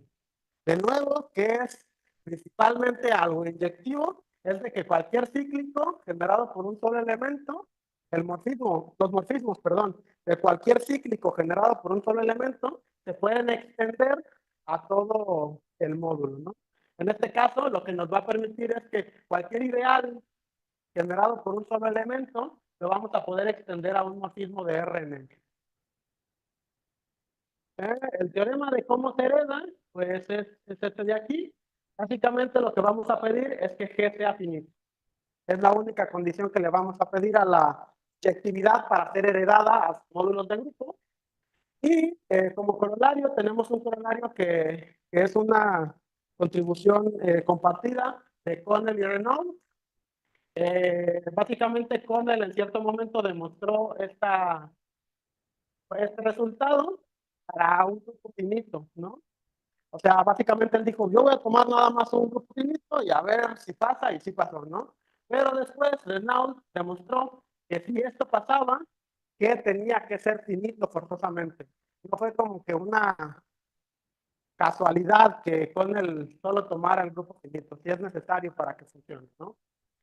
Y pasos claves en esta demostración es de que si nosotros tenemos un módulo no cero y tenemos que MG como RG módulo es P inyectivo, entonces aquí hay como que una herencia en un solo sentido. MR va a ser P inyectivo y G es localmente finito. Y también nos va a servir esta proposición de grupos. Esto aquí ya no tiene nada que ver con los módulos, pero sí es como una proposición interesante de grupos, que nos dice que si G es localmente finito, entonces existe una cadena estrictamente creciente de subgrupos finitos de G, ¿no? Entonces esto es bastante evidente, básicamente es como que el grupo trivial va a ser nuestro primer elemento, luego le agregamos más elementos hasta los generamos para que resulte el siguiente subgrupo, y le agregamos más para generarlos hasta que nos resulte el siguiente, y así básicamente, ¿no? Y pues esto es todo lo que les quería platicar. No sé si voy bien de tiempo, ya me pasé. Algunas referencias que utilizo aquí. La primera referencia habla de autómatas celulares y dirán esto que tiene que ver. Pues básicamente solo extraje un lema que demostró el doctor Alonso Castillo, también de la UDG, que nos ayuda a trabajar con cosas de grupos infinitos, ¿no? O sea, si queríamos demostrar que un grupo era finito, básicamente ya había un lema que nos decía, ok, si es infinito tiene que cumplir esto. Y básicamente la traba era pues, ver que no cumplía eso, había una contradicción, ¿no? También lo siguiente sería como un poco, me gusta llamarlo la Biblia de los módulos de grupo, o de los anillos de grupo, que es el libro de Connell. Aquí es unas notas del doctor Mauricio. Y por último, esto es un artículo en el que está basada toda mi tesis, ¿no? Básicamente mi tesis se trataba de agarrar este artículo de Tamer y sus amigos y desmenuzarlo al máximo, ¿no? Explicarlo para una gama más amplia de matemáticas, ¿no? Y pues esto es todo lo que les quería platicar el día de hoy.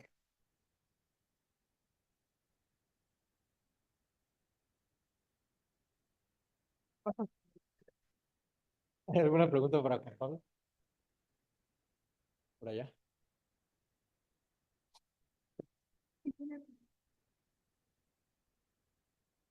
La construcción que haces de estos MG módulos es funtorial. O sea, ¿qué puedes decir de los mapeos? Si tienes un mapeo de R módulos, también lo puedes extender a un mapeo de MG módulos. No sabría decirte si es funtorial, la verdad, nunca lo he pensado, o sea, sí lo llegué a pensar como que pudiera ser funtorial, pero no he hecho el cálculo preciso de si sí es un funtor. La verdad, ahí sí, que yo creo que sí. ¿Cómo? Es con uno de MNN. Sí. Pues, o sea, entiendo cómo construir el funtor, pero pues no he hecho como el cálculo de ver que sí conmuten las cosas así, eso no. Pero sí, tengo la suposición de que sí, por lo que me han dicho mis asesores, sí, sí es funtorial. Y nada más una pregunta, a ver si entendí bien la construcción. Por ejemplo, si R es un campo, entonces lo que obtienes son todos los módulos libres, los RG módulos libres con esta construcción. Si R es un campo, Ajá. tendría los espacios vectoriales, no sabría cómo decirlo. O sea, los KG módulos libres. Sí, Es todo los- lo que, a todo lo que le pegas. Los KG Que esta módulos. cosa debe ser como que un funtor libre. Ay, si no sabría decir. Las sumas directas. De hecho, sí, es algo que se me olvidó decir. En esta, de hecho, con este lema podemos demostrar de que la libertad, o sea, si nosotros tenemos un módulo libre, la libertad se hereda directamente también, ¿no? Entonces, básicamente pensar esto como un mando directo de algún módulo libre y todo funciona. ¿Alguna otra pregunta? ¿Alguna otra pregunta? ¿Queja, sugerencia? ¿Comentario? No. Pues bueno. Muchas gracias. Pues nada, gracias. Pues.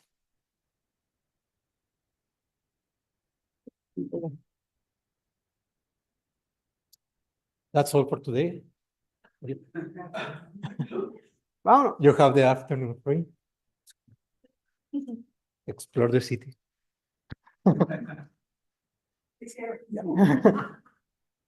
Of course. Always take care.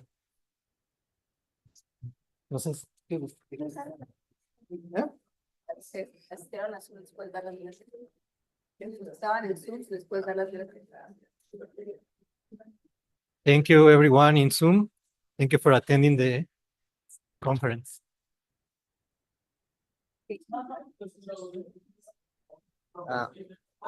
We will continue tomorrow.